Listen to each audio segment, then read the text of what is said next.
the right way, we need to bring unity of people, and the right way, we need to bring everyone with us.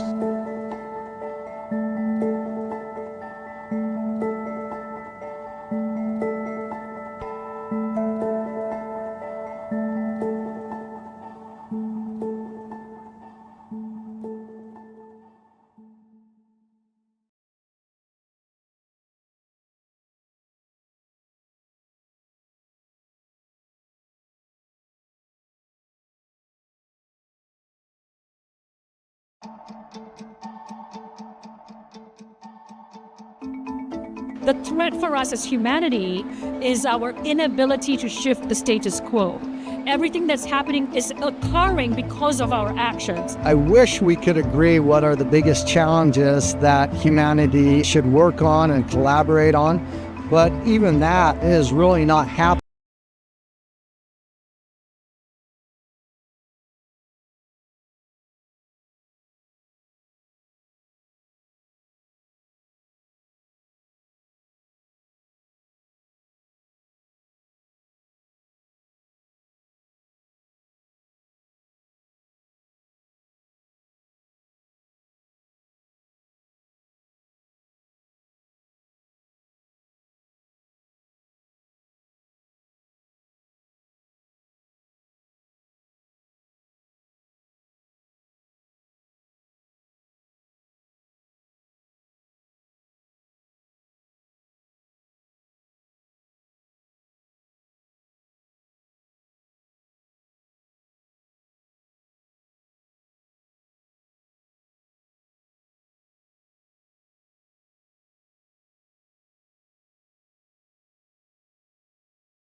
everyone in mind. We need global disruptors, and we need to have global action hubs centered around value, not just financial value, but human value.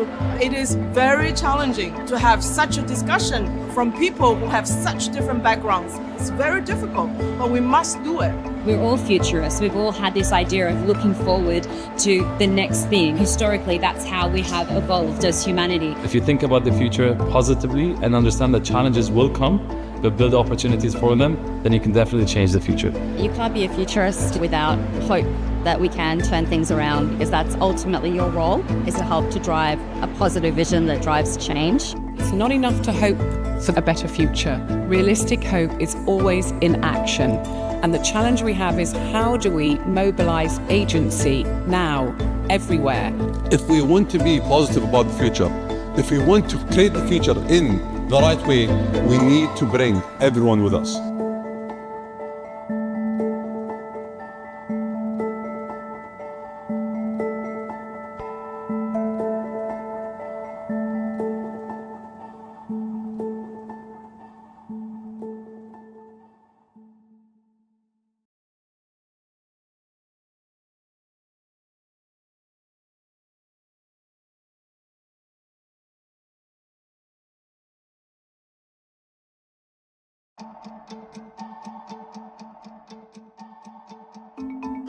The threat for us as humanity is our inability to shift the status quo.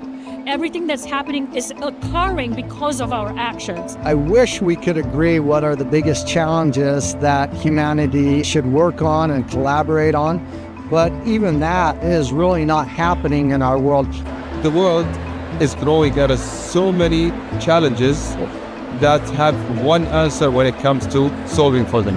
It's collaboration and unity and working jointly together. If we start at the community and we work there, we connect people and we connect ideas, so much can happen that will solve these challenges. I think it's critical to bring together not just different experts, but people from different backgrounds and diverse schools of thought, so that we can all come together and build the solutions for the future with everyone in mind. We need global disruptors, and we need to have global action hubs centered around value, not just financial value, but human value.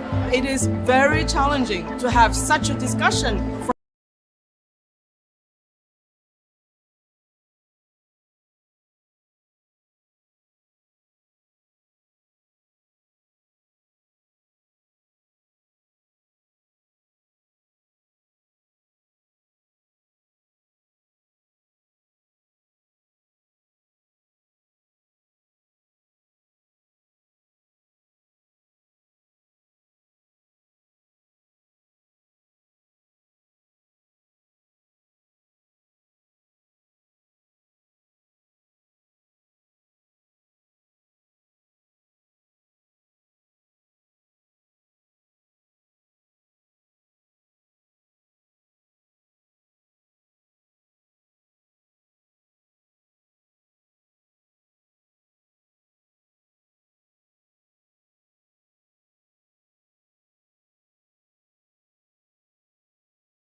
future design is spinning faster than we or our ancestors could have imagined. It's hard to stay on top of things because the world is more complicated, but the reality is that the more information you have, the better choices and decisions you're going to be able to make.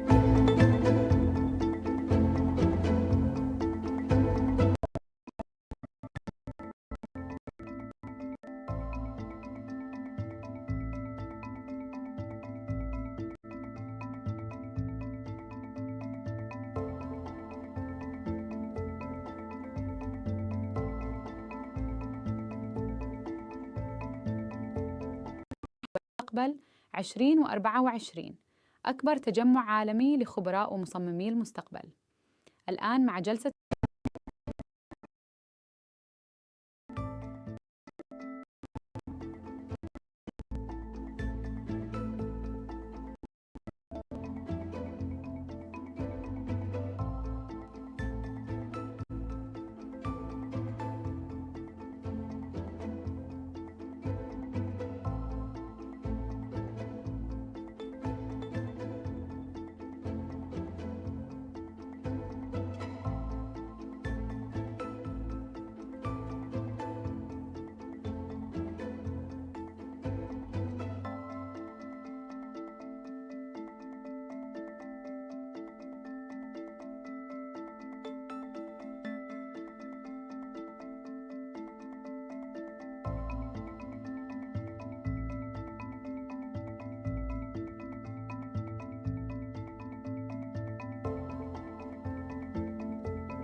future design is spinning faster than we or our ancestors could have imagined. It's hard to stay on top of things because the world is more complicated, but the reality is that the more information you have, the better choices and decisions you're going to be able to make.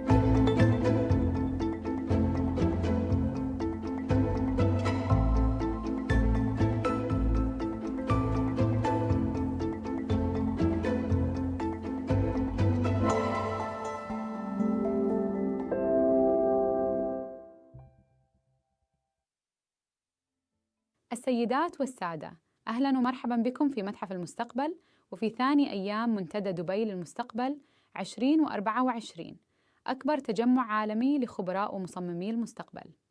الآن مع جلسة حوارية بعنوان كيف يمكن لتجارب العيش في المستقبل أن تغير الحاضر، يديرها برندن ماكجاتريك، مدير التصميم الإبداعي في متحف المستقبل. Ladies and gentlemen, welcome back to the Museum of the Future and to the second day of the Dubai Future Forum 2024, the world's largest gathering of futurists. Now, a panel titled Experiences of the Future, How Can They Inspire Change Today?, moderated by Brendan McGattrick, Creative Director of the Museum of the Future.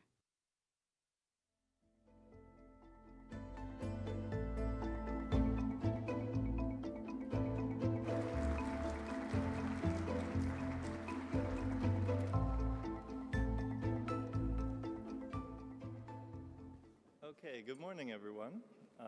Welcome to the first session of day 2 of the Dubai Future Forum.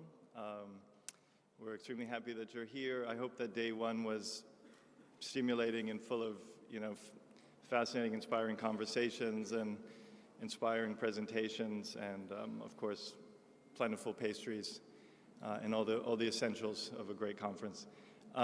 So I'm Brendan McGettrick. I'm the creative director of the museum. I do feel obliged, as I do every year, to speak on behalf of the museum and share our deep regret that the kind of exhibitions and the museum experience as we present it to the public isn't accessible to you, maybe our keenest audience imaginable.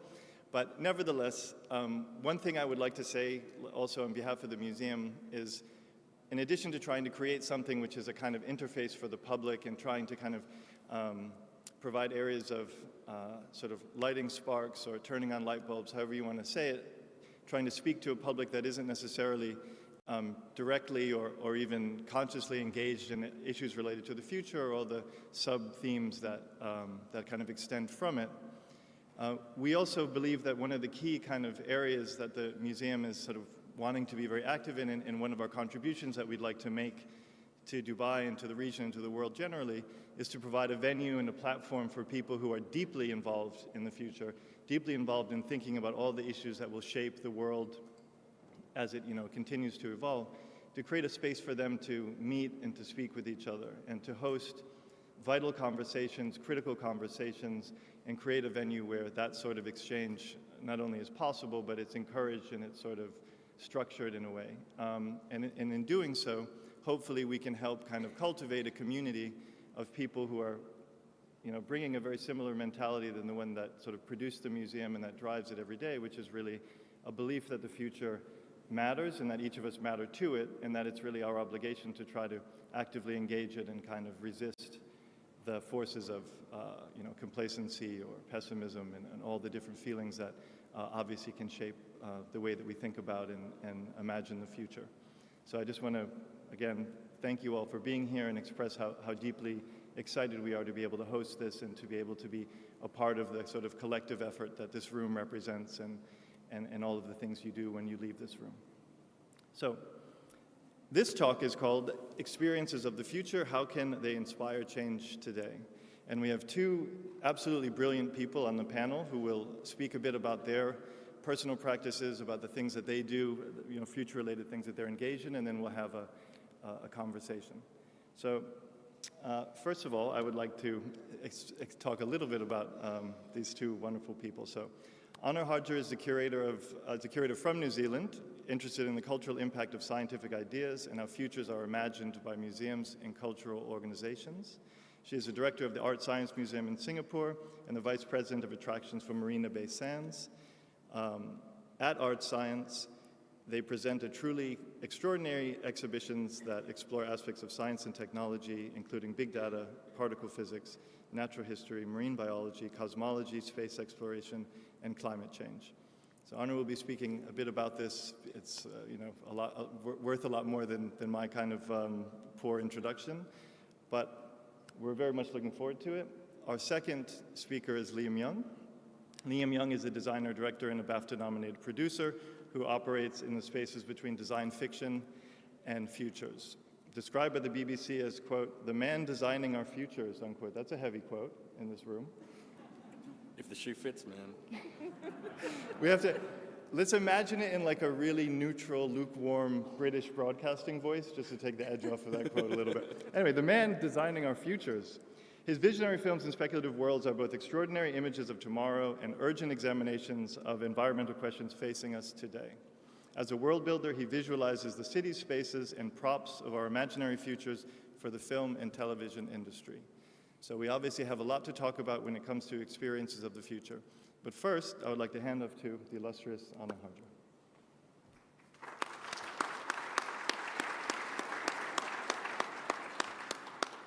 Thank you very much, Brendan. Well, good morning, everyone. What an absolute pleasure to be here. The future is not something that we wait for. It's something that we create. At Art Science Museum in Singapore, we embrace this ethos wholeheartedly. Our mission is to possible futures. And I'm going to focus on the work that we've done with nature and environmental themes. Our permanent exhibition is called Future World, and it's a collaboration with the Japanese art and technology collective TeamLab. With Future World, we both set out to make something that was more than a traditional exhibition in a museum. We wanted to create a world that people could step inside, that would change and transform over time and would respond to each and every visitor. One of the most important artworks in the exhibition is 100 Years Sea. Here, TeamLab are artfully visualizing the rising sea levels caused by climate change. Using scientific data from the WWF, the artwork compresses 100 years of sea level rise into just 10 minutes. This representation makes climate change visible and immediate for the public. The idea of making the future impact of climate change visceral and real feels important to us as a museum operating in the 21st century. We also create temporary exhibitions that explore possible futures. Perhaps our most overtly future-orientated exhibition was this one here, 2219, Futures Imagined. It was developed to commemorate the Singapore bicentennial in 2019. The exhibition took the 200-year time span of a bicentennial and projected it forward, imagining what the world would be like in the year 2219. It explored how our world might change due to climate change, biodiversity loss, and social upheaval. Here, the Design Futures studio, Superflux, are inviting us inside an apartment set in Singapore sometime later in the 21st century, amidst rising sea levels and dwindling food supplies. They're asking us, what is the family who lives here like? What books are they reading in this future? What are their children drawing? Where does their food come from? And what kind of meals are they making with this unusual food? What's the view like outside their window? And how do they navigate their world? Here, Finn Barthelen takes us into a subterranean Singapore, set sometime when the surface of the earth is no longer habitable. How was this city engineered? What does governance look like down here? What social problems exist in this underground world? Here, the artists Donna Ong and Lisa Park give us glimpses of how nature might be memorialized when we can no longer be part of it every day. Perhaps in this future, trees have taken on an almost sacred quality. And here, the theatre makers, Rimini Protocol, give us an uncanny encounter with some of the creatures that we may need to learn to live.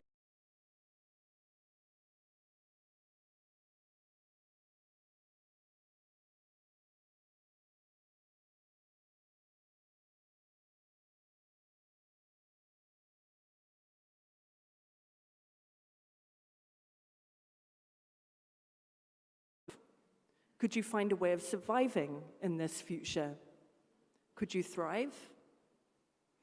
But we don't just stop with raising awareness about the future. We want to create real-world change today. For instance, in Into the Wild, we worked hand in hand with the NGO WWF to make an augmented reality exhibition about nature. It used augmented reality to bring nature into the museum, transforming 1,000 square meters of Art Science Museum into a virtual rainforest. Visitors could explore the forest using the smartphone device and AR technology, and then after learning about the challenges the rainforest faces, visitors planted a virtual tree into the forest. And for every virtual tree that our visitors planted, we planted a real tree in Indonesia. By the end of the project, there were 10,000 new trees in the rainforest. So whilst this project used augmented reality technology, we were not merely aiming to augment reality. We were trying to improve reality. Similarly, during our Sensory Odyssey exhibition about nature last year, visitors contributed to our mangrove tree installation. And for each leaf that they added onto our mangrove tree installation, we planted a real mangrove tree in Southeast Asia, resulting in 20,000 new mangrove trees. These projects show that exhibitions can inspire not only reflection, but action to create better futures. One of our most recent futures projects was Cesar Harada's The Ocean City Imagined. Cesar is an engineer, an environmentalist, and a designer whose work focuses on sustainable ocean futures. His exhibition explored how society might adapt to rising sea levels with new floating cities and oceanic technologies. It combines sustainable design with participatory futures practice. It showcased Cesar's groundbreaking inventions like ocean solar hydrogen, his clean energy generator, and Ocean Train, a futuristic mode of transport. But at the heart of the exhibition was this floating modular structure, a bold reimagining of urban living on water. This model imagines a thriving future community shaped by ingenuity and collaboration. And the show invited visitors to become co-creators of this future. Through storytelling workshops, participants selected Lego figures and placed them inside the ocean city and imagined lives for these characters in this new world. This playful yet poignant exercise gave visitors agency in these potential futures. Cesar also worked hand in hand with Singapore's underrepresented Indigenous community, the Kristang. Their architectural models, developed with support from the Next Generation Foresight Practitioners Grant, brought authenticity into the exhibition. Kristang facilitators joined us to guide visitors, weaving their perspectives into these imagined futures. And this created something very special, a dialogue between speculative design and Indigenous heritage. The Ocean City Imagined showed how museums can create spaces where visitors and communities come together to tell new stories about futures where people and the environment can live more harmoniously. At Art Science Museum, we believe that museums have the power to bridge the present and the future, inviting the public to imagine what comes next. Our exhibitions are designed to do more than inspire hope. They aim to spark curiosity, invite reflection, and most importantly for us, to build courage. As climate scientist Kate Marvel reminds us, we need courage, not hope.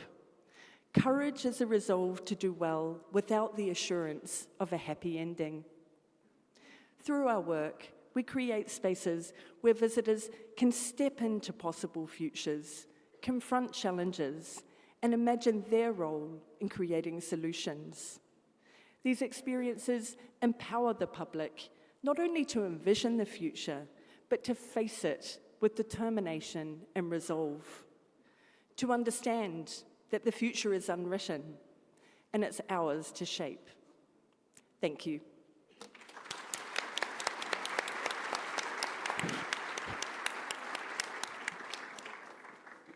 Thank you so much, Honor. Okay, next, the man designing our futures, and also just simply the man, Liam Young.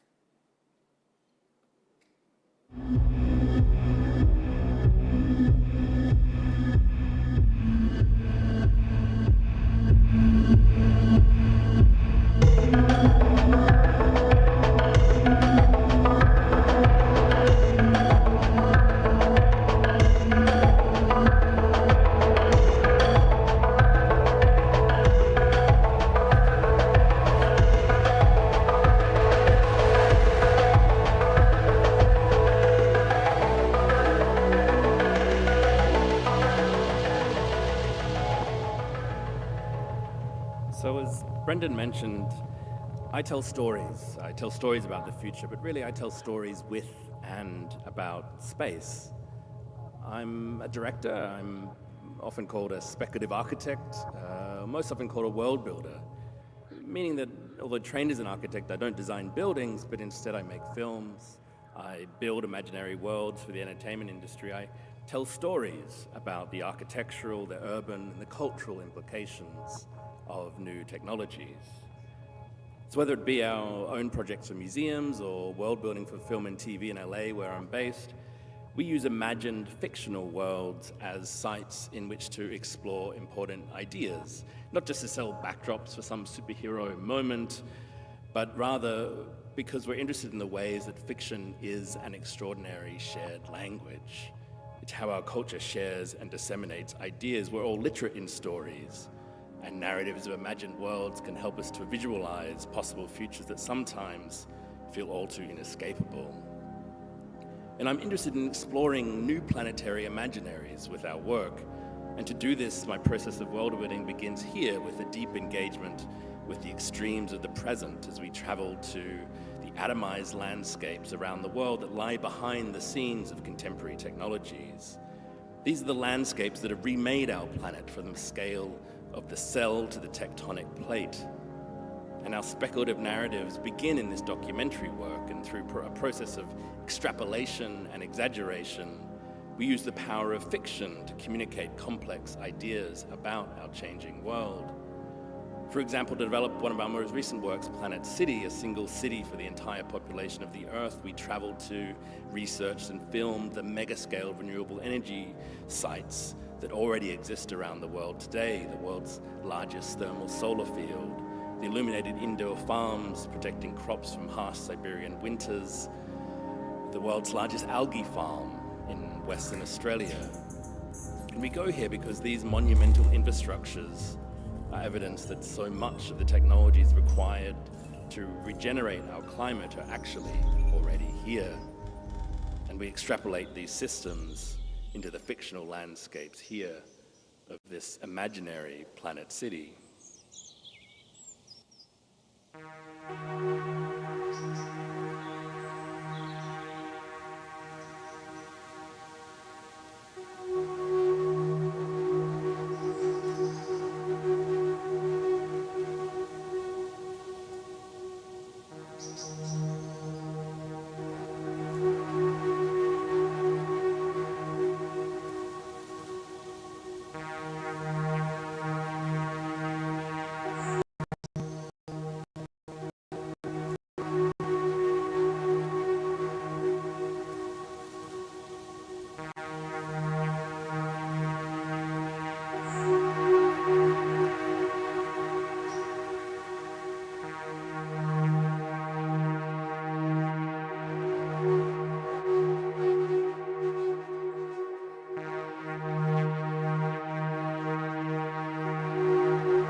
Alongside the canals of Planet City, a single city for 10 billion people, the projected global population of the world in 2050. If we listen, we can hear the hums and crackles of flickering blue and red LEDs that illuminate the lower reaches of the city's farm fields. It smells of soil and hard drives and sweet fruit. And we're all bathed in a purple sunrise over a new kind of wild. Seminal biologist Edward O. Wilson, he once imagined a world that he called half-Earth. It was a plan to stave off mass extinction by devoting half the surface of the Earth completely to nature. But of course, the byproduct of Wilson's global park would be the massive consolidation of our existing cities and lifestyles that would be required to withdraw to the remaining 50% of Earth. And this really is the speculation where our planet city begins. What if we were to design and visualize this radical reversal of our planetary sprawl? Because such extraordinary crises require the most radical and bold responses. How far could we push Wilson's proposal to save the Earth? Because in its most provocative form, if we were to reorganize our world at the intensity of even just the densest cities that already exist, then this planet city could occupy as little as 0.02% Earth. So we collaborated with scientists and technologists to design and simulate what could happen if we removed the political roadblocks or the lack of cultural investment that currently holds these renewable energy technologies back, and visualize how they could operate at global scales. But Planet City in the end is not a proposal, rather it's a provocation, a thought experiment that shows us if we can imagine these systems working at this scale, then the only thing stopping us rewilding and exploring and consolidating our existing cities is ourselves, our own biases and blind spots, our own politics and prejudices.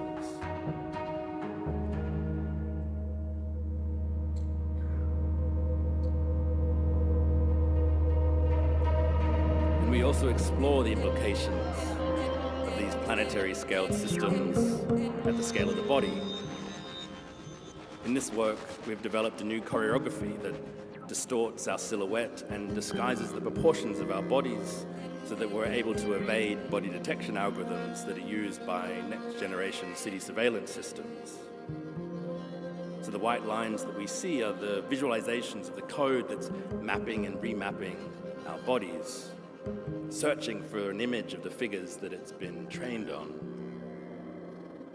And as the algorithm fails, the body vanishes, it blurs, and is lost in this flurry of flesh. And as they dance, they enact a new vocabulary of movement that is exuberant in plain sight. But through the eyes of the machines, two bodies become one, entangled and fractured with fuzzy frames and lost connections. And these same machine vision algorithms that map our every move, they're also purposed to enact our fantasies of AR and robot-filled futures. This is some of the mixed reality and robots that we designed for Mahershala Ali's film Swan Song. This is the future that sci-fi promises us. But we can't have this future without the other, without systems of AI governance. without this management of the city that was once publicly elected now being outsourced to proprietary software systems and large-scale tech companies, and public services disappearing into the fog of the cloud. Perhaps we're not citizens, but instead customers of tomorrow's cities, skylines filled with the digital confetti of our desired world projected just for us. And that's in many ways what we try and do, to embed within the mediums of popular culture, just like Trojan horses, critical ideas about who we are, who we're becoming, and the worlds that we're making.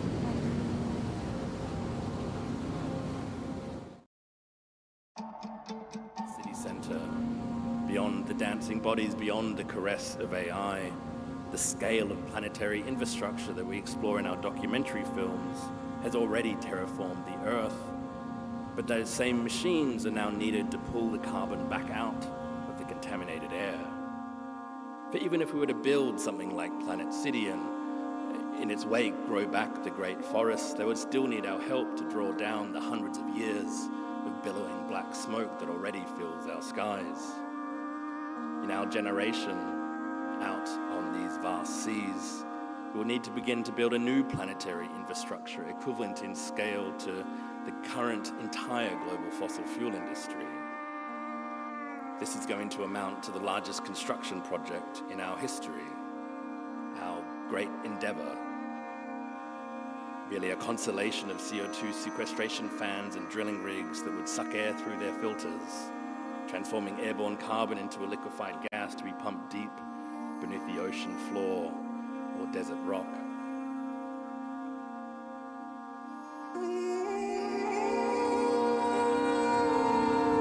Empowered by 1,000 wind turbines dragged to a grid, the salt spray fresh in the air, this is really our generation's moon landing. It's a mobilization of resources on a planetary scale that would only be possible through international cooperation to an extent that's never before been achieved. And the whip of blades drive this coordinated action to decolonize the atmosphere and engineer our new sky and perhaps our great last act of planetary transformation. Our utopian visions of the future in many ways are still haunted by the failed ideals of boomer environmentalism and the mythology of localized actions and small individual gestures have all guilted us into the belief that it's just our personal choices that really have warmed this world. And meanwhile, in the shadows, the planetary scaled visions, the systemic systems that we see in popular culture, they're typically industrial and dystopian. They're the work of the Bond villain or the evil megacorporation. But in this moment, we desperately need new visions of sustainable futures that are both radical, global, and collective in scale. So we might leave behind the tropes of previous generations, where cyberpunk imagined the messy subcultures of the virtual, and instead, this planetary park, our planet city, these new machines are all artifacts of what we could imagine as a new kind of planetary punk, a world that embraces the ideological, the cultural consequences of planetary scaled collective action.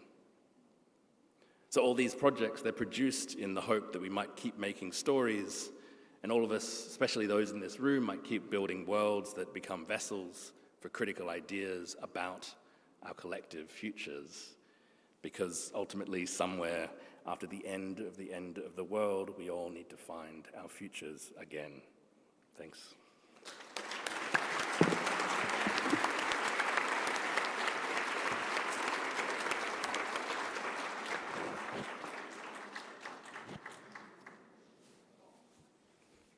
Okay, thank you. This is experiencing futures, so I think we should talk about experiences and futures, but ultimately, I think we'll get there. To begin, I'd like to actually, and I would also just say, like, Liam, your phrase, like, we desperately need new visions of the future, I would really like to seize on that idea, because certainly the museum is an expression of that, and we're in active desperation in that sense, really dedicated on a day-to-day, minute-by-minute basis to try to suggest different possibilities that hopefully are empowering to people. But to begin, I actually would like to zoom out and talk about like the sort of twin topics that kind of define your institution and in your work in a lot of ways, art and science. I think when it comes to the future, people assume that science and especially technology is kind of going to drive it. And on the other hand, art, I mean, in all of our practices, art is applied to sort of help people understand what that technology is, but also what it could be and what its implications could be. So I'm just curious for both of you to respond to, on the one hand, how do you sort of see science, the role of science, the kind of its unique contribution to thinking about the future, art, and then where is the kind of overlap that you try to kind of engage? Well, for me, part of the reason why our institution is interested in this dialogue and this kind of intertwingling between art and science is that we believe that art has immense emotional power to change people's, kind of hearts and minds. And science and technology, of course, has incredible power to drive innovation and to, kind of speak to us intellectually. And neither art or science alone are going to be enough to create systemic change. We need both together working in dialogue. They have unique power when brought together in dialogue, I think, to offer us alternative ways of thinking about the future and indeed experiencing the future. Yeah, I mean, really at the core of it, I'm just a science illustrator deep down, like in the long lineage of artists that have played a role, like the artists in NASA that would visualize, new missions and somehow give visual form to really complex ideas that are often buried inside peer-reviewed journals or get spoken about at really dry science conferences that meet quotas for tenured academic positions and so on. So I think there's an extraordinary power in taking those ideas that are so critical to who we are and who we could be and finding forms through which we can get them out into the world. I mean, part of my move from Europe to Los Angeles relatively recently was to try and co-opt this massive machine of entertainment to tell other kinds of stories, the sorts of stories that are fundamental to the science of the earth. And we, every Friday night we sit in front of a screen and flickering images wash over us and they can make us laugh or cry. These fictions, these stories, the artists that make them have such power to connect us emotionally to ideas. So I'm interested in this process of data dramatization, the way that we might imbue the hard data of science with emotion and power so that people are forced to somehow engage with them on other kinds of levels that might otherwise be easily dismissed. Yeah, so actually I'm curious, Sana, for you to, in a way, also expand on that, this notion of almost translation, basically, where you find a really fascinating insight. It's buried in a PowerPoint that's like incomprehensible, and then you have to work together to try to figure out a way to communicate that in ways. I'm curious about your own experiences doing that. Yeah, I mean, this is one of the, kind of the beautiful powers that I think museums have. We have this unique platform of having visitors come to us every day. And, your museum, Brendan, and mine, we have, 1 million visitors a year. And, that's a unique privilege. And what stories we tell, what facts we share, what complexity we try and unpack really matters with the privilege of that platform. So we never shy away from, delving into difficult topics in Art Science Museum. I'm very pleased by the fact that we've done very large-scale exhibitions about both particle physics and quantum mechanics. And hopefully people left those exhibitions understanding something about topics that even scientists find very difficult to speak about in an accessible way. But I think the work that we're most passionate about, which I spoke about in the presentation, is trying to share with our visitors the state of planetary health, and moreover, what they can do about it. I think that the era for museums and public institutions telling the public that climate change is a problem has gone. You know, kind of that may have been the task a decade or 2 decades ago. The challenge now is to create action and to entertain actually proposals such as the ones that Liam shared in his presentation about radical solutions, and create a safe space for the public to come to grips kind of with what the ethical, societal and political implications of some of these radical solutions, what they might be. Yeah, I mean, I think that's one of the ways in which your exhibition, where you sort of plant a virtual tree and you plant a real tree, is so powerful, because one of the big obvious conclusions or questions that you get when you've exposed somebody to a possible future is like, yeah, and so what? Yeah. So the fact that you actually built into the experience a way to do something in the present and in the real world is, I think, yeah, extremely admirable. And it's really important because it's not just about the trees. You know, in the grand scheme of things, 30,000 new trees in the world, whilst it's laudable, is not actually going to make a huge amount of difference. But the heart impact of each of those visitors knowing my action planted that tree, that's where the real power, I think, is. Yeah, so I think that's also interesting about the differences. Like, that's a very small scale, intimate concept and also action. And Liam, you're so grand in your scale. So I'm just curious, do you ever get that sort of feedback, that sort of this majestic, epic vision is inspiring and you know, critical in lots of important ways, but narrowing it down to something that feels a bit more human scale? Yeah, I mean, I get a lot of people yelling at me and telling me how wrong I am, definitely. That's for the end of the talk. Yeah, well, the idea is that, like, I mean, as I tried to articulate a little bit in the presentation, like, we're coming out of a period where, you know, there was this emphasis on localism. And maybe in the 60s and 70s, when we began having those conversations, we had a chance, but generations on, the scale of crises we've created for ourselves is just so large and extraordinary that those solutions that we still hold on to, we still see when we close our eyes and we think about a utopian future, are just no longer fit for purpose.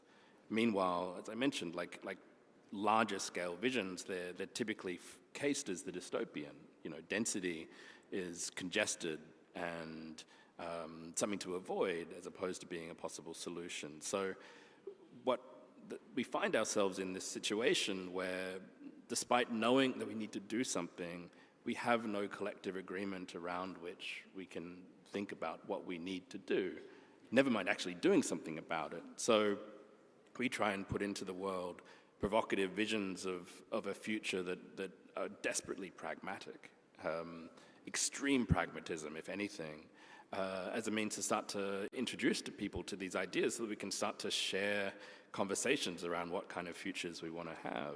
You know, like when you see Planet City and, you know, bathed in this purple light, which is actually the light of blue and red LEDs that you see in indoor farms and the world's largest vertical farm, which is just actually up the road here in Dubai.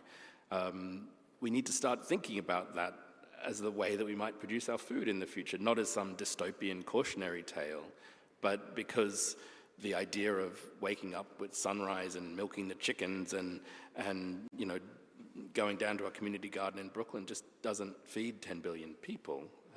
So we need to be dealing with controversy, we need to be dealing with provocation, and we need to be creating images that aren't polite, but that are radical in scope and scale and how we imagine their influence. And you know, to add to this as well, the absence in popular culture of these visions of the future that are neither utopian or dystopian is a really big problem. Yeah. And it's one of the reasons why the Museum of the Future here in Dubai is so important, to kind of share alternative visions about the future that are neither utopian or dystopian. They're kind of in the middle, maybe protopian. Because if we don't have those visions in our mind, we've got no idea how to kind of tack into the future with some kind of intentionality. And images, whether it's movies, you know, kind of, or books or music, they really do shape our imagination. They're not just fun aspects of popular culture. They actually kind of define where culture goes. So these projects are super important, I think, for that. Yeah, I mean, actually, when we first started working on the museum, that was one of our things, is that in addition to the kind of array of interlocking crises that you have toward the future, climate, demographics, you know, technology, everything else, ours was like the crisis of imagination, basically, whereas if you are not capable of imagining a better future, or you don't even feel, or you feel that it's kind of like painfully naive to do that, that's kind of a self-fulfilling prophecy at a certain point, and it doesn't. But actually, Liam, something you said that I think is really interesting, this notion of the kind of glow of the vertical farm, because I think what's also interesting about experiencing futures is the evolving nature of what is beautiful, because I think that's a thing that if we were to get there, we would somehow have to feel that that's a beautiful space and it's not some oppressive, you know, thing. So I'm just curious about that aspect of the work you do.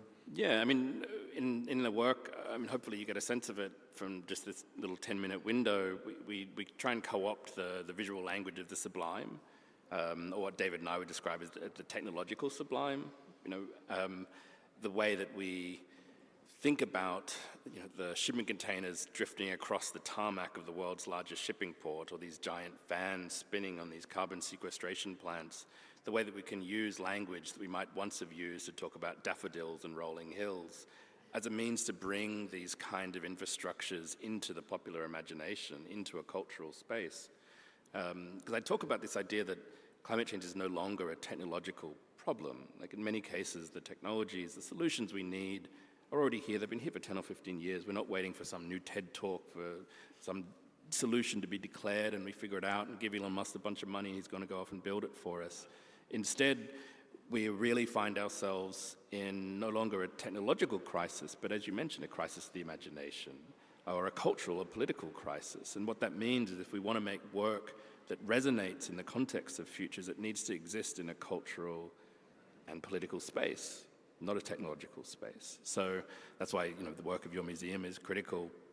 Coincidentally, we're opening a show in Melbourne in end of November called The Future and Other Fictions, which is a history of world building and practices. And it began as a show called Generous Futures, actually, where we were trying to bring together all of the aspirational images that have appeared in popular culture on screen and so on.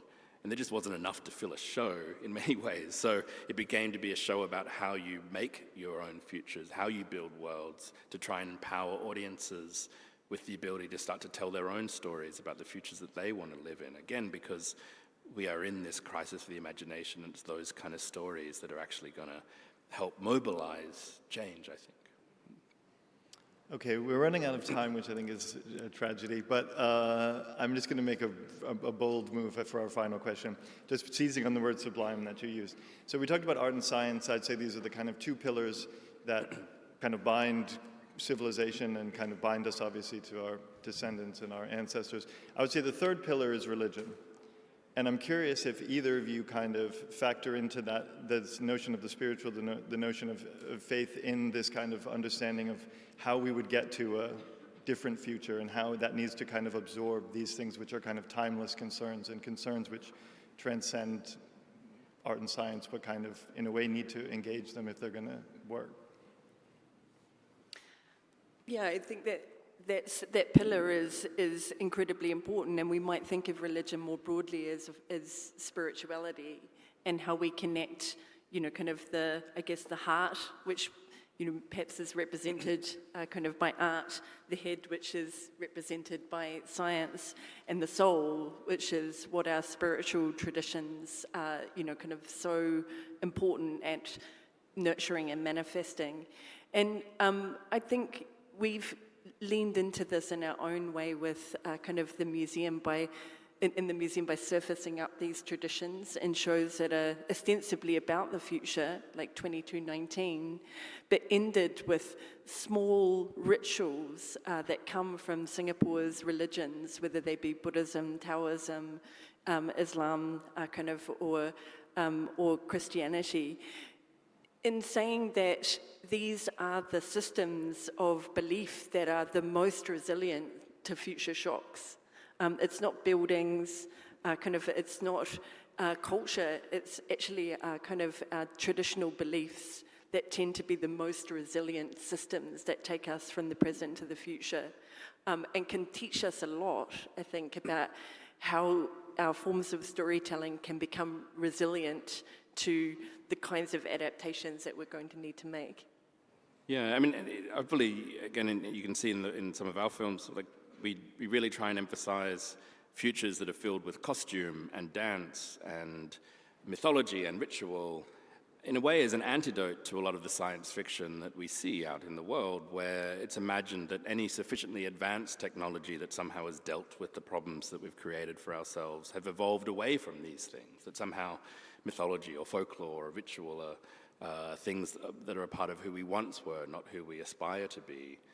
But we've always created these stories as a way of dealing with newness and a way of dealing with the unknown. You know, when we didn't understand why the sun rose and fell or why crops did better in some parts of the year and others, we would invent stories. We would imagine the earth on the back of mythical creatures. We would invent monsters that would fall off the edge of maps, and we're always going to do that. And, you know, especially in the light of new ecologies and new technologies and new systems that are coming at us, what that's just going to mean is we're going to create new stories and new mythologies and new rituals. And I think we desperately need to lean into the cultural implications of these systems that we're building and imagine how they actually become assimilated in who we are. Okay, Honor, Liam, thank you so much, and thank you all for presenting.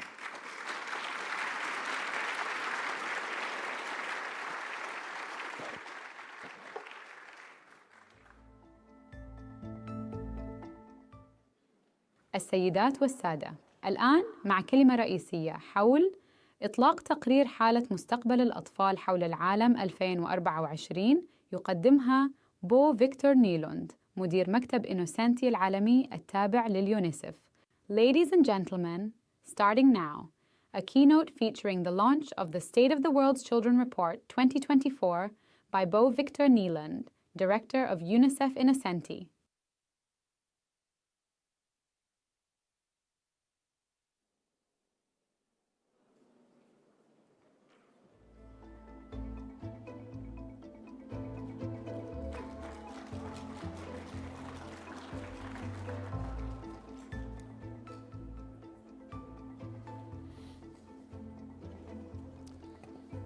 So good morning, everyone. It's great to be back here at the Dubai Future Forum. You're part of the biggest gathering of futurists in the world, and there's no need for me to tell you twice that this is a pivotal moment for considering some of the challenges in the future vis-à-vis children. The world is changing faster than ever. Demographic shifts, climate crisis, and new technologies are transforming every aspect of life, including for children. However, UNICEF's mission doesn't change. We continue to work to protect children's rights for every child. But this doesn't mean that we do business as usual. Our mission demands that we react not only to what's happening today, but also anticipate the many challenges and opportunities of tomorrow. So this morning, what better place than here to launch the State of the World's Children for 2024, UNICEF's flagship report. This year's edition provides key insights into the trends shaping the future of childhood. And at UNICEF, we believe that it can guide to help us all think about the decisions we need to make today in order to create a better future. Before I say more, let us start with a message from UNICEF's Executive Director, Kathy Russell. Hi, everyone. It's a pleasure to join you virtually for this year's Dubai Future Forum. Your theme of empowering generations resonates strongly with all of us at UNICEF. Every day and all around the world, young people are taking positive action for a better future. They're demanding urgency in mitigating the impacts of climate change, perhaps the greatest challenge of our time. And they are calling for social justice, gender equality, and dignity for all. Some of those young people are with you today. They include our Youth Foresight Fellows, who've been an impressive force in shaping how UNICEF thinks about the future. Their ideas are reflected in the latest State of the World's Children report from UNICEF Innocenti, where we are launching today. Our report looks at what the world will look like for children born in 2050. Our analysis shows that the children of 2050 are likely to live in societies that are older than today's. More children will live in Africa, more will live in cities, and more will have access to the internet. And unless we take urgent action, more will be exposed to deadly climate risks like heat waves, floods, and droughts. The world is at a crossroads. Now is the time to ask ourselves, what kind of future do we want? Our choice today will lay the foundations for tomorrow. The future is now. By investing in the rights of children and the services they rely on, we can have a world where all children, including girls, are in school and learning, where every child has access to basic health care, shelter, food, and safe water. It's up to all of us to pick the right policies that can shape the future for the better for every child. Thank you so much.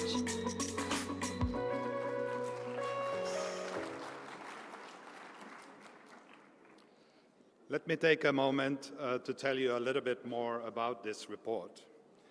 Building on the words of our executive director, to understand the world of 2050 for children, this report examines the impact of three forces that we know will profoundly shape their lives: the demographic shifts, the climate and environmental crisis, as well as frontier technologies.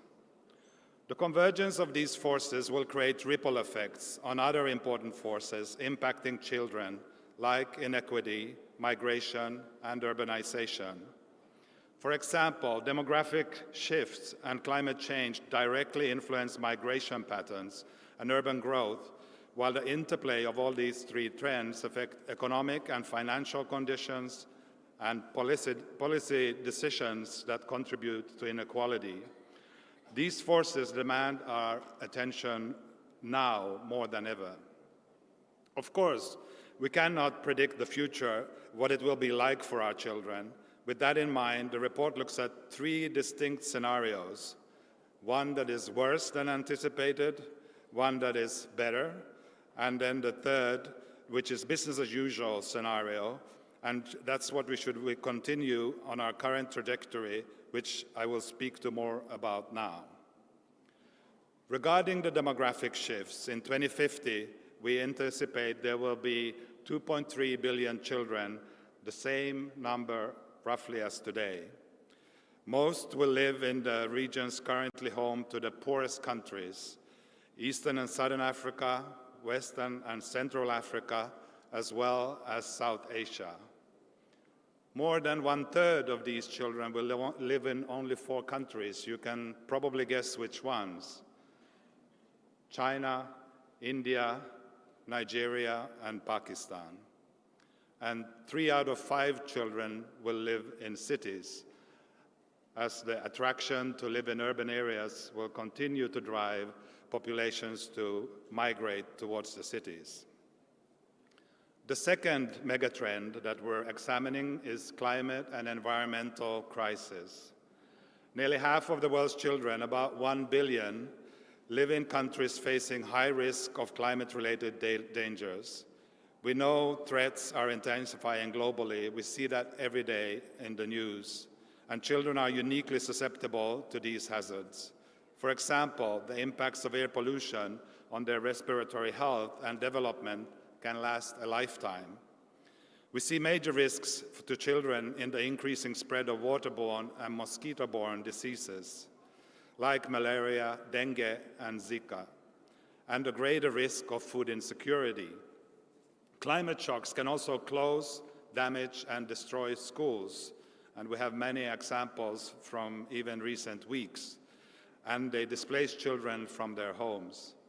Reducing carbon emissions to net zero is the only sustainable solution to safeguard childhoods. Getting there will require that we anticipate these hazards and mitigate their impacts to communities right now. The third megatrend is frontier technologies. These technologies, including artificial intelligence and neurotechnology, could significantly improve children's lives. But to harness the benefits of these technologies while mitigating risks, we need to ensure equitable access robust regulation, and child-centric design. Digitalization is already changing work, education, healthcare, energy, and more.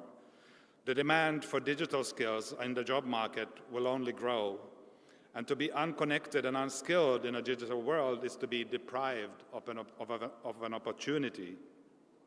What can we do in order to narrow the digital divide? To begin with, you cannot access the internet without electricity. Investing in infrastructure is a top priority. Services like digital payment systems and digital IDs rely on a digital infrastructure. Second in this area of frontier technologies is access and use. In Africa, 63% of the population owns a mobile phone today, but only 37% use the internet. A lot of barriers to connectivity still need to be addressed, especially for children. While digitalization can empower children, allowing them to learn, play, and connect with friends, it can also expose them to online risks, including exploitation and abuse. And without adequate governance, we will continue to face risks to privacy and algorithmic bias. These issues disproportionately affect marginalized groups and children with disabilities, potentially reinforcing systemic discrimination. In this report, we make several recommendations to governments, businesses, and others on how to chart the course today for a better tomorrow. We all know that in order to shape a better future for future generations, the decisions and policies have to be put in place today. And I want to highlight 3 areas building on these 3 megatrends that I have spoken to. The first one is in the area of education for children. We cannot continue business as usual.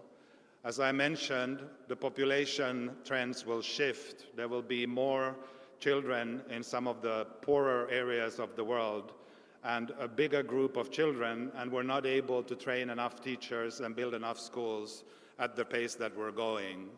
What role can technologies play in order to address this huge challenge? And today are the decisions that need to be made about how we invest in a future of education that can be at scale and responds to those trends that lie ahead. The second area is in the area of addressing extreme poverty. Again, some of the poorest children will be the ones that we need to support to lift them to the level that they will be along with other parts of the world's population. And it's only by putting in place those policies and systems today that we again can be ready to address the impacts of these demographic trends that we're seeing. And thirdly is for all of us to contribute to the foresight thinking that is needed in order to address the challenges ahead, also in other areas than the 2 that I have mentioned, in order to adapt law and policy to really be able to address the issues of the future. You heard the executive director speak about how UNICEF Youth Foresight Fellows helped develop our thinking in this year's State of the World's Children report. I hope you've already had the opportunity to meet some of them here, as they're with us also during these 2 days of the Dubai Future Forum. But I will also now be joined by 2 of them, and I'm delighted to introduce 2 fellows, Rawan from Egypt and Joshua from Ghana. Please give them a big hand.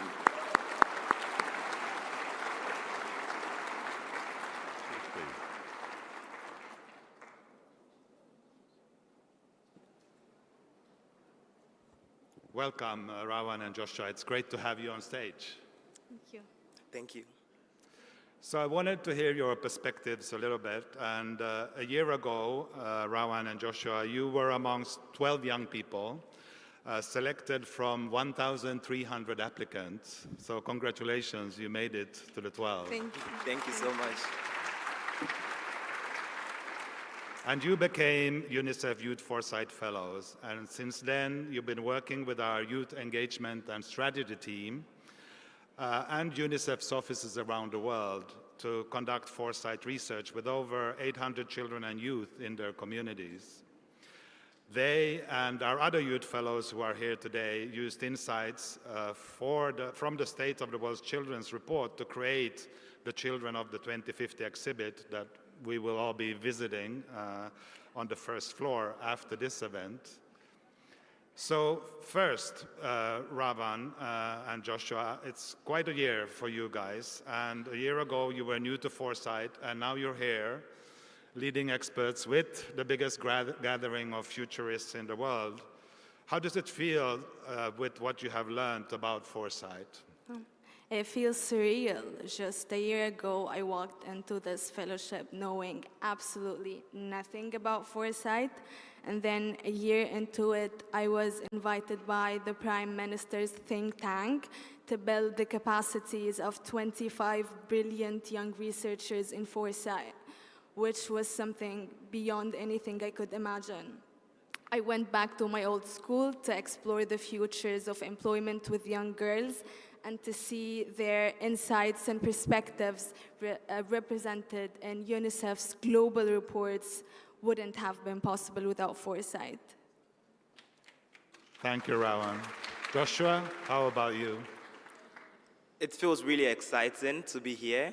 And for me, before joining the fellowship, I was already doing some amazing work with young people, founding a youth-led think tank in Ghana, and providing opportunities for young people to get into policy making.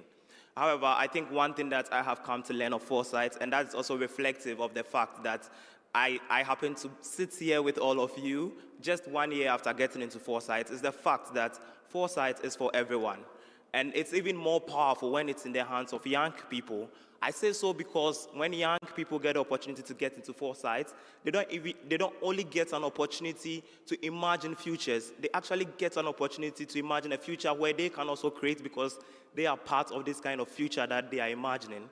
And that's why it's essential for us to get more young people into foresight. And so yesterday, as part of the commencement, when I sat in the audience and we were asked, what will we change by next year? I felt that what we should change is the number of young people that we find in spaces like this. Get more young people in foresight and get young people to imagine and create that kind of future they want to live in. Thank you, Joshua. So for us at UNICEF, it's been really great to see the work that you have done at country level. But I also wanted to ask you a little bit about the State of the World's Children's Report. And that looks at the three the megatrends that we mentioned. Ravan, given your research on well-being, what is your big takeaway from the report, specifically regarding artificial intelligence in 2050? I'm very glad that frontier technologies are highlighted as one of the megatrends in the report because their impact on discussions in my workshops was undeniable. I recall very clearly that one participant who said that he hates to deal with people who don't think for themselves and that the integration of technology in humans will lead to a form of neo-slavery. And when he said this word, everyone was shocked. Neo-slavery? Are we really heading back toward that? And then a heated debate followed with one clear message, that we are truly concerned about the implications of losing human identity, and especially on children. And to address this, we need two things. First, do integrate child-friendly designs into AI developments. Second, we need to support investments in more sovereign data. Thank you. Thank you, Rawan. Those are really important points, and once again, getting the insights from children and young people to inform our thinking is really critical. Joshua, given your foresight research with children and youth in Ghana, what are your big takeaways, specifically in the report on the aspects of demographic shifts in 2050? The demographic shifts, they are undeniable. Having worked with over 115 young people exploring the futures of education and skills in Ghana, it came out strongly that demographic shifts is one of the key drivers of change in areas especially like education. And I talk about a country like Ghana where you have 38% of the population being below age 14. And even this rate is starker when you look at the African continent. And as rightly mentioned in the introduction, Africa would have about 25% of the world's child population by 2050. And these figures is similar to what we would be experiencing in the global south. However, these are areas where already child needs are unmet. If you come to Ghana, we have about 74% of children being multidimensionally poor. And so it means that going into the future, we need kind of drastic actions and steps to be taken. So I'm very much excited to see that the State of the World Children Report highlights that we are going to see those demographic shifts, and they are going to be key drivers of change. However, and even go on to mention that we need 31 million teachers to be able to meet the demands the growing demands of children. And I think that it is true because we are already seeing it in our classrooms. In Ghana, for instance, our classrooms are overflowing, enrollment rates are incredibly at an all-time high. And so we need to really look at what we do when it comes to these demographic shifts. And I think that it's not even just about the number of teachers, but it's also about capacity, about training teachers or building up teachers who can actually prepare young people for the fourth and fifth industrial revolutions. And so I think that it is critical for us to leverage foresight to basically explore what are the kind of teachers that we need for the future, what is the future teacher going to look like, and what are the things that they need to actually succeed. And I think that is where foresight comes in. And so I think that if you find yourself in foresight, in whatever way possible, I think we should leverage foresight to be able to provide working solutions that speaks to the needs of children, because whatever future we imagine is actually going to be owned by these children. And so please, let's all find time, find space in our foresight work, and integrate child-based solutions. Thank you.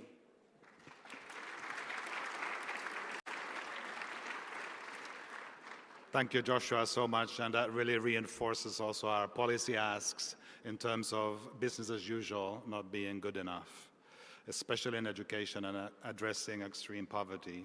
So thank you, Ravan, thank you, Joshua. It was really great to have your insights and to remind us of how foresight is a powerful way to connect and work with young people and children to inspire new thinking. And you've also both worked with the Children of 2050 exhibit on the first floor, which will be opening today at 12 o'clock. And this is here in the museum, and so I'm really excited to be guided by you as we go there through the exhibit today. And friends, colleagues, while the report that we have launched just now is speaking to your minds, this exhibition, we trust, really will be able to speak to your hearts. It presents 6 child personas that allow visitors to explore 3 alternative futures in 2050. And we're delighted to have been able to work with the Dubai Future Foundation to create this activation. And we hope it will support us all to make better decisions today for the children of tomorrow. But now I would also like to invite you, the audience, to work with us in 3 ways. I think the first one is quite simple, read the report. But also visit the exhibition, because as I have said, bringing the mind into this space, but also bringing the heart, can help us really bring that shift that we're looking forward to. The second one is to really integrate the aspect of children into foresight thinking and anticipatory policy.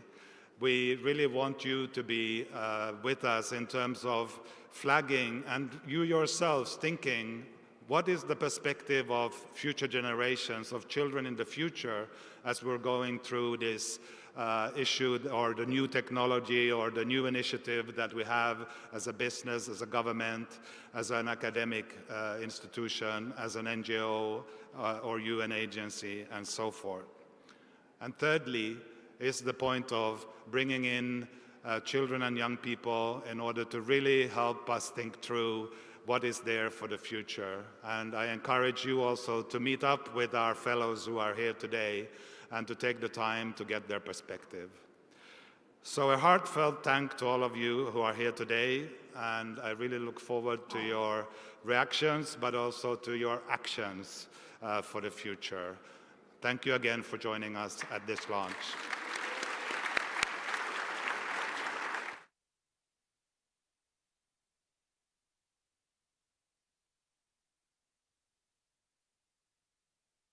الحضور الكريم يرجى البقاء في مقاعدكم. ستبدأ الآن جلسة نقاشية بعنوان مستقبل الإنسانية خارج حدود الأرض، يتحدث فيها سعادة عمران شرف، مساعد وزير الخارجية لشؤون العلوم والتكنولوجيا المتقدمة في دولة الإمارات، والمنتج السينمائي ميخائيل مادسن. Ladies and gentlemen, please remain seated. Starting now, a fireside chat titled The Future of Humanity in Time and Space, Where Do We Go From Here? Featuring His Excellency Omran Sharaf, Assistant Foreign Minister for Advanced Science and Technology, Ministry of Foreign Affairs, United Arab Emirates, and Michael Madsen, Film Director and Conceptual Artist.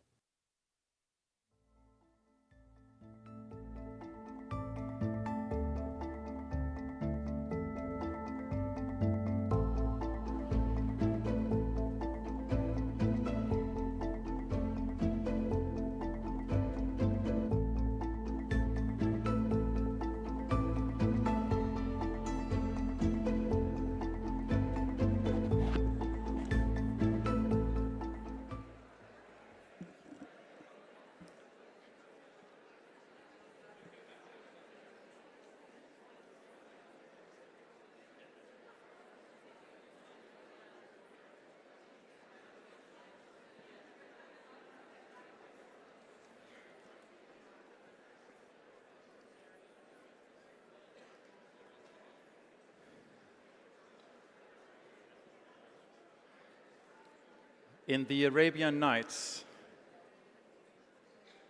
human life depends on stories being told.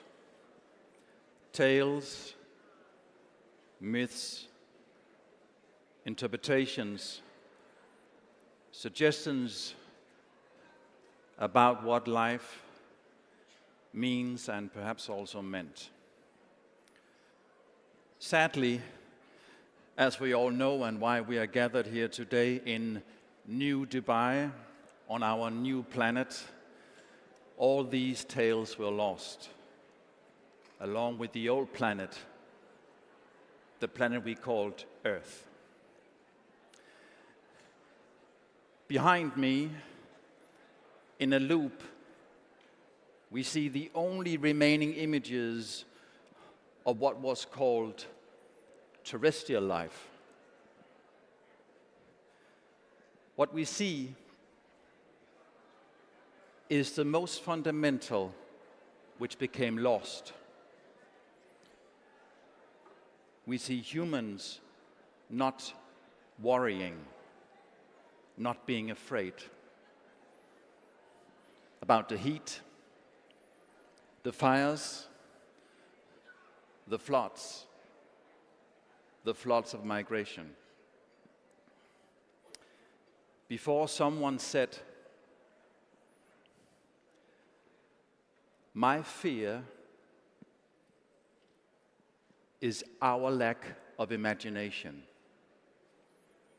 You and I cannot imagine the extinction of humanity. And that's why life on Earth is already lost. How much, besides the ability to tell tales which could truly understand our situation, was lost with Earth? Today, on our new planet, we don't really know anymore, but probably not much. Not when we look around here in the new Dubai, in this great museum of the past. The Museum of the Past, built to commemorate a true act of political imagination. Political imagination which turned the tides on Earth. It was frightening, but it showed that the situation was understood, that the future was more important than the present. The truth was that only by facing what our ancestors feared the most, namely that their world would become uninhabitable, only by realizing that they had to prepare for the worst eventuality, also hope was created. That was their act of political imagination.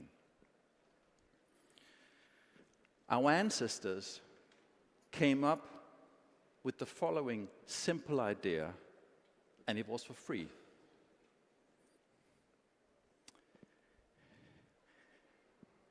They sanctified a space orbit around Earth.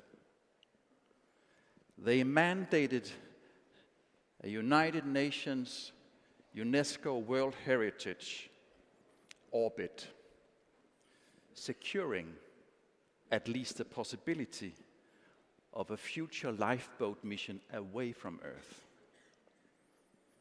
They sanctified and put to the sky the myriads of existential questions that everybody could feel, but no one could answer. Yet they understood that these questions, for the first time in the history of humanity, were questions for humanity as a whole. They called it the UNESCO New Beginning Orbit. They knew that any mission away from Earth for reaching another habitable planet had to use a generation ship, and such, due to its scale, could only be built in an orbit around Earth. They knew that already then such an orbit had to be kept clear, designated sacred, in the name of the future for humanity, devoid of national or private interests and the resulting space junk. It was the creation of both a symbol and something real. At its heart was the question, what does it mean to truly begin anew? And the reason to bear children returned, and children were born again. We all know today in the new Dubai of the many firsts it took when our ancestors, when they eventually had to build their generation ship, their space cathedral, the old world's unifying project. In that sanctified orbit, and the few, admittedly, leaving Earth, eventually on the 1001 generation travel, sacrificing themselves in finding our new planet in the universal night. It was political navigation. It was political imagination. Because it was a new tale. What we lost with the Arabian Nights, we regained. Here in the New Dubai, in the Museum of the Past, we will now, for educational purposes, try to reconstruct the historical discussions back on our lost planet when that proposal was first suggested, which was on something called Dubai Future Forum in its 3rd edition. Really the only one worth remembering because it carried on for hundreds of years. But that's how long it took to space to build the generation ship, which, well, eventually brought us here. I believe that somewhere in this museum there is a model that vaguely resembles our craft.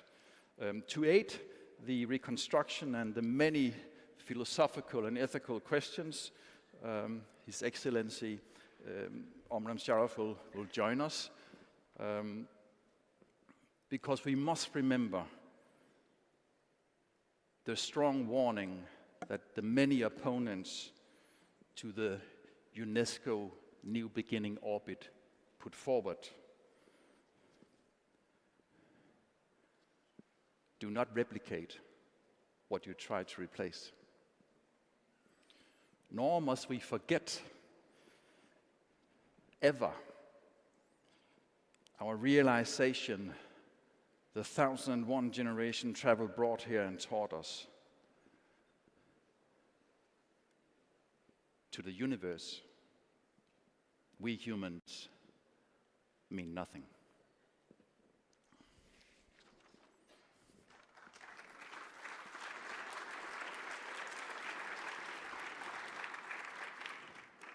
I happen to have it is a reproduction, but this is the historical document that back on the Lost Planet outlined the very first time the suggestion of a UNESCO New Beginning Orbit was ever put forward in that memorable third edition of Dubai Future Forum. It's an interesting document. Among the many things described, it talks about a new first for humanity in actually facing this possible extinction that they feared, and how new tales were needed to be told. That was the impetus, I believe, behind the writer who initially proposed this idea. A world citizen, this person considered himself.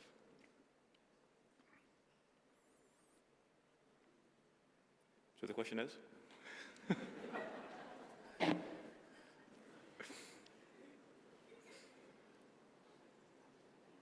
I think the question is if we today, who've come ashore on a new shore, if we truly understand the problems that existed back on Earth, how it was truly possible for these people to overcome their greatest obstacle, namely to understand the situation and learn from the discussions that were back then, because some people, they said, that whole idea about escaping Earth is just an act of cowardice. Others, they said, this is not a moral question, all life just wants is to survive. Some people, especially the scientists at that time, of course, they saw the opportunity of combining all efforts in terms of using the moon, the Mars, and all those aspects as stepping stones for something that could truly unite the world back then. So, the universe that we live in, I believe, is an evolving universe, which includes the galaxies and the planets and our planet Earth that we live in. So as human beings, we need to understand that we live in an evolving world, whether it's our planet, whether us as human beings, that we are actually changing, that the planet is changing, and the universe is changing. Planet Earth is always going to be our organic planet. Planet Earth is always going to be our home planet. We as humans, when we go and explore other planets, we as humans, when we send missions to outer space and set the assets that exist, it's about saving our planet, it's about better understanding the changes that's happening, and it's about preserving life on Earth. Whatever we're doing today and whatever we did in the past and whatever we'll do in the future, it's about living on planet Earth and going back to our organic, natural planet. There are different elements that we have taken into account when it comes to outer space exploration. When we talk about sending missions and humans to faraway planets to set a base, a foundation there, whether it's about preserving the resources that we have on Earth, or about being able to gain more resources to maintain the life on Earth and make sure that we always stay on our organic planet. It's about food security. It's about water security. It's about energy security.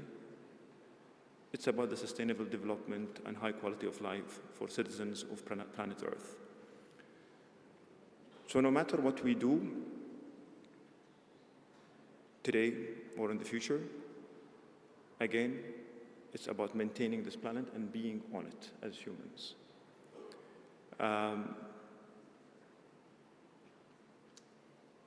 There are talks about abandoning our planet. There are talks about moving away from it. There are talks about finding alternatives. But is that a permanent solution? I don't know. Is that a sustainable solution? I don't know. What I know is this is our home planet. This was an example of a perfect recreation of some of the discussions and the valid discussions back on Earth. There was also attempts to try to look at historical analogies, like we partly did here. There were talks about a ship named Titanic and the experience of human dignity, because at that historical ship hit an iceberg. It was thought to be unsinkable. And as the ship listed to the side and people gathered on the deck, the orchestra came to play. That was a sign of human dignity. It was also a sign of human dignity when the passengers started to look around for the lifeboats. And although there were not enough lifeboats, at least women and children could go first. That analogy, in terms of the situation back on Earth, ends right there, because as our ancestors looked around for a lifeboat, there were none. It really questioned the question about who we humans are, because we could no longer act as we are used to think about ourselves, namely to be in control. In a way, for our ancestors, it was like coming full circle as nature increasingly ran out of control. We had to understand that there are forces that are perhaps greater than us humans. So what we learned from the planets, perhaps, that we are not, or the sun, or anything is at the center of the universe, is maybe something that we had to learn that time in a new way. Of course, there were volunteers for the mission. Many people wanted to get away, many people wanted to stay, but how many truly understand what it would mean to go away from Earth? One of the greatest fears was, as we also just encountered now, was the fear, can we actually leave Earth and still remain human? Of course, we know the answer today here in the Museum of the Past, but it was a real anxiety. Can we humans truly leave Earth and remain what we were? Of course, today, we can think about whether leaving everything behind was a relief, was not a loss, but a freedom.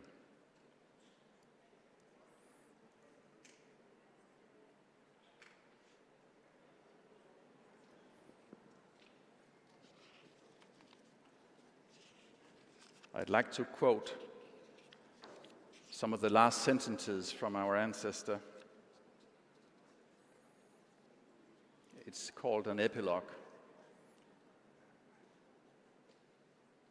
It says, "It's not unlikely that in time, many generations after today, what began with the UNESCO New Beginning orbit will have split humanity into two or more.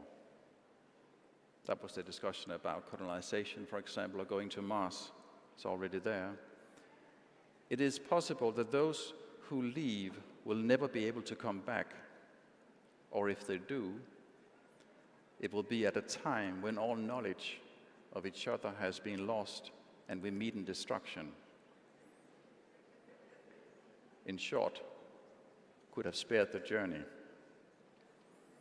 It is possible, if not likely, that eventually my time of writing this will be called the old age. Yes, this may happen anyway. This is the extent of how I foresee the climate crisis will change and surpass anything we can imagine. Therefore, the UNESCO New Beginning orbit must be formulated today. There will be no greater travel for humanity, no greater leap, no other way of altering our imagination.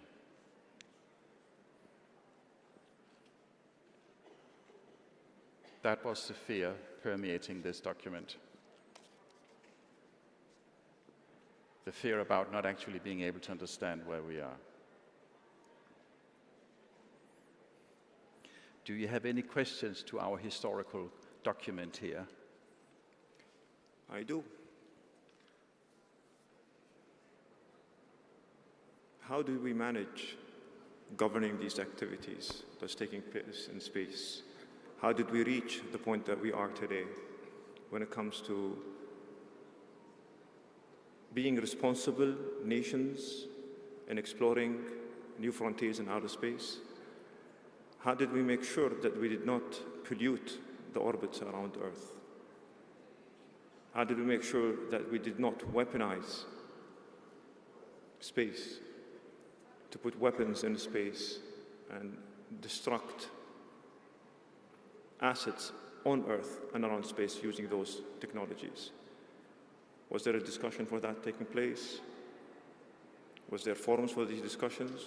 What are the rules and the laws that govern these activities?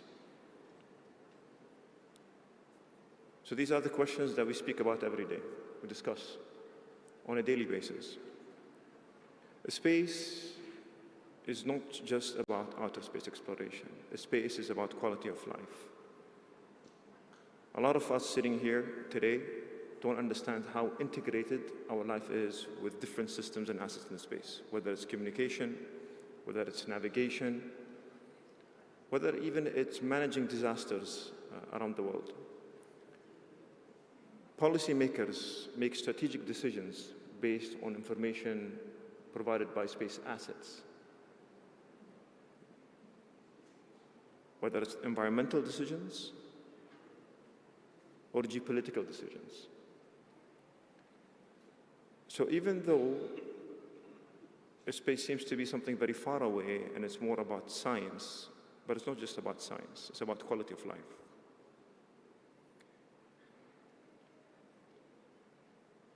And it's a driver for human development and economic development.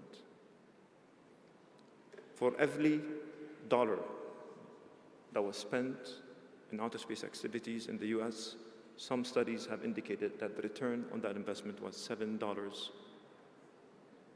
per $1 invested on the US economy. That's just from the economic point of view. So when we look at the space and approach it from a strategic point of view, we cannot just look at it as outer space and understanding other planets. It needs to be something that serves us as humanities. It's about improving the quality of life. It's about accelerating and better informing decision makers and the decisions that are being taken place. And if we are not able to sit together and discuss some of the pressing topics, then we won't be able to move forward with these discussions. Every day, more and more nations are joining the space efforts globally. The number of emerging space nations has significantly grown. The countries who were not able to put systems and space are able to now to come up with those initiatives. We have non-state actors who actually own space assets, which in the past was only controlled, governed, and produced by governments. So how do we manage this? How do we make sure that non-state actors or individuals control global politics, global economy, and the global social, political ecosystem? It's not an easy question to answer. But these are questions that need to be addressed. These are questions that need to be answered, needs to be debated. The old treaties that we have in place, they've worked at a certain point. But more needs to come to govern these activities and to help us as humans move forward.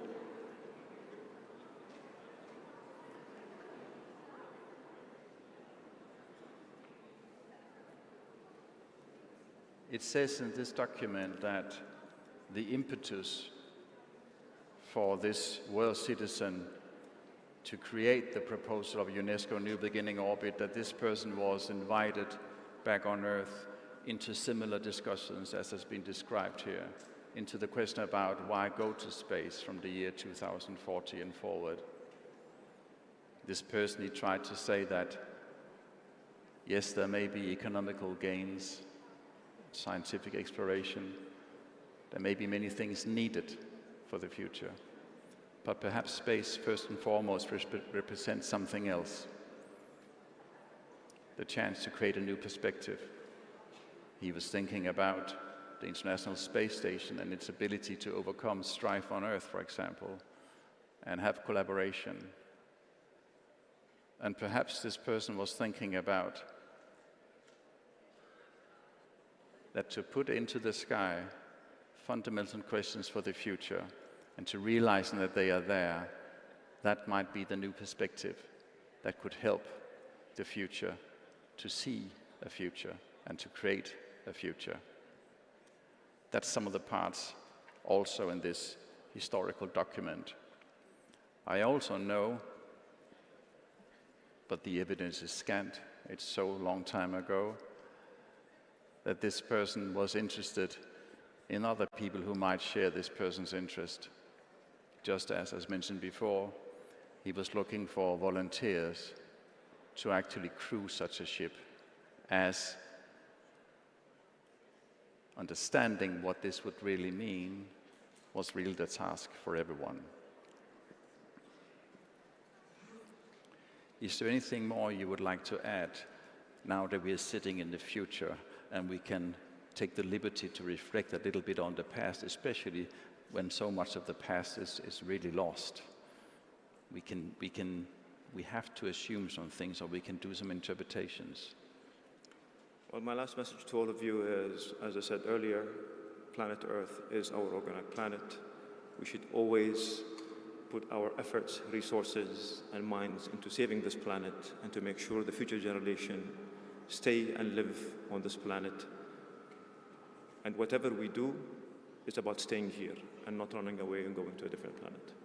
Yes, and this was actually a very important starting point, because as the generation ship left Earth 1,001 generations ago, there were in fact no planet found yet, no habitable planet.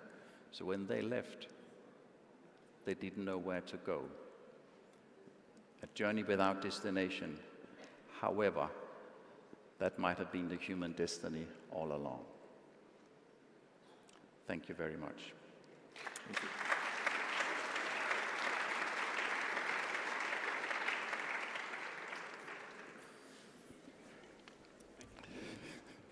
Thank you.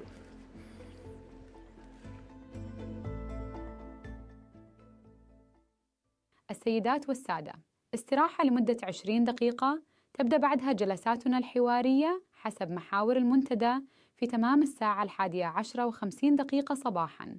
يرجى الاطلاع على الأجندة للمزيد من التفاصيل. شكراً لكم. Ladies and gentlemen, a 20-minute break starts now.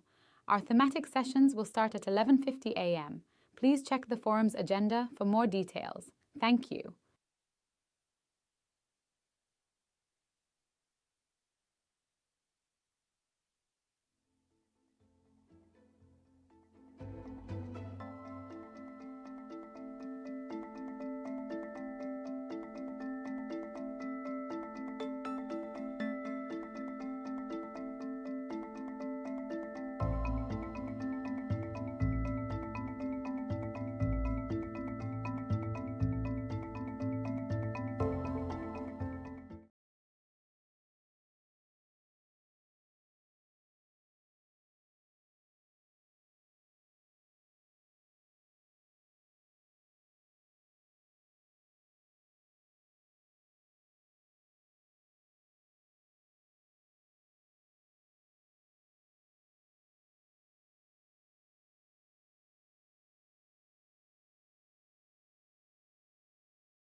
Okay, microphone's on.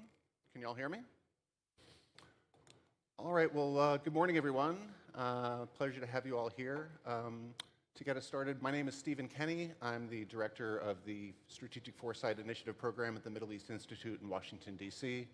I'm also the founder of a couple of consulting ventures, Foresight Vector, which works across sectors with organizations to help them envision their future and develop strategies for succeeding in the future, and White Label Impact, which works with nonprofits and foundations to help them work more effectively in implementing their missions. It's a pleasure to be here with all of you today. I want to start by thanking the Dubai Future Foundation for this extraordinary convening that we're all part of this week, and for including this important topic in the agenda that we have here over these couple of days. I'd like to also thank all of you.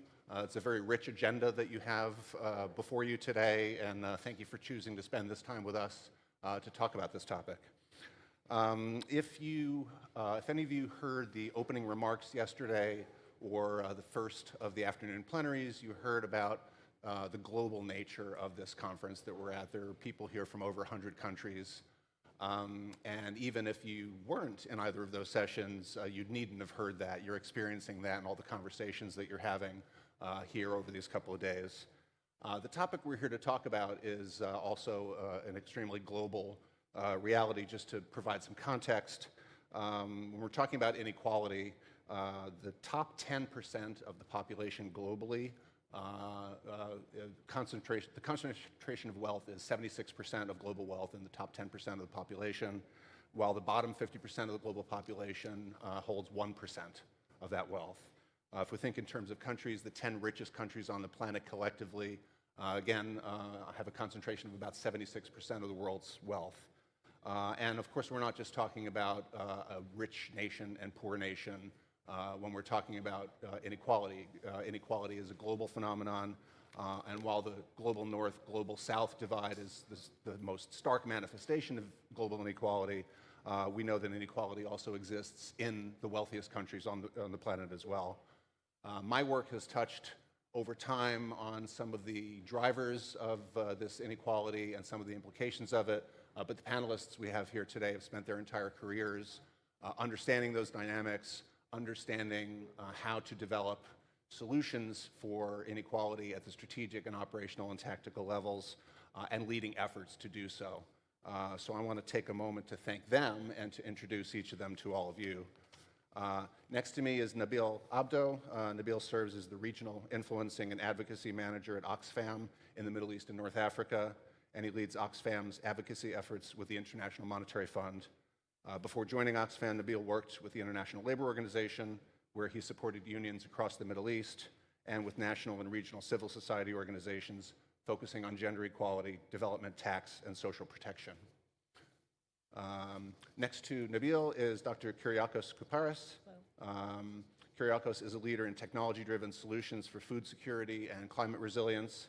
He's currently the head of Early Warning and Forecasting Unit at the UN World Food Program, where he leads a team using big data and AI to monitor food crises globally.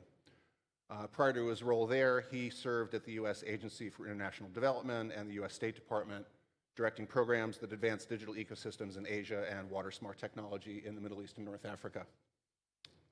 And next to Kyriakos, we have Khalid Abdullah Al-Hwadi. He currently serves as the Registrar of Companies and the Director of Partnership and Membership at the Dubai Humanitarian Authority. His role there involves fostering innovation in the humanitarian sector and partnerships that contribute to the success of the humanitarian efforts throughout private sector collaborations, enhancing Dubai's and the UAE's regional and international humanitarian impact. Nabil and Kyriakos and Khalid, I want to thank all of you for making the time to talk with us today. And let's just get started. So in this session, we're going to talk about inequality and economic growth. And most importantly, we're going to talk about the future of inequality and economic growth. It's widely argued that inequality in societies has significant negative consequences, not only for the have-nots, but for the societies as a whole. And it's difficult to argue with that argument.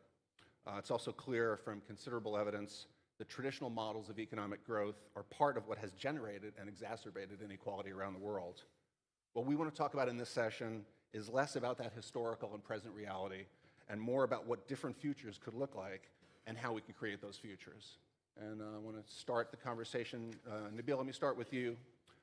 There are a number of systemic issues that individually and in their interrelationships are at the root of inequality. Can you touch briefly on what some of those systemic issues are, and then reflect on what can we do in the future, perhaps that we have not done in the past, to get at the roots of those systemic issues and really think about systemic solutions that target those interrelationships?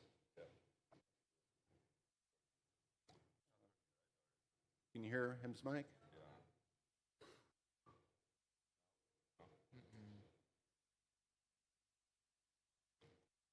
Can we get the mic here? Can we get the other handheld?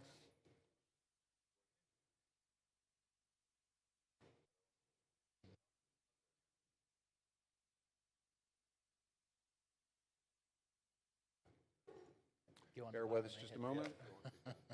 Yeah, let's, in the interest of keeping moving along, let me start then with you, Kyriakos. You've worked for a number of years at the intersection of technology and innovation and data to address humanitarian inequality challenges. What are a couple of things you've seen, maybe things that you've been part of or things that you've observed elsewhere that have really stood out for you in the last few years in terms of the impact on the issues that you work on? Great, thanks, Stephen. And yeah, I want to echo what you said and thank all of you for being here today. I know there's a lot of sessions here that are very exciting, so thanks for being here to hear us out. Right. And thanks to the Dubai Future Forum for hosting this important conversation. Can you all hear me, by the way? Yeah, okay. So yeah, Stephen, as you said, I've spent my entire career looking at how might we leverage technology and innovation to address global challenges. And there's definitely a lot of good that can come from that. We've seen access issues being mitigated by the clever use of technologies. For example, mobile banking has enabled access to financial services. We've seen online learning provide access to education in places where previously it did not exist. Telemedicine has afforded access to healthcare in many places where we operate and where I've worked prior to that. But I do want to emphasize that technology is not a silver bullet. It is not going to address the underlying systemic issues that have led to this inequality. At the World Food Program, we definitely take advantage of innovation and technology to maximize our impact. As you pointed out, I lead an effort to look at big data and AI so that we can become more proactive in our response. We utilize digital financial services to maximize the impact of our cash-based programming, etc. But underlying all of that is effectively structural and systemic issues that have led to this inequality in the first place. So while I do believe in the potential of technology, I do believe in the potential of innovation, we have to change the system on top of which these are developed. So how do we infuse concepts of equity and equality and inclusiveness in the design of these technologies in the first place? And we hear a lot of talk now about AI, it's the new big thing. And we see again here that extractive principles and inequities are actually perpetuated by these technologies. So while they do hold enormous promise, we do have to change the underlying economic system that is the incentive structure upon which many of these technologies are being built. Thank you. Thank you, Kyriakos.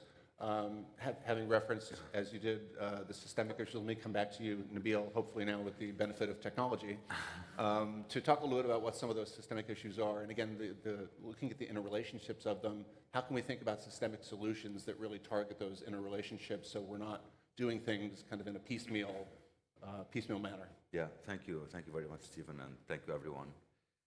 So, I mean, for us, FAM, we say that inequality is a policy choice. It happens by design, not by accident. Yeah. So in this sense, we believe that solutions to inequality are not technical. They're more political and systemic, as Kyriakos has been saying. So, and it is the result of unfair economic policies that have been, designed to benefit specifically the wealthiest in society, corporations, the most powerful, and all of that. And it is a result of decades of, coordinated and systematic attack and assault on the public sector, on progressive taxation, on tax structures, and on any kind of, democratic ownership of economic decision making in countries. So when we see like privatization of public sector and all of that, and the slashing of tax rates to benefit corporations, etc., we arrive to this kind of situation, and it results in obscene wealth concentration. So just let me say a few numbers that I think that are very indicative. Like since 2020, 5 billionaires have doubled their wealth, while 5 billion people became worse off. And so billionaires over the world, not only 5, but all of them, are $3.3 trillion richer in the past 3-4 years. This is more than the GDP of France alone. And the issue of concentration of wealth is important because also it's about, climate and climate breakdown. Because the richest 1% in the world, 77 million people, were responsible for 16% of global consumption emissions in the world,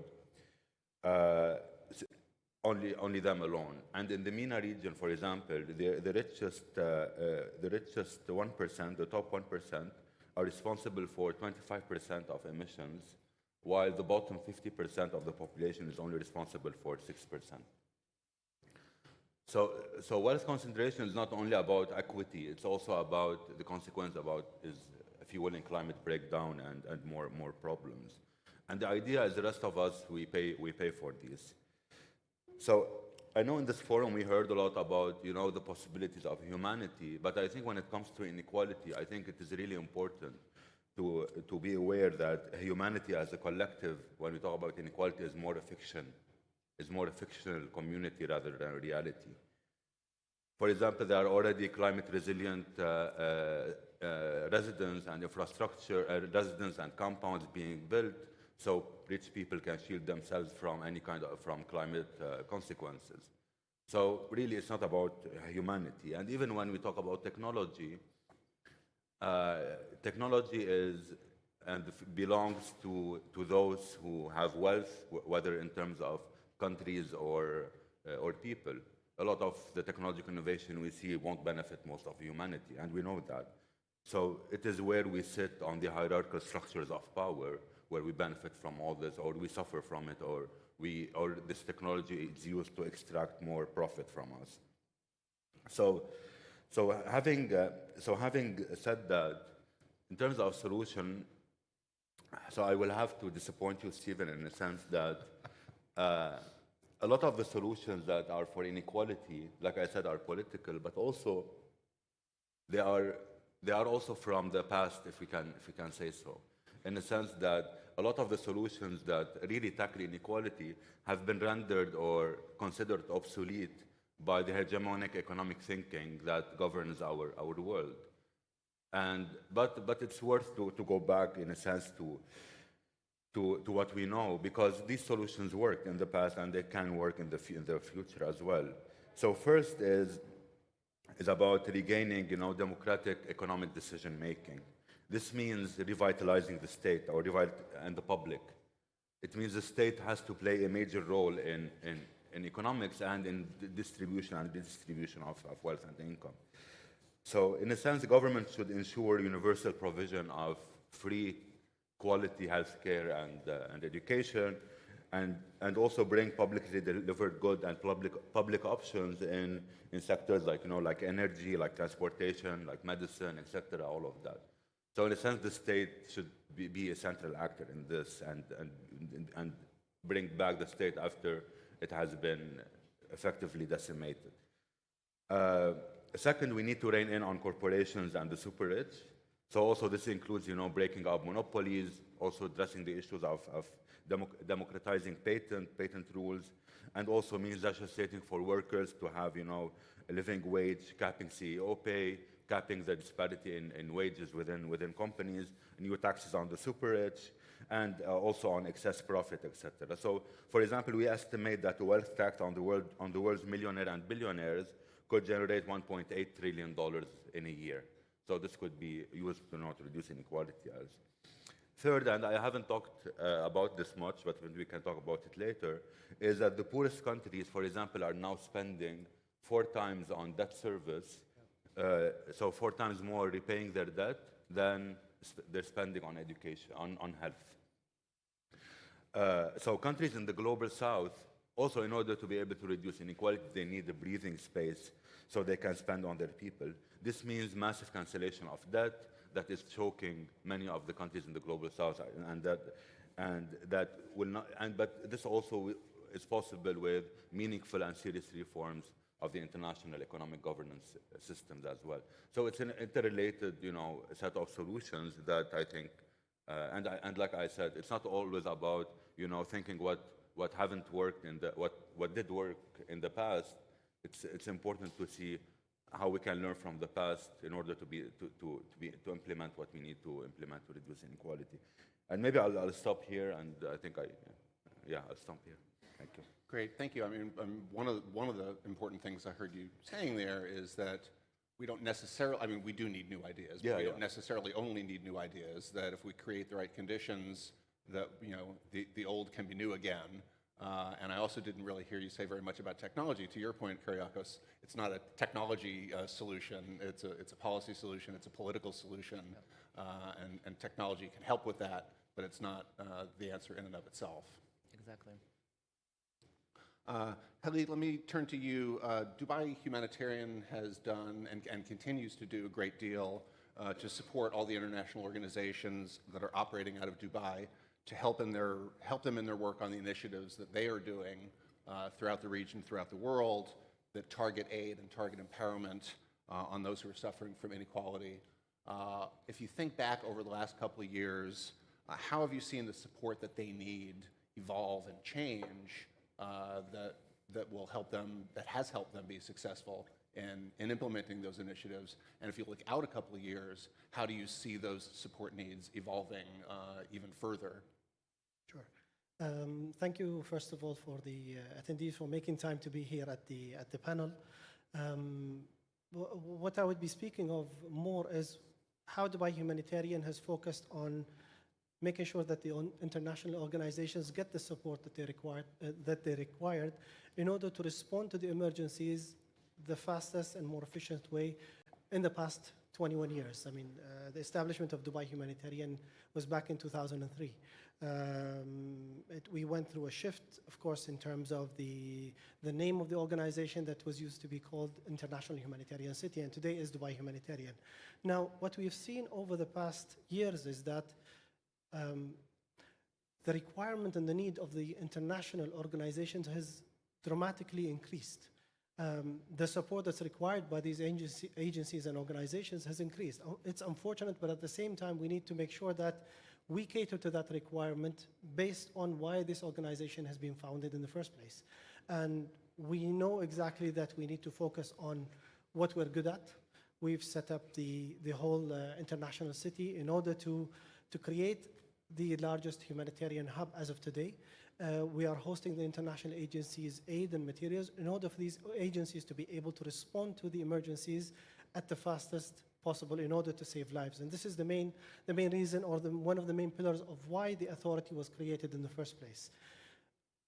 Looking back at the numbers of the past few years, in 2017, the aid and material and stock that was stored at Dubai Humanitarian was worth of around $45 million US. We've seen a dramatic increase in the past 5-6 years to over 200 million USD. And that increase has come, unfortunately, naturally, because of the increase in number of disasters and number of, the effect of climate change that we have seen over the past years, and unfortunately, the conflicts that's happening in the region on the international level also. What we understood is that we need to focus on providing the support. It's a very negative environment. You know that when you see that the catastrophes are increasing and the problems are increasing in the region and internationally, what you need to do, I think, from the perspective of focusing on what the future looks like. And if we keep on looking at the numbers, unfortunately, it is a negative number. The deficit is increasing, unfortunately, as we look at it today. But we understand that focusing rather on solutions as per what Dubai Humanitarian is providing today and as per what the humanitarian organizations are performing in terms of activities, we require to continue providing that support. And we know that no matter how difficult it becomes, the more support that you provide in terms of facilities, in terms of accessibility, in terms of being more efficient in providing the support to the humanitarian community will always contribute to saving lives and creating stability in different regions and different areas. And I believe this is where Dubai Humanitarian has put its focus over the past years. And the humanitarian community has requested to expand this presence at Dubai Humanitarian because of the type of support that they have seen on different levels. The discussions that take place between Dubai Humanitarian's organizations that we are hosting today and decision makers plays a very important role here in order to move those stocks and aid without looking at any red tape that might hinder that assistance. And this is where we see our strength is, and this is why the community has continued growing by having the right experienced people in the field, such as the colleagues that we have here at the panel today. And we look at where we can really make sure that our support will play a vital role in responding to these emergencies and creating the stability in different regions. Looking back also at the numbers, and we have seen that unfortunately the health and stock of the health stock has increased from around 5 million back in 2017 to over 60 to 70 million USD, and that's just the health stocks and aid. Wow. COVID played a very vital role, basically, in the increase in pre-positioning for these organizations. But we thought that those numbers will be reducing after the period of COVID-19. But what we have noticed is that through the numbers, through data, that number has dramatically also increased over the years. So when you look at the numbers, and what we depend on here in decision making is that Dubai Humanitarian has created a platform which is hosted by Dubai Humanitarian, but it hosts the information of the major agencies that are providing the assistance on the international level. It's called the Humanitarian Logistics Data Bank. We rely on data because big data, as the colleagues here mentioned in the panel with Dr. Kyriakos, is that plays a vital role in decision making and knowing exactly how to prepare ourselves for the future. Yes, we don't know how the future will be, but we know very well that the numbers will give you a better prediction of what you need to prepare, how you need to be more prepared than we saw during COVID. I think no one was prepared of the future. No one was ready to understand what might COVID-19 pandemic hold and how you need to be prepared for it. But the numbers showed that if you pre-position in different locations, you have a better chance in responding to these emergencies in a faster pace, in a better pace, where people really need help in different regions and in different areas. And this is where Dubai contributed and became, instead of closing its area, it became an open net to really provide the countries, the humanitarian organizations, the support that they required during the most difficult time I think humanity has seen in the past 20, 30 years, I think, with the pandemic period. That showed how it's important to really be well prepared, well positioned. I mean, part of what Dubai Humanitarian growth is and how important the hub is today is that we combine the right minds, we combine the right organizations, we speak to organizations and expertise in order to really be able to provide the assistance that's required on the level of these organizations, because we understand very well that they are the ones who implement the work on ground. What we do from an authority perspective is that we make sure that we listen and we act upon the right information from expertise. And this is where you find better solutions, I think, for responding to emergencies, and this is where the focus is for Dubai Humanitarian in the past years. I think I will stop from here. I will stop at this point, and we'll continue with you, Stephen. Great. Well, thank you. I think you've touched on, again, on a number of interesting points. I think your point about the data bank, I think brings us back to technology. I think we tend to think about technology innovations as like, what is some new thing that we've never done before, that with technology that can sort of create a solution that never existed before. But just the sheer usage of data, knowing where the needs are, what the needs are, where and what we have, and bringing those things together is an important use of technology that's very simple but powerfully important. True. I have a question I'd like to pose to all three of you and sort of have each of you, from your own experience, your own observations, your own perspectives, answer the same question, and kind of in the spirit of looking to the future and how we can create a future that's different from the reality that we're grappling with today when it comes to inequality. I want to go back to a point from our opening framing for this discussion, that historical and traditional models of economic growth have been an important contributor to and exacerbator of the inequality that all three of you are working with in your organizations. So given that, in what ways do you think that the current paradigms of economic growth could evolve and could be changed to address inequality in different ways while still respecting planetary boundaries? In other words, what could different future economic growth models look like? And then if time allows, we can talk about what some of the steps might be to implementing those new economic growth models. Let me, if I could, maybe, Kyriakos, ask you to start in answer to that question. Sure, thanks, Stephen. Maybe let me just build upon a few points that both Nabil and Khalid mentioned. We definitely cannot continue business as usual, right? We all acknowledge that, and all the statistics you mentioned are quite stark.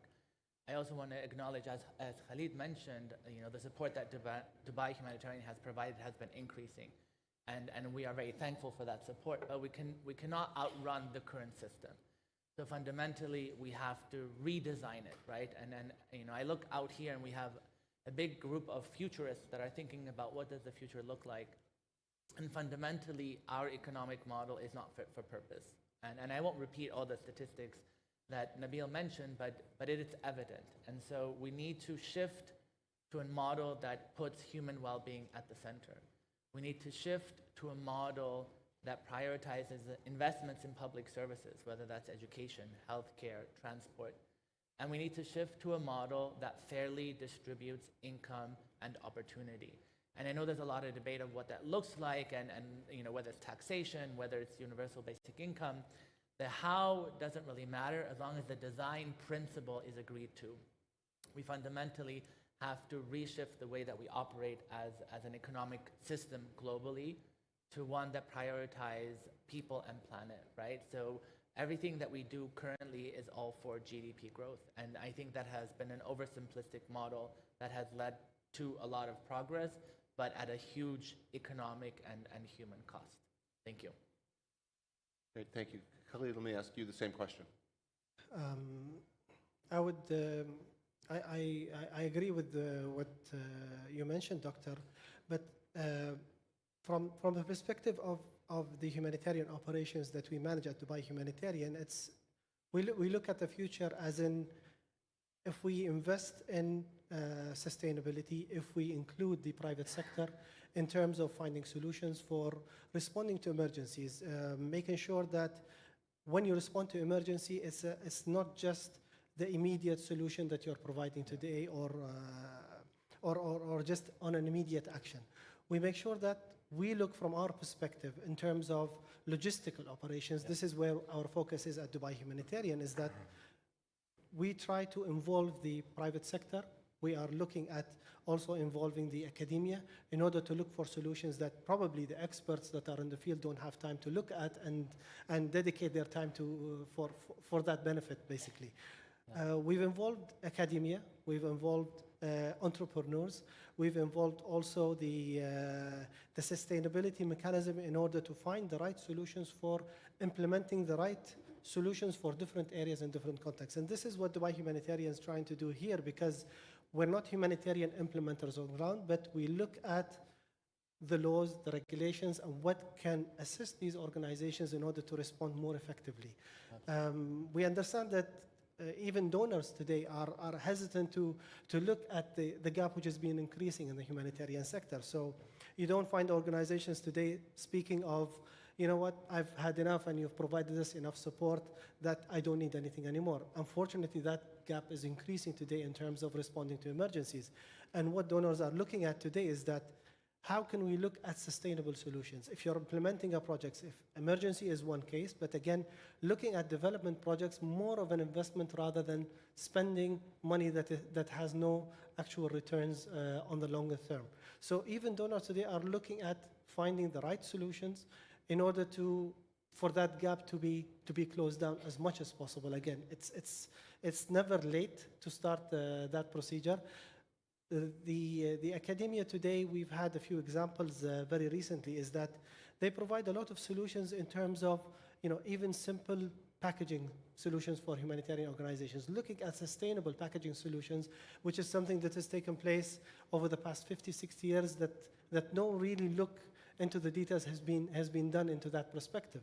And this is one small element of what we have seen, that the academia has provided solutions there in order to look at sustainable packaging solutions, which is something that we presented very recently at COP29 in Baku, which is academia and students themselves looking at practical solutions for the private sector to adopt, for the private sector to look into and provide to the humanitarian actors. And if you provide solutions, then you require further investment to look at these solutions in order for them to be implemented on ground. And such an example is really important, because as experts or as people working in the humanitarian context today, sometimes you look at the laws and regulations and the things that really embed you from thinking outside the box. And we know that students do think outside the box because they don't have these kind of restrictions that embed them from looking at solutions which could be very simple, but at the same time very hard to think of during whatever operational context that they look at and the emergencies. So they're really caught up in that moment. So getting out of that box becomes kind of difficult, but it needs to be looked into. So we look at these kind of collaborations that will provide us the right solutions probably, or the best alternative solutions to what happens today in the context of humanitarian operations. Yeah, absolutely. Thank you. And I think the idea of turning to people who are not burdened by the solutions of the past to come up with the solutions of the future is a really important element for how we think about this. Maybe let me give you a couple minutes on the same question. What could a future model of economic growth look like that addresses inequality in a way that gets at some of the systemic issues that you started our conversation with? And then we'll leave the rest of the time for questions from you all in the audience. Yeah, sure, thanks. So, so let me say first that a future economic model or alternative model that respects planetary boundaries and reduces inequality, first, it's a model that should not allow the existence of billionaires. That's one thing, in the sense that extreme wealth, obscene wealth concentration should not be happening in this kind of model, because then we would have redistribution, we would have guardrails against this, etc. But it entails a radical transformation of economic thinking, of economic systems, and it's more complex or more meaningful than just going beyond GDP, than measuring other stuff. Because now what is being presented in front of us, that now we should measure other stuff than GDP, then things will be better. But it's even beyond that, because we cannot rely on how things are being done right now, in the sense that it's a world driven by profit-seeking corporations, by profiteering of wars, profiteering of disasters. Like I was saying before, like for example, the COVID pandemic has been disaster for most of us, and then we had COVID billionaires, like more billionaires coming in, and more the big pharmaceutical companies, racking up profit, etc. So this system should not exist in this way.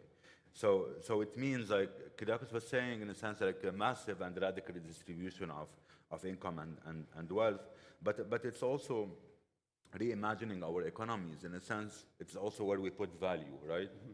It is how we value, it is fully accounting and valuing, for example, women's unpaid work, care work, all those sectors that are maybe that are undervalued, like education, health, etc., and care, are really important to so we can put more value on it and challenge economic orthodoxy that we have seen. But also it's also about reimagining or reforming the international, like I said, the international economic governance. like for example, you know, here, like when we talk about this issue, sometimes you forget, you know, the different parts of it, like people, but also countries, is that we have a lot of countries that are facing, you know, debt crisis right now, right?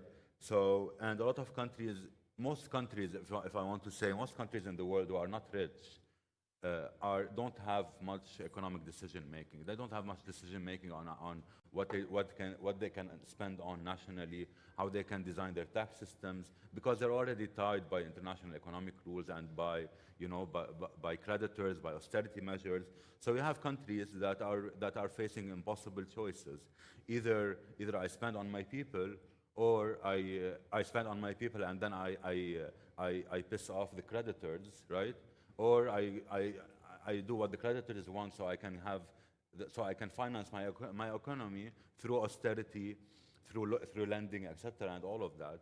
So they are in chains. They are shackled by this kind of choices, and these kind of choices are made. You know, the international economic system is being shaped a lot by institutions like the IMF and the World Bank, where there we have what we call the $1, one vote system, where countries are not equal. So in this sense, we need a radical transformation of this kind of international economic governance.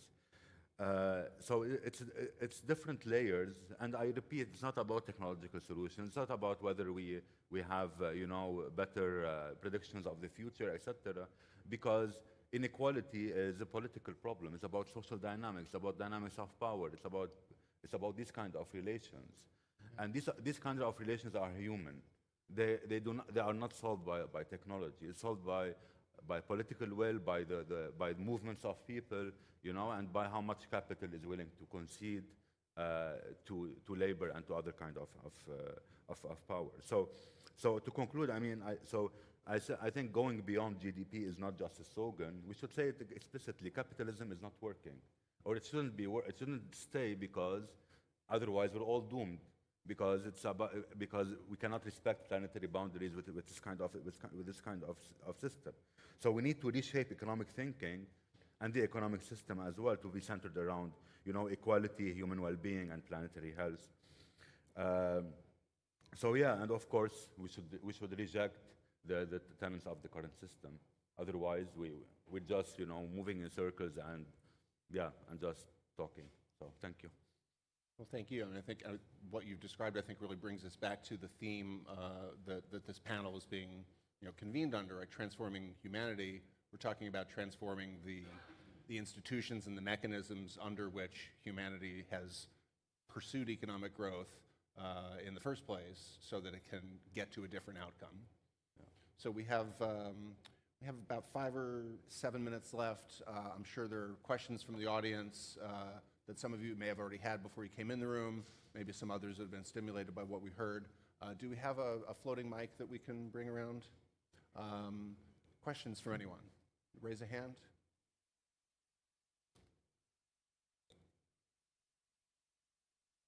We've got a question here in the front, very front row. And you can pose it to any one of the panelists, or to the panel as a whole. The mic is coming around to you from this way. Thank you. That one works.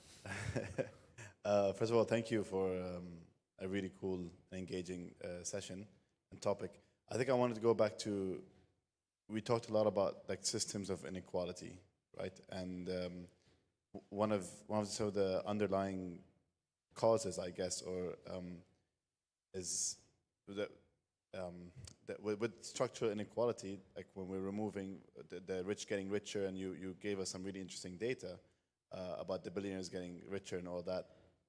One of the issues that sometimes people say is that there's a distrust of institutions and governments, and we're seeing that a lot in sort of the rise of, say, the right wing across the West, etc. So that's one of the reasons, as like, you know, the right-wing ideologies where it's slashing these taxes, etc., and putting money more in capitalism and trusting the capitalist system to, you know, solve that. But what your stats are showing the opposite.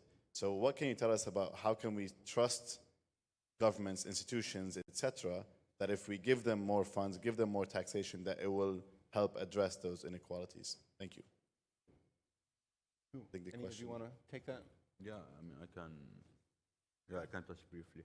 So, yeah, I think distrust in institutions and in government is because of this.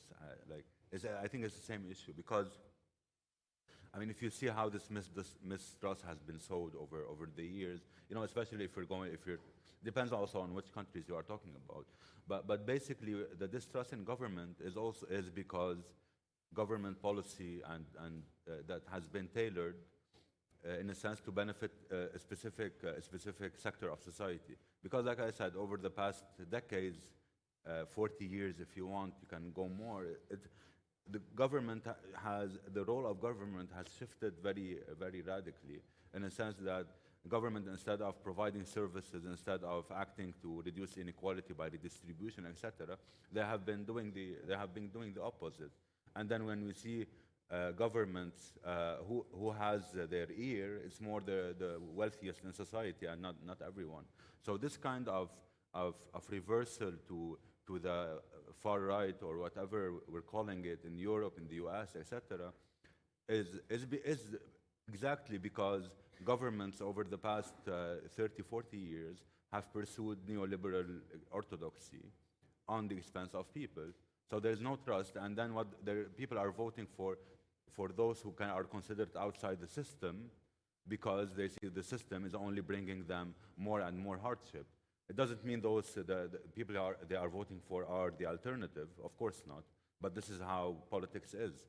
So this shift that we've been seeing is one of the most starkest and loudest indication that we need to stop what we have been doing for the last decades and to really radically change economic policy and radically change what governments are supposed to be doing, like providing services, like providing power, transportation, all of this. That's why we need to bring back the government as and the service of the people, and the economy is in service of the people, as in opposition to what we have now, where people are in the service of the economy. Great, thank you. Any other questions? Someone here in the middle?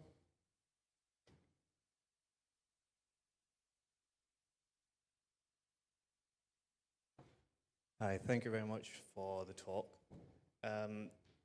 There's been a lot of focus on changing the economic model, but do you think there needs to be more of a focus on educating the younger generation, the future decision makers, in changing their mindset, in how they perceive capitalism, how do they perceive success to reduce inequality?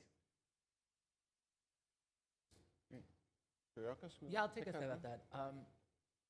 I'll go back to what Nabil said, right? That fundamentally inequality is a societal issue, right? And it's a design principle. It's built into the system that we have, and so I think education is a big part of that. If we all grow up in a society where we value community, where we value connection, where we value equality, where that is actually the basis of what we strive for, and unlike some of the incentives that we currently grow up in, I think that'll definitely have a big difference. I do also want to infuse a bit of optimism into the room, because I know that a lot of what we've talked about has been quite stark, and that just is the reality that we live in today. But I think fundamentally, if we look historically, organizing people around common cause has been the only way that change has come about, right? And we saw this, at the turn of the last century in the US, for example, with the robber barons and the disruption of those systems. The Great New Deal brought in essential services to millions of people. So there are many examples where change has happened for the better. Even today, there are many countries that are heading in the right direction, and not necessarily just rich ones. For example, if you look at Costa Rica, it has much less prosperity than the US, but on health and education outcomes, it is on par with the US, right? So there are models out there that we can look to, but it will take involvement from all of us. And until we get there, there will be a lot more suffering. And again, going back to what Khalid was saying, we are very thankful that we do have the support of Dubai Humanitarian and many, many other donors and supporters, because it's going to take decades to get to a system that addresses inequality. And until we get to that point, unfortunately, we will need humanitarian organizations to help the most poor and the vulnerable in the meantime. So I guess the bottom line is we will get through the other end because we have to. As Nabil said, we have no other choice. But the question we have to all ask ourselves is at what cost and to who? And fundamentally, it's the poor and vulnerable that will bear the brunt of our current system as they currently are. Thank you, and I want to take a moment to shine a light on that question. And another one of the themes of this conference is empowering generations. And it's important for us to think about not just empowering the current young generation and the next generations, empowering them in the current paradigm, but empowering them with educational opportunities that don't burden them with learning the traditional paradigms, but rather give them the opportunity to learn about new ways of thinking about success and growth and what those might mean. I think we have time for one last question, and then we'll need to break. How about over here?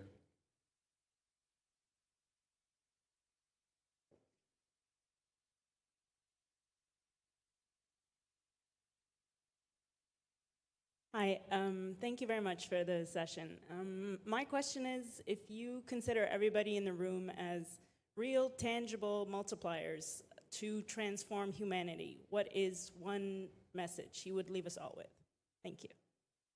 That's a great way to wrap us up. Maybe like a lightning round quickly from each of you. I mean, I'm not an expert in giving final sentences or guiding anyone here, but I would say is that what we have noticed, I think, over the past years. I'm not a humanitarian. I mean, I'm a person that works in this field and tries to provide certain expertise to make the system work in terms of doing whatever we can for the humanitarian organizations, for them to commence their work on ground.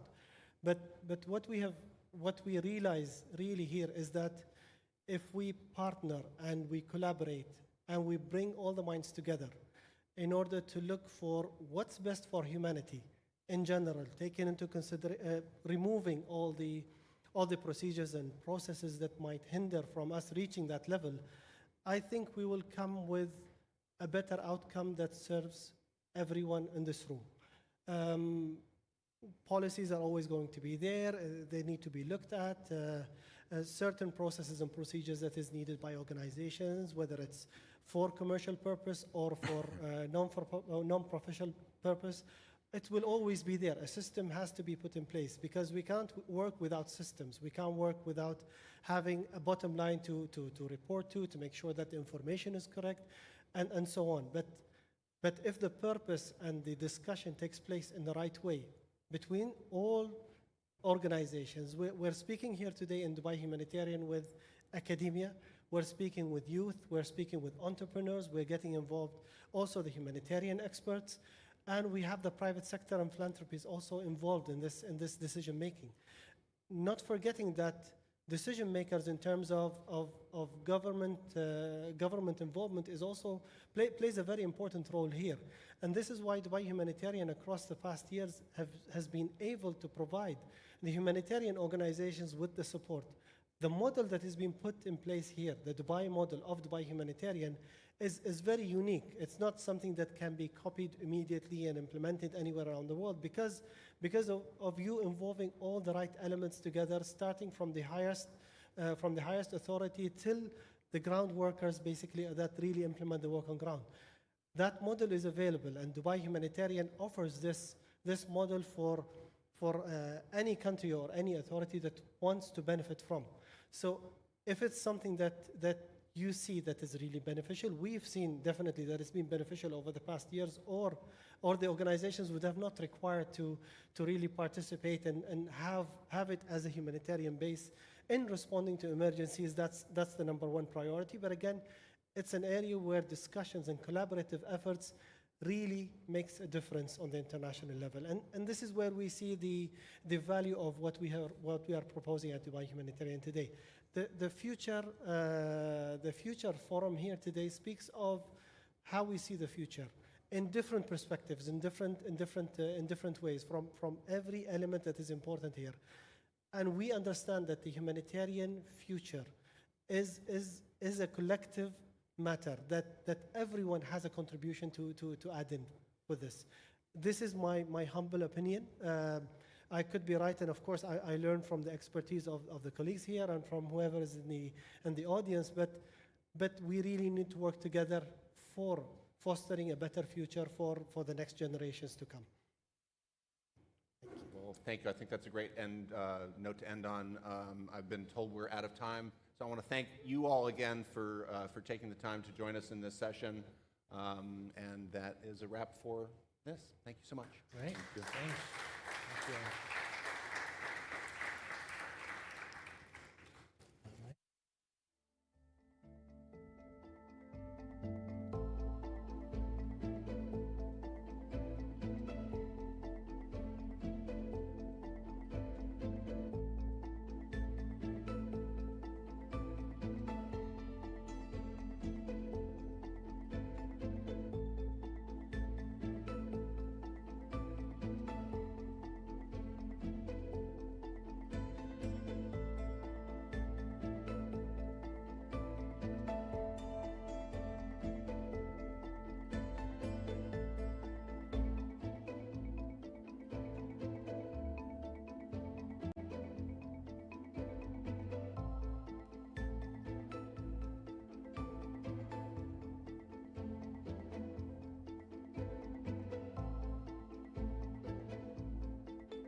I think we will get started in just a Sit down. moment. Okay.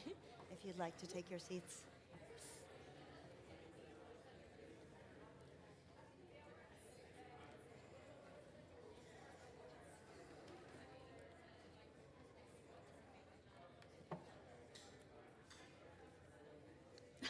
You have fans.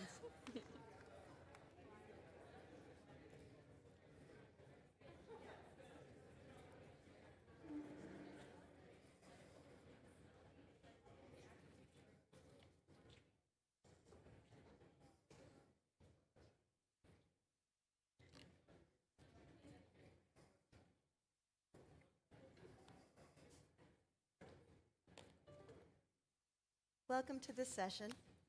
My name is Amy Zalman, and I will introduce our three excellent speakers in a few minutes. This session is called Towards Symbiosis. How is our relationship with algorithmic life forms evolving? It was noted in yesterday's conversation between Amy Webb and His Excellence that not all technology is artificial intelligence, and that in fact artificial intelligence isn't new.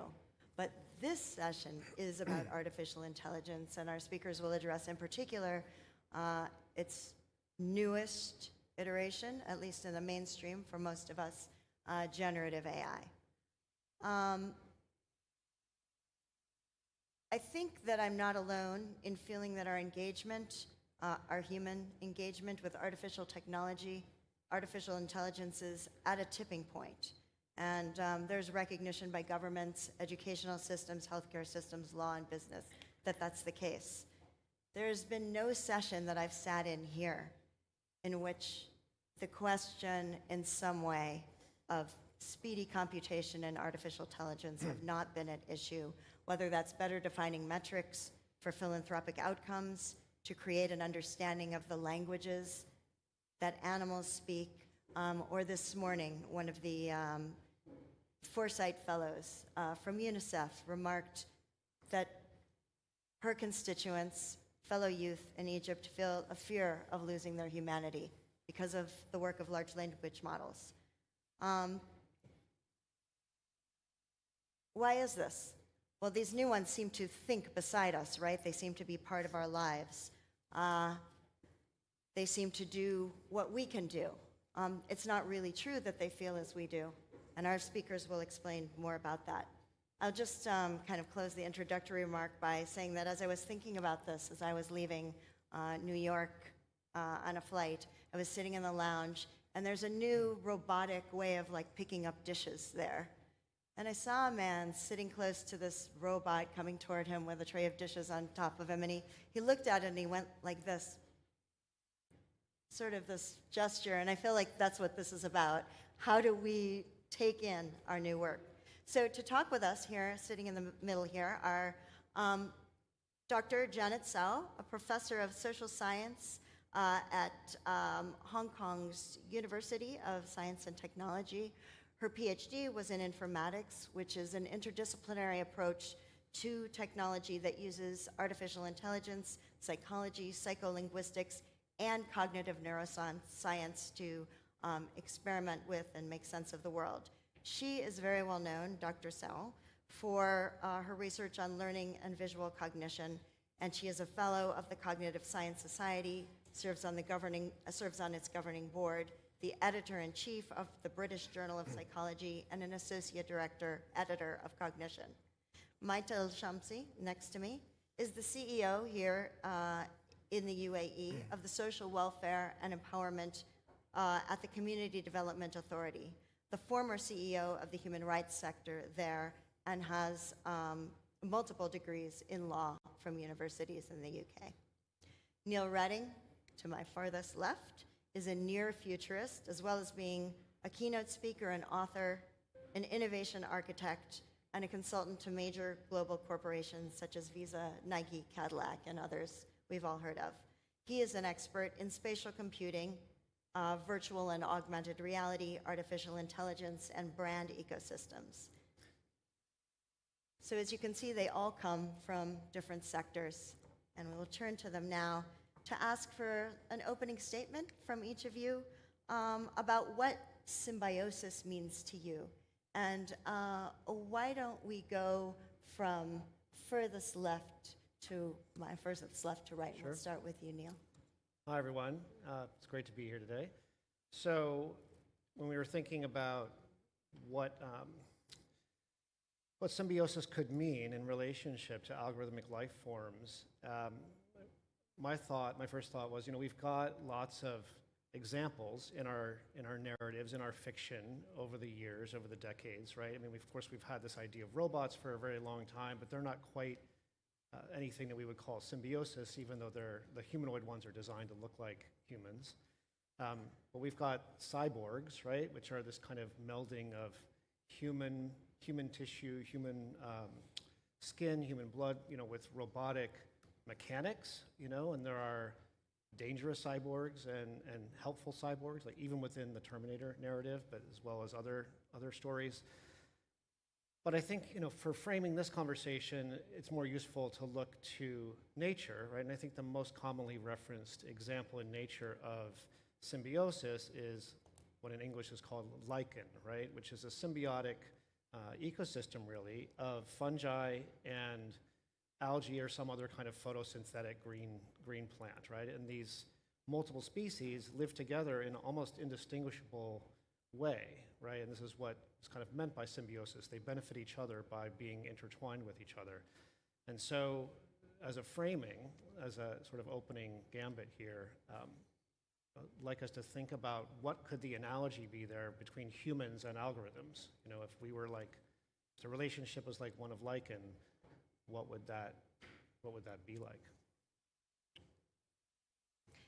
Okay, first of all, thank you very much for having me here.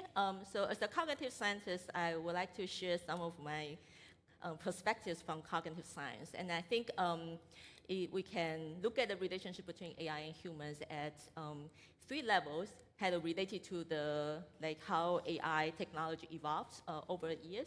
So the first thing I want to talk about is the impact of AI on our current life. So we now know that AI has become more and more integrated into our daily life, and it makes our life very efficient. However, we also know that it comes with some challenges. So, for example, information overload. When information is very easy to get, and it really challenges our executive function abilities to focus on important things that are important to us, and while inhibit things that might be irrelevant or distracting. And another good example would be cognitive offloading. So we started to use AI to replace some cognitive tasks that we perform in daily life, such as we use GPT to help us to summarize articles, to generate art images, to caption images, to explain images. And so the danger or a risk associated with this is then it will limit a lot of opportunities for us to develop cognitive abilities. And that might be a particular important issue for children because they are still learning and they try to develop their cognitive abilities.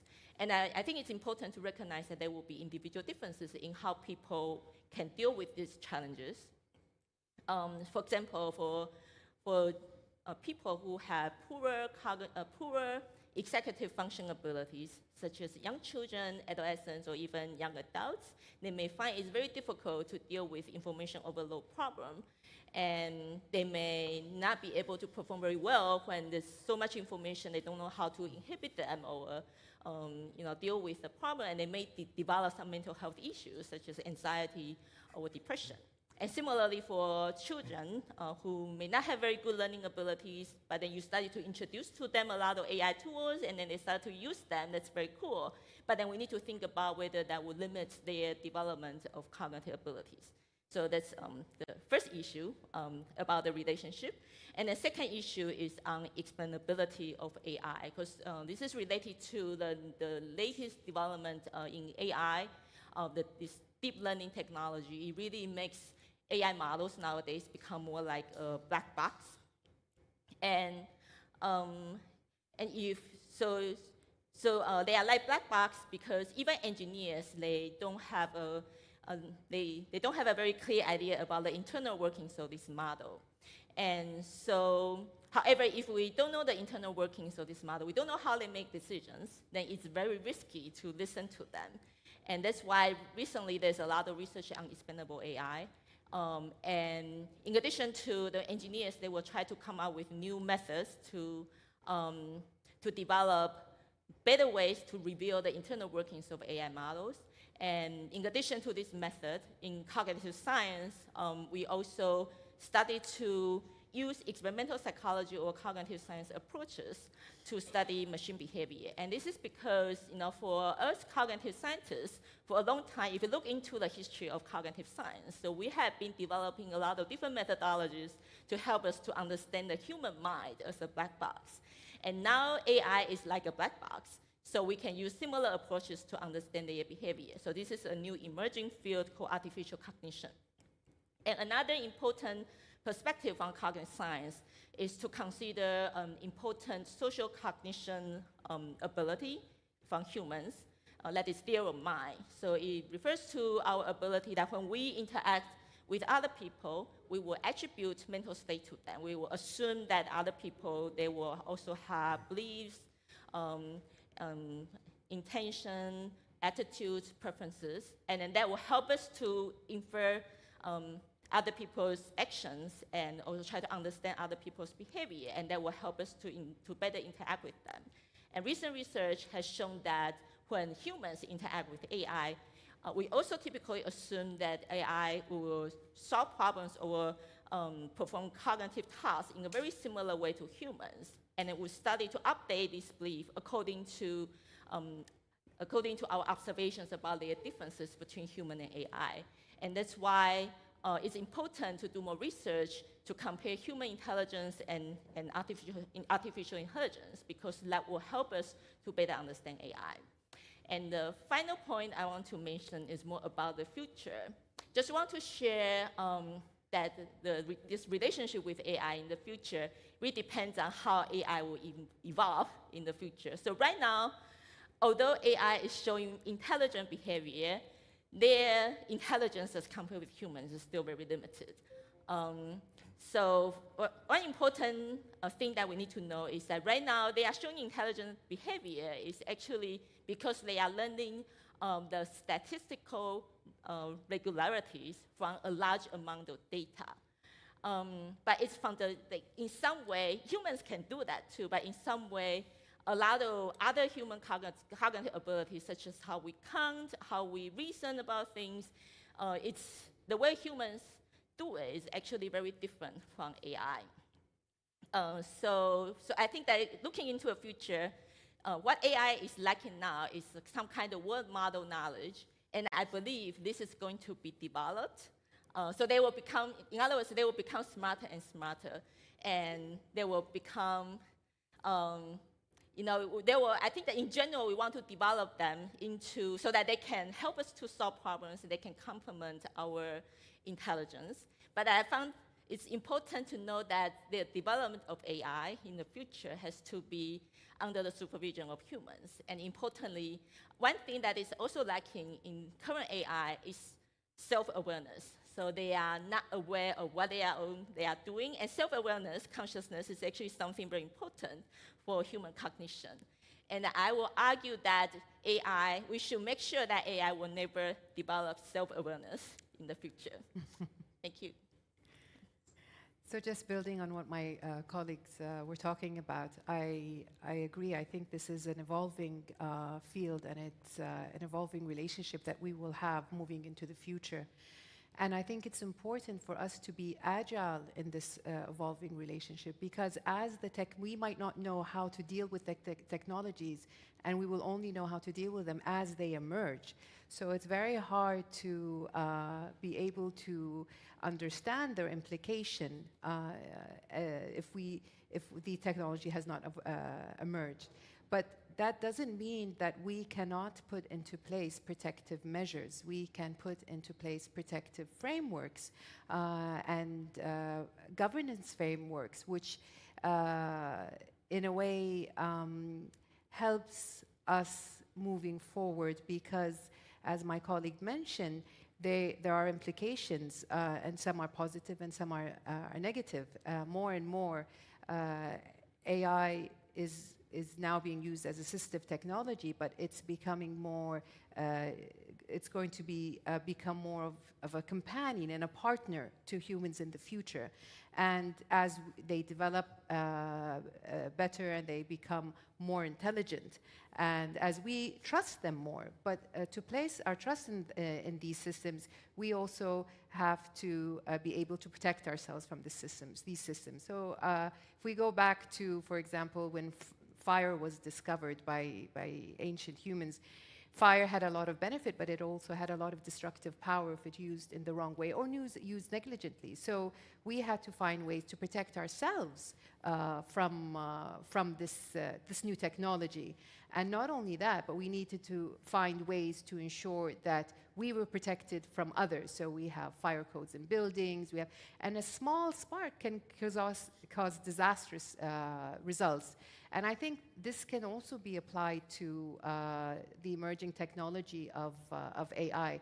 And we have to realize that this is a new rule of law, because the rules of law that apply to our physical reality, it completely changes when you're talking about the virtual reality, because the virtual reality supersedes any physical or geopolitical landscapes. So this is really a collective effort that we have to be involved in, and we have to make sure and agree that this is our collective responsibility. Thank you for that span of answers. What's interesting about them is that you suggest a wide range of relationships that I suppose we're sort of working out right now. There's the symbiotic one, in which there's an ecosystem like that of lichen. Maybe they're dangerous. Maybe we don't understand them. We're trying to puzzle it out. We get overloaded by what they present for us. So all of these sort of models of human relations with other humans are kind of suggested by you in both positive and negative frames. Let me push a little bit and ask you what you think the implications are for, since we're in the transforming humanity room, either in the near or more distant future, what does this really mean for us, our humanness, if you'd like to answer that? And if not, maybe think a little bit further on either the positive or negative effects that you have already suggested in your opening remarks. But what about our humanity? And let's go to you, Neil.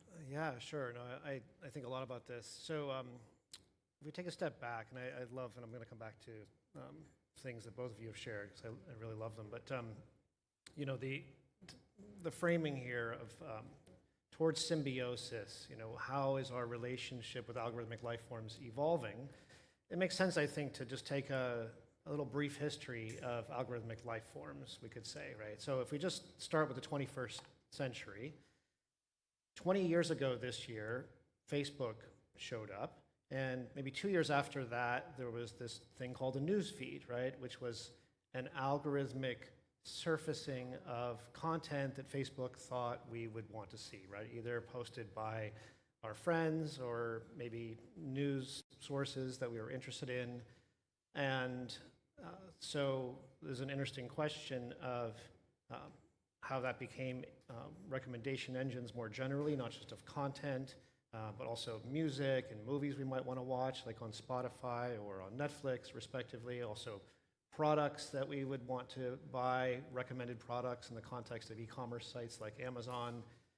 And if we ask ourselves, okay, so for those kinds of algorithms, or algorithmic life forms, we might call them, you know, what was our relationship, or what is our relationship like with those?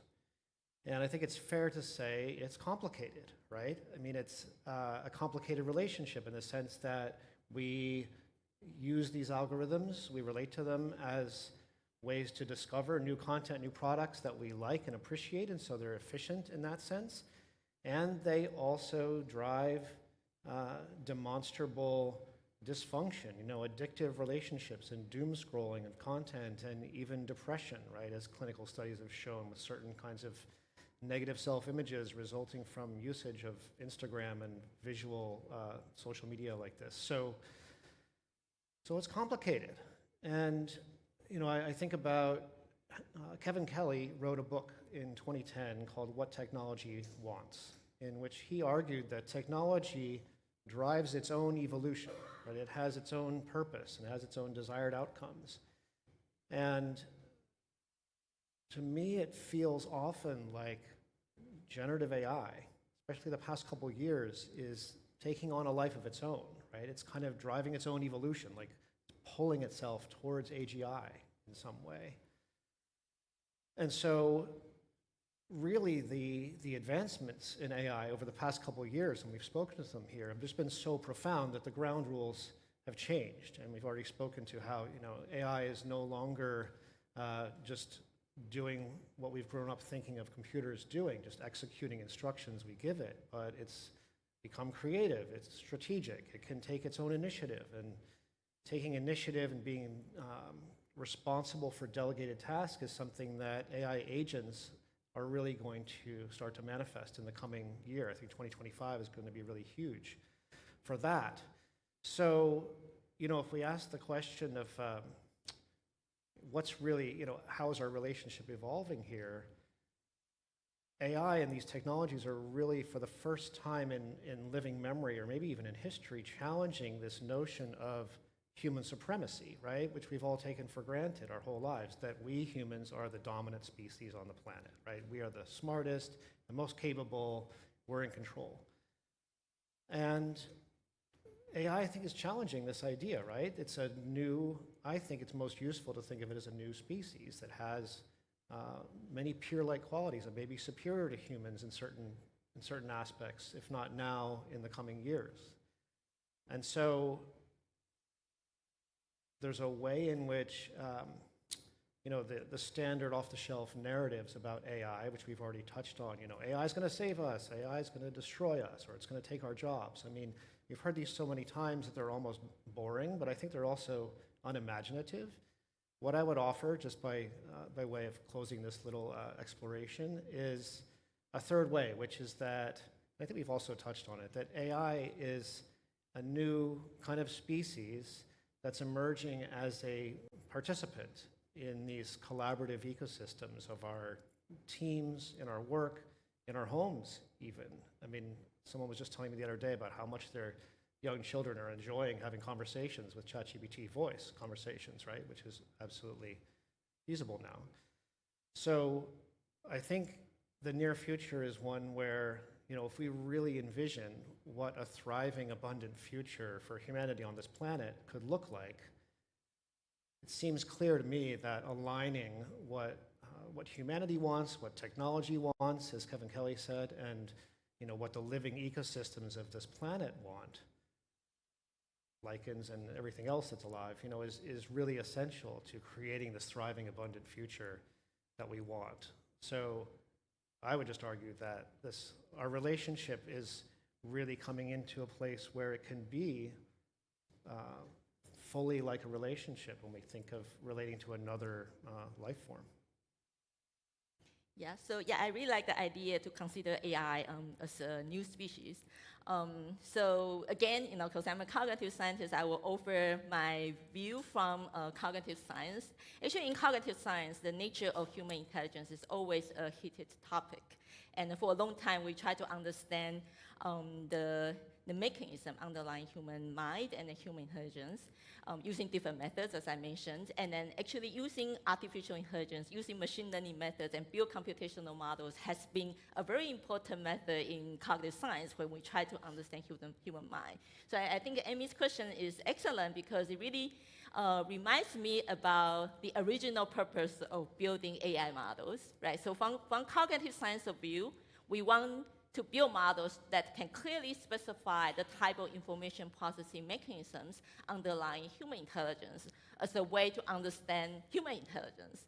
But the funny thing is that now the models, in earlier models, they are simpler, much simpler. And then now the AI models become more and more complicated. And they started to differ from, you know, the type of models that we use to simulate human intelligence. And I think it's important to know that although when artificial intelligence started, we tried to build models that can simulate human intelligence because we thought human intelligence is the best model for us to build something else that is artificial but also very intelligent. But then later on, we found that human cognition actually also has a lot of limitations. For example, we have very limited attention ability. We can only attend to one thing at a time, right? But AI models, they don't have this limitation. We don't need to implement this limitation inside AI models. So indeed, that will tell you that gradually AI, indeed, they serve a different purpose. They try to help us to solve problems, and they will gradually develop into something that perhaps will become very different from human intelligence. So yeah, so to answer Emmy's question, I think through research over the years in both cognitive science and AI, indeed, on one hand, I think the development of these AI models really help us to better understand the nature of human intelligence. And then on the other hand, the knowledge about the human intelligence and also the difference between human intelligence and AI will also help us to build better AI models. I think the future, we're talking about transforming humanity. So the future, His Highness Sheikh Mohammed said, the future belongs to those who can imagine it, design it, and execute it. And I think a lot of people have imagined the future with AI. We've seen it 40 years in Hollywood. We've seen it now in museums of the future, where they put you in immersive experiences of what the future will be, positive and negative. And I think, just building on what Neil and Janet saying, I think we're at the point where we have the ability to design that future and design this super intelligent AI and how it will function with us in the future. And I think it's very important to strive towards designing it where carbon and silicon work together. We almost are an orchestra, and we create music together. And I think it's the role of futurists and scientists and humanists and really a range of people to come together and design that future. And I think, just building on what you were saying, Janet, maybe we shouldn't design it like us. Maybe the AI should be different from us. It should be devoid of desire, because maybe AI will only be a threat if it was more like us. So maybe it's time to design something that is not like us, and I think this is what maybe you were trying to come to, that its function is different from our function as a human. It might supersede us, but in an ecosystem, maybe we're not meant to be at the top of the hierarchy moving forward. So it's very interesting, and I think. We have the ability now to ensure that we design the future that we want to see for our children. Could I just add one thing, because I wanted to remember to comment on, you spoke, Maita, about fire, and you spoke about the differences between human cognition and emerging cognition, we could call it, right, in these AI models. And something I'd heard not long ago in the context of thinking about AI as a new species and the potential dangers, and also the conundrum or the problem of explainability, right, which you touched on, and which is a big conversation in AI, which is, just for anyone who's not familiar with it, just the problem generally is that even the developers of these models can't often explain how they're arriving at the conclusions they're arriving at, that there's these emergent properties that are unexpected, unintended by the developers. And anyway, in this conversation that I was listening to, this AI expert described, or just made a reference to natural science, right? Which is similar to how you were describing, like, so fire was created. I'm sure we stumbled on it accidentally. Maybe lightning started a fire. We're like, ooh, like, let's figure out how we can do that intentionally, right? But throughout our existence as a species, right, as Homo sapiens, we've discovered all kinds of different species. We're discovering new kinds of creatures all the time. And we have natural science, which is like a set of methodologies and approaches to systematically understand the behavior of a new species, right? What's driving it? What is it trying to do? How does it behave? How does it work? And bringing that concept of applying natural science to these models I felt really an enlightening way of thinking about explainability, right? It's just, well, if we think of AI as just we just discovered this new species. We don't know why it does what it does. Well, we can apply principles of natural science to study it, just like we've done with fire. And then by studying it and understanding it, we can create guardrails for ourselves, right? Same thing applies with dogs and cats and other creatures that we've domesticated, right? I mean, we understand what drives them, how they behave, and then we figure out how to coexist with them, right? How to live harmoniously with them. And I think AI is going to be the same. I'll ask one closing question, and then we'll open it up to your questions and conversation, and make the conversation a little bigger. You are a phenomenally optimistic group. I love it. So maybe the audience will ask some questions about that. So I will close with a question that may engage you in discussing risk, but maybe not. And that is recommendations. You've given a few for near and further stakeholders. They may be policymakers, they may be parents, they may be developers, they may be academics. But could you offer some closing words on what you think should be done next by someone who holds a stake in the future of the development of our symbiosis? And maybe we'll go this way this time. Maya, could you start? I think what's important is that we give people the tools that they need to be able to coexist with these emerging technologies. I think Janet touched upon it. There are negative effects of technology where we have information overload, we have doom scrolling, all of that. Already we are introducing in schools workshops for children on how to balance the use of technology and find almost like a technology and life balance for themselves. How to deal with, for example, the negative effects of these new technologies. I think also it's important to adapt with it. I think ChatGPT is seen now in education systems as something to penalize students for using, but maybe we need to change the way we think. We say, no, this is now a tool for students. Let them learn how to. Let's incorporate it into our learning. Let us teach them of the limitations, for example, of ChatGPT. Let them be critical. Let them instead of having to finding the information is there available, how to critique that information, how to use critical thinking, how to be creative. So I think that's very important, being very agile in changing how we deal with these new technology and giving people the tools that they need to be able to deal with it. Just back to your example, the first example you get about the robot that you saw in the airport.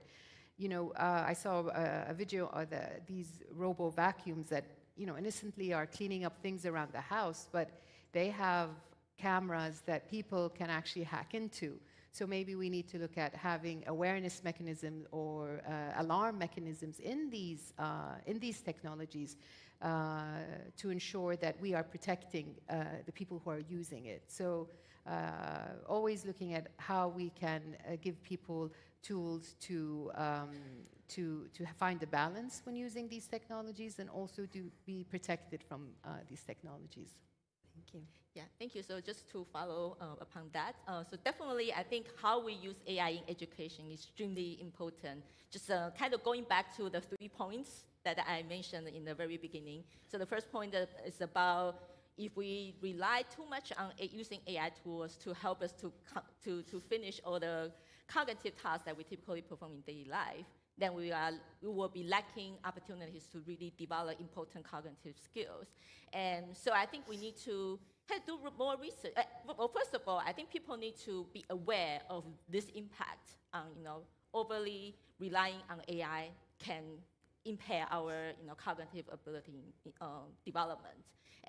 And so that we need to think about kind of finding a balance between the use of technology to help us to become more creative, to learn something better, And on the other hand, we need to look at the potential challenges and the potential impact to make sure that, and then think about ways to mitigate its negative impact. So that would be number one. And number two, kind of going back to expandable AI idea, and then it's, so Amy mentioned about, yeah, we are a little bit too optimistic, yeah, maybe because, but indeed, you know, AI comes with a lot of risks, and then and that's why we need to understand the operation. So, for example, we know that right now the current deep learning AI relies on a large amount of training data, and then so if there are biases inside the training data, it's going to be shown in in the machine's behavior.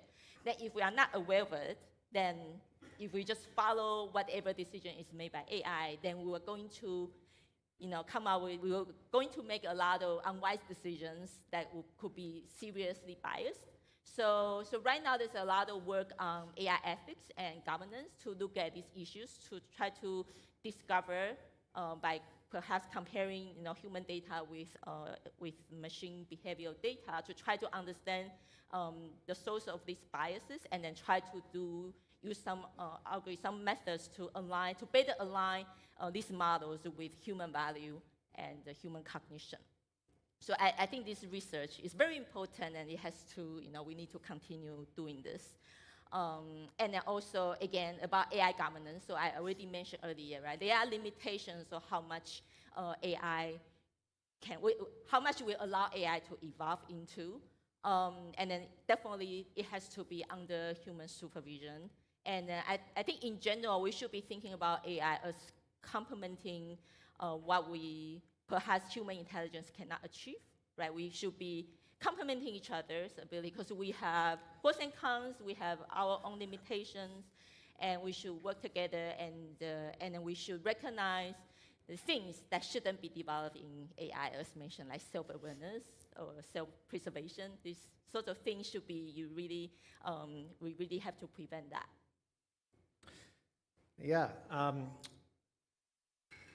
I'll keep it brief, because I think you've both covered some really important topics. I might also take a slightly different angle and maybe even disagree, or in a certain area, which is many of you, if you're paying attention to the evolution of AI, there's this conversation now, not just about AGI or artificial general intelligence, but about superintelligence, right? And in the context of superintelligence, I'll just say with generative AI, so far, a lot of the conversation has been like, let's supervise it as humans. Let's make sure that the answers coming out of these models are correct. You know, let's make sure that they stay within the bounds of the guardrails we set up, and those are definitely important intentions. But there's a lot of reason to believe that we're going to have superintelligence, meaning, you know, AI models that can do vastly more in the realm of intelligence or maybe intellectual activity than humans can do. And therefore, if they can do this, it may be impossible for us to even evaluate, like, what are the answers that are coming out of this, or what are the results they're producing. So I just say that not to be scary in any way, but just to your point, Amy, the reason why I'm optimistic, I don't know if I would even say optimistic. I would just say that these models aren't going anywhere. I mean, AI, like I was saying earlier, referencing Kevin Kelly's book, I mean, I think technology is driving its own evolution. Like, technology has this sense of being a juggernaut in certain ways. And what we're emerging into in terms of an era, I think, is, yeah, we're learning how to coexist, cohabitate on this planet with AIs. And it's like a new species. And so it may be that it gets out of control sometimes, just like dogs and cats do. And hopefully, you know, it won't cause more damage when it gets out of control, because we'll learn, like we do with dogs and cats and cows and other animals, like how to work with their natures so that we minimize harm and maximize benefit to all, right? I think that's the framing of symbiosis here, you know, that we're looking at how can we move towards a symbiosis between humans and these algorithmic life forms. So, yeah, I think I would just leave it with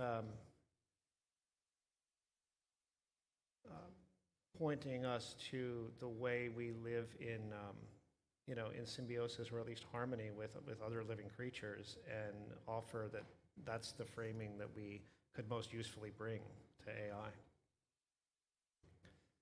All right. And I'd love to hear the questions. Yeah, so. yeah. It's not going anywhere, and neither Oh, are amazing. you. Okay. Amazing. Why don't we take these in sets of, there are 1, 2, we have about 5, 10 minutes most. Let's take 3. Can we do that? And do sort of, so let's start with you in the front, gentle, sir. We'll take 3 questions, and then we'll answer, and then we'll do one more set.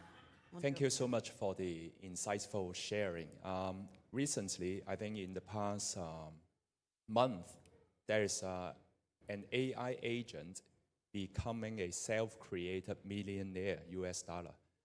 So it is basically an AI agent by a researcher from New Zealand, and then it tweeted, and then it raised funding from very high-profile VC, and then it issued issue cryptocurrency, and then the currency becoming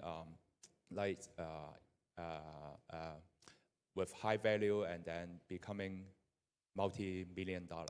So the question is, after listening to all the sharing, it seems that in future, the AI will be coming more advanced than we imagine, and then may perhaps compete with the resources we have.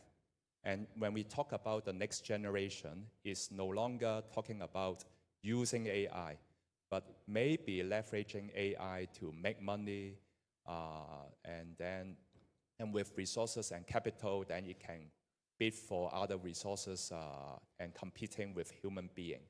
So it's an open question. How do we deal with it? How do you foresee this trend and the acceleration? Thank you.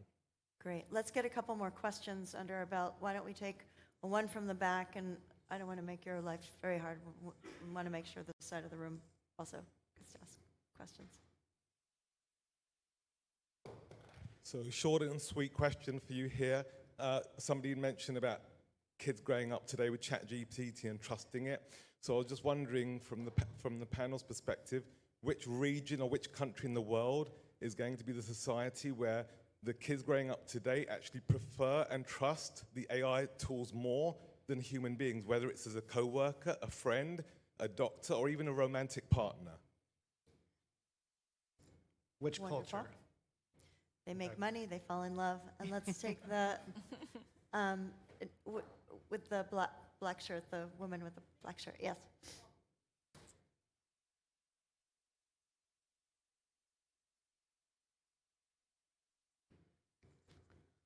It's like a version of geographic equity. Thank you so much. My name is Marina, Institute for Future Readiness. The question is the following.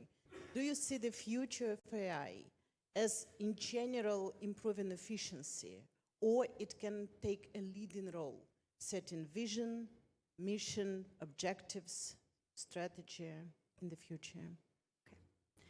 Okay. In order to hear more questions, maybe 2 at most of you answer each of these, because they're quite different. One is about their competition with us. One is about which region will have children who trust AI more than people, and one is about efficiency. I'll take the first question, and I think this just goes back to the idea of we're looking at, like I said, a new set of rules, and there are new questions that we need to ask. Do we own AI, or is it an independent species? And if it's an independent species, what rights does AI have? So I think these are questions that we very soon need to have answers to. Because like you said, they might be in competition with us. So if they are in competition with us, we have to understand who and what we see them as. If they are a new species, then just like we have rules of law for protecting the rights of pets and wild animals and all of that, maybe these are new rules of laws that we need to look into. So I think that's my answer to your question. Yeah, so I can share some thoughts about, perhaps can answer the first 2 questions. So first of all, AI They earn a lot of money, but what can they do it for? What can they use it for? Yeah, so that's I think in general, the development of AI is that they develop specific functions. They are good at doing certain things, such as something that is more algorithmic, right? Something following rules, you just need a procedure, and then you can discover certain rules that you just implement that rule, and then you earn a lot of money, right? So they are very good at finding regularities. But the question is that, again, they don't have self-awareness, right? They don't have, I wouldn't argue that they actually, right now, they actually have mental state about what they prefer to do, what they want to do, right? What they want to spend the money for, right? Yeah, so that's why we need regulations. We need to make sure they really stop at a level that is, that can help us to solve questions rather than developing self-awareness to start to do crazy things like out of control. Yeah, so that will be the first question. And the second question, and I think the answer to, I'm not sure about the region. However, I think there's, right now there seems to be a lot of misunderstanding about what large language models can achieve.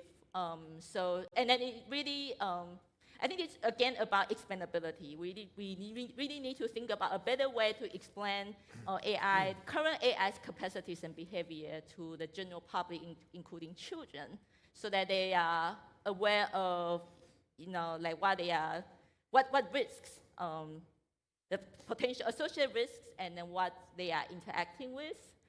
So.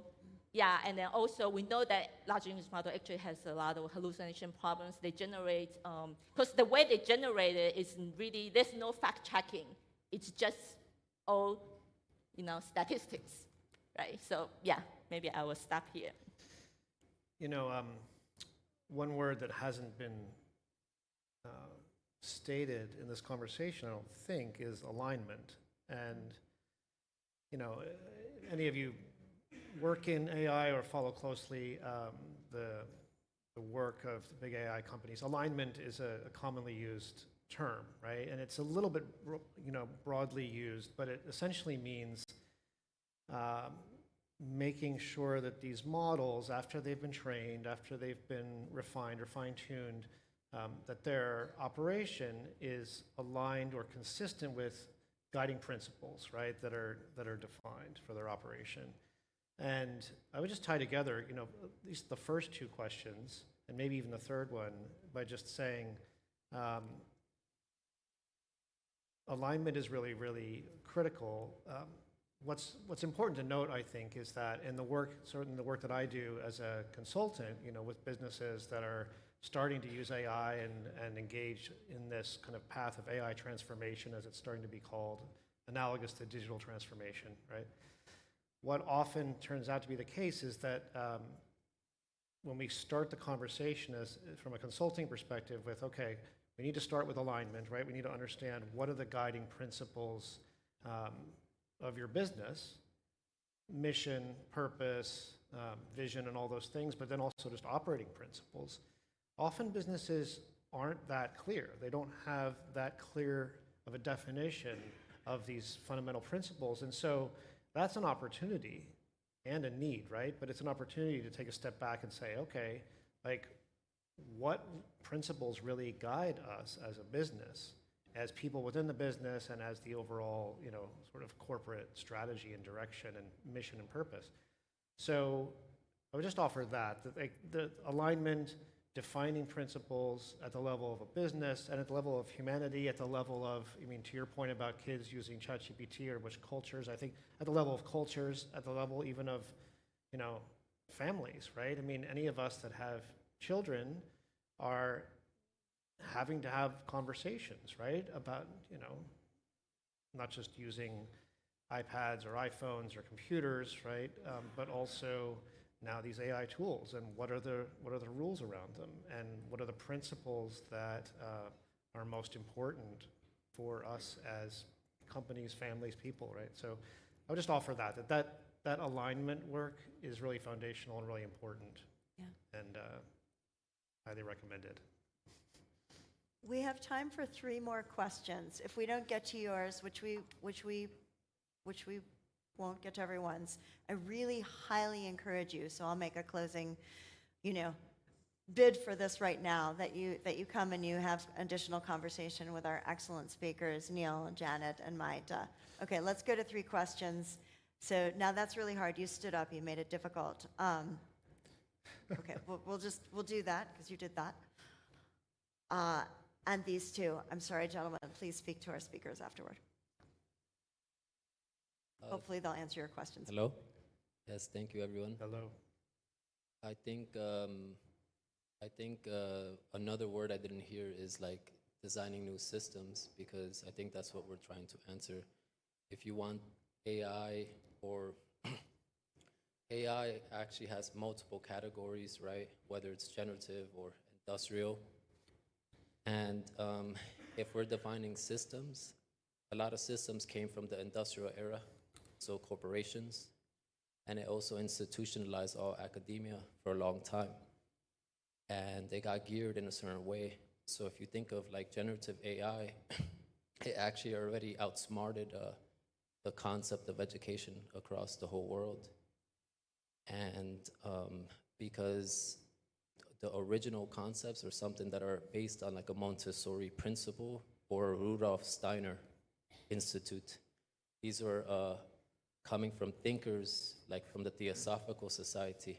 They were more spiritual and they were meditating, and they have studied all the occult practices that existed in human history for a long time.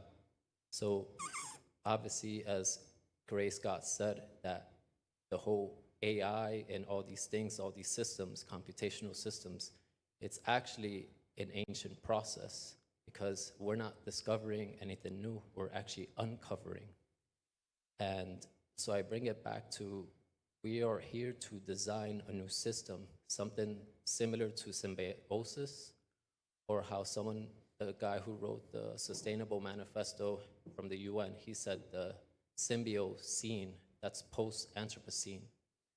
If we don't get all our institutions in the world and governments to unite under that collective alignment, that collective vision, then we will actually head in any kind of imagination that we choose as a society. But we need collective unity. It's not about disruption anymore. It's about unity. Thank you. Love it. There are 2 more opportunities for questions.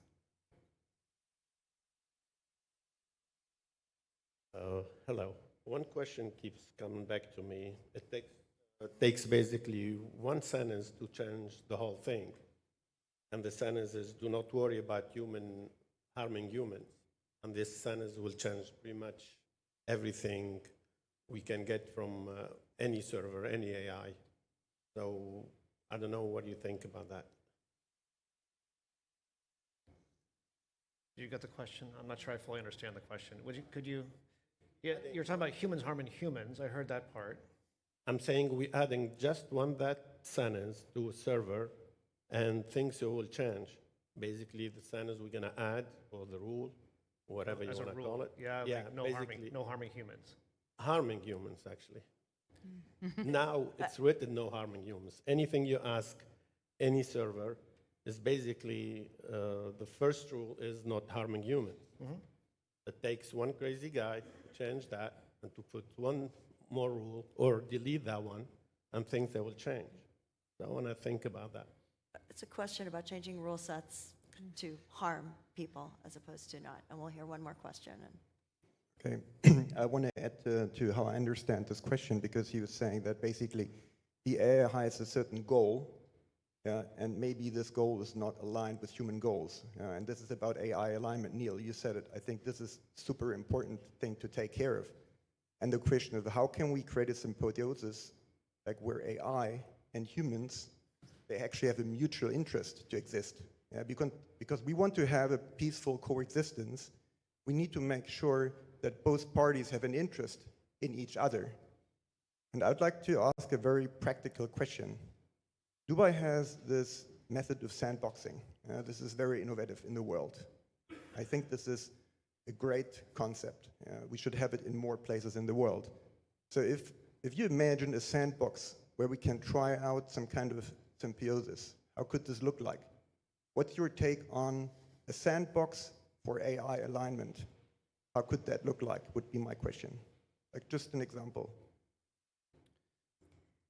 Yeah, I mean, I guess I could speak to it briefly. Like, this is a bit above my pay grade, you might say, but because I'm not an AI engineer working in an AI company. But my understanding is that, you know, if you're OpenAI, if you're Anthropic, if you're Google or any of the other Meta, you know, developing these foundation models, state-of-the-art models, they do apply this kind of approach where they have a model operating in a kind of fenced-in, protected context where it is allowed to, you know, they just, it's called red teaming, right? I mean, they try to break the model, try to get it to do things that are dangerous or unacceptable, you know, to human audiences. And I don't know all the details, but this is already happening. This is part of the safety work that's being done by these companies. I think the first part of the question, I think you're asking about, and I think the previous questioner was asking this as well, pointing to the question of symbiosis, like what would symbiosis look like? I think I heard you say that symbiosis suggests that you've got multiple life forms that perhaps are all equal or treated equal in the sense that they each have sort of desires. They each have like things they're trying to do, right? Sort of they each have their own natures, right? Like just like with symbiosis that is lichen, you know, fungi have one nature and algae or green plants have another nature, and they're doing different things, but they work together, they're complementary. If we ask that about AI, like what is AI trying to do, separate from just what we want it to do, that's a very interesting question. I think it's, as we, and I mean, I mean, some people disagree this is going to happen, but I mean, if AI continues to advance and starts to feel like it's taking on a life of its own and it has its own desired outcomes and its own sort of purpose, its own drive, as Kevin Kelly was talking about 12 years ago, then I think, yeah, this is where the natural science approach kind of comes in, where we have to just start looking at, okay, what is this species trying to do? And then it sounds a little scary because I think we just haven't ever had to deal with this kind of species that is in some ways superior to us, if that's where it's heading, which it seems to be. So, but in some ways it's like, you know, and I think the first questioner was asking this, or at least I heard it in this, we humans already have these kinds of difficulties across nations, right? Like international relations is largely a question of trying to figure out, like, here's a nuclear powered nation, you know, what is its intentions? Like, what is it trying to do? And it can be very challenging, but I mean, these are the challenges that we have, right? Is to really apply and develop our capabilities with negotiation and empathy and understanding, like what are these entities trying to do? You know? Yes. Anyway, that's a longer topic, but hopefully that helps. Yeah. Oh, yeah, so perhaps I can offer some perspective from cognitive science again. So I think we need to think about AI. First of all, AI right now is built by humans, so we can decide, you know, what we want to do with it. And right now, just as mentioned by Neil, right? Right now we have these very powerful foundation models that really show very intelligent behavior. And without fine-tuning, you know, a good analogy would be, you know, they're just like kids. So, you know, like deep learning methods, they were actually originally inspired by the neural networks in the brain. So the deep learning technology is very attractive because the models learn by themselves. They learn all these, you know, statistics, and then very intelligent, and somewhat intelligent behavior emerge from all those knowledges about the statistics. But they are, and then first of all, you know, children, babies, humans, we are also able to do the same thing. And then, you know, children, they can learn, for example, taking language as an example, right? They also learn language through some kind of statistical learning. In cognitive sciences, a lot of evidence suggesting that. However, and then so that's why sometimes kids will say something inappropriate, just like large language model, because they are just learn that, oh, after this sentence, after this context, typically this word is being generated, right? So, And however, in social occasions, sometimes it will be inappropriate. Then how do kids learn, some things are appropriate or inappropriate? Through education, right? We tell them, from our experience, what would be the right thing to do. So I think the same analogy can apply to AI models, right? To these foundation models. We have foundation models, very powerful learning capacity, but what we want them to do depends on humans, right? We can decide the objectives. The closing words are yours, Maita. I just want to say, going back to don't harm humans, I think that your point, there's a saying, hurting people hurt. So will AI reach a consciousness where they actually suffer?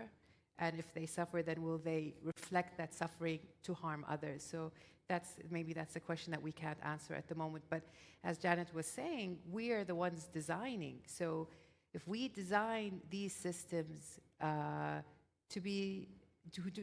not have the consciousness or the characteristics which reflect the negative attributes of AI or humans, like ego, the desire for possession, because you made the point of if he had the money, but what does he desire to use it for?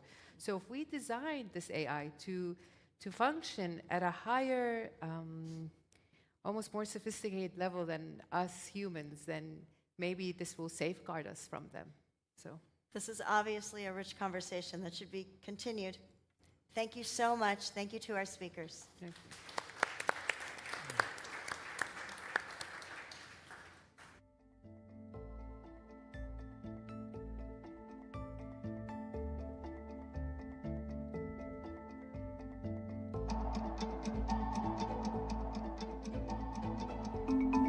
The threat for us as humanity is our inability to shift the status quo. Everything that's happening is occurring because of our actions. I wish we could agree what are the biggest challenges that humanity should work on and collaborate on, but even that is really not happening in our world. The world is growing. There are so many challenges that have one answer when it comes to solving for them. It's collaboration and unity and working jointly together. If we start at the community and we work there, we connect people and we connect ideas, so much can happen that will solve these challenges. I think it's critical to bring together not just different experts, but people from different backgrounds and diverse schools of thought so that we can all come together and build the solutions for the future with everyone in mind. We need the global disruptors, and we need to have global action hubs centered around value, not just financial value, but human value. It is very challenging to have such a discussion from people who have such different backgrounds. It's very difficult, but we must do it. We're all futurists. We've all had this idea of looking forward to the next thing. Historically, that's how we have evolved as humanity. If you think about the future positively and understand that challenges will come, but build opportunities for them, then you can definitely change the future. You can't be a futurist without hope that we can turn things around, because that's ultimately your role, is to help to drive a positive vision that drives change. It's not enough to hope for a better future. Realistic hope is always in action. And the challenge we have is, how do we mobilize agency now, everywhere? If we want to be positive about the future, if we want to create the future in the right way, we need to bring everyone with us.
The threat for us as humanity is our inability to shift the status quo.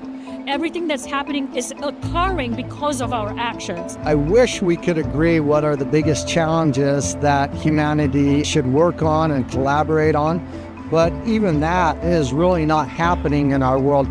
The world is growing. There are so many challenges that have one answer when it comes to solving for them. It's collaboration and unity and working jointly together. If we start at the community and we work there, we connect people and we connect ideas, so much can happen that will solve these challenges. I think it's critical to bring together not just different experts, but people from different backgrounds and diverse schools of thought so that we can all come together and build the solutions for the future with everyone in mind. We need global disruptors, and we need to have global action hubs centered around value, not just financial value, but human value.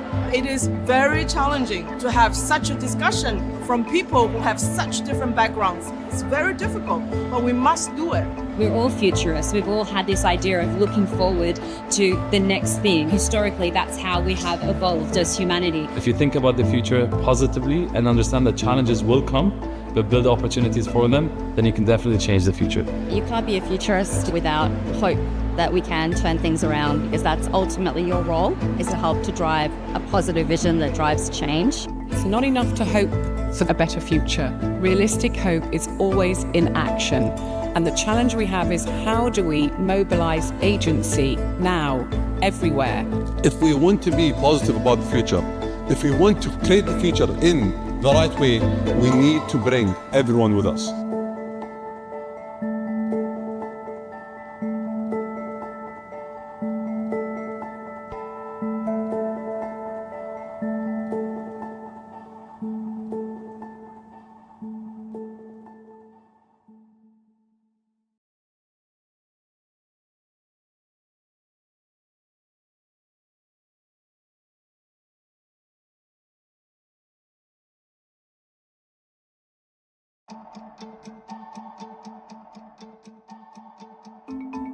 The threat for us as humanity is our inability to shift the status quo.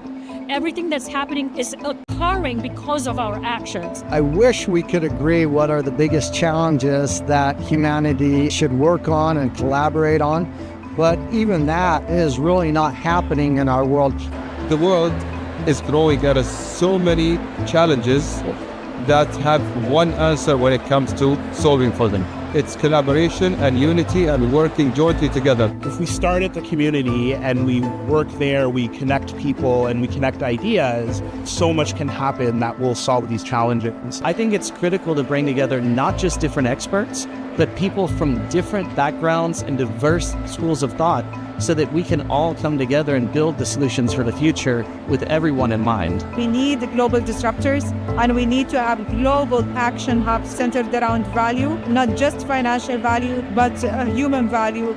It is very challenging to have such a discussion from people who have such different backgrounds. It's very difficult, but we must do it.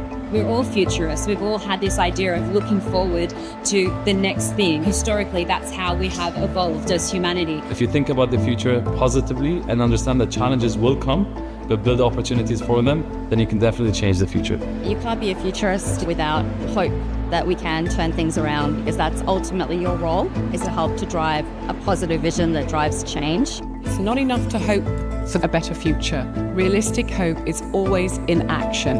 And the challenge we have is, how do we mobilize agency now, everywhere? If we want to be positive about the future, if we want to create the future in the right way, we need to bring everyone with us.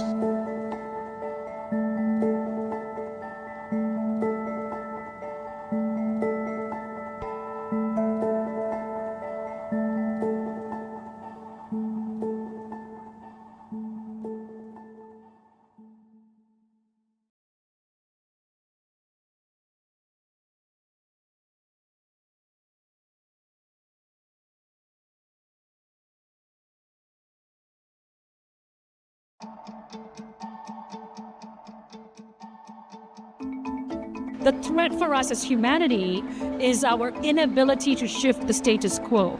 Everything that's happening is occurring because of our actions. I wish we could agree what are the biggest challenges that humanity should work on and collaborate on, but even that is really not happening in our world. The world is growing at so many challenges that have one answer when it comes to solving for them. It's collaboration and unity and working jointly together. If we start at the community and we work there, we connect people and we connect ideas, so much can happen that will solve these challenges. I think it's critical to bring together not just different experts, but people from different backgrounds and diverse schools of thought so that we can all come together and build the solutions for the future with everyone in mind. We need global disruptors, and we need to have global action hubs centered around value, not just financial value, but human value.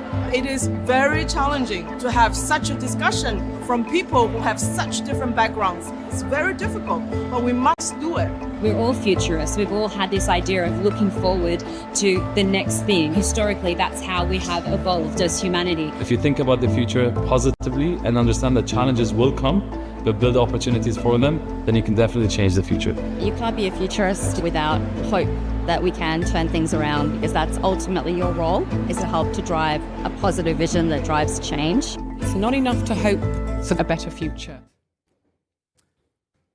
Welcome to the panel, The Consequences of Cash. Today, at the last day of the third edition of the forum, I must say it's a sad day for me because it's my last year as a friend of the forum. I started 3 years ago as an outside advisor for the foundation and the forum. My name is Eric Noel. I'm a Canadian. I'm the Senior Vice President, Global Perspectives at CGI. CGI is one of the world's largest IT technology company based in Montreal. We have operation in 40 countries. It's a company that is mostly specialized in system integration, managed services, and digital transformation. Before that, I was for 25 years at Oxford Analytica, Oxford, England, and in New York. I'm also the founder of the Canada 2030 project, a former advisor to Policy Horizons in Canada. I'm also the promoter of something called the Intergovernmental Panel on the Future of Humanity. It's like IPCC, but for us, futurists, foresight experts, and people who could help the global system with that. I proposed earlier this year that we look not just at invention, but also at investment, because there are a lot of great inventions that never make it to market. And as futurists, we kind of sometimes miss the cue about economic cycles, behaviors of investors, and the sad stories of entrepreneurs who unfortunately go bankrupt. To explore the topic, we have 3 exceptional volunteers who decided to come here, except for Sasha, who lives here. So to my left, we have Judith Edu, and she's an entrepreneur herself in media, communication, entertainment. She has her own fund in Ghana. She spent 14 years as well on Wall Street, including with Goldman Sachs and with her own fund. Sasha is with is it Global Partners? Global Ventures. Global Ventures. And she's based there, managing about $400 million worth of investment in Middle East and North Africa, but they also invest globally in emerging markets, Latin America and Asia. Before that, she was with Catterton and 2 other funds who my name I forgot right now, but working out of Kenya, Mexico City, and Singapore, now in Dubai. And also Alex, who's with MIT Solve. So he's in charge of the challenges that MIT puts out in calling great entrepreneurs, great innovators, in speeding up and accelerating their invention. He's working on not just the concepts and policy, but also how do we go and speed up innovation, and he has been doing that remarkably out of Boston. Today, if you look at global markets, there has been a crash in VC funding. We went in 2023, there was about $645 billion US a year going into VC funding, mostly to technology, helping entrepreneurs going to market. It is now down to about $340 billion. The crash is significant not just in developed countries, but also acute in the developing world, minus 45% in emerging markets.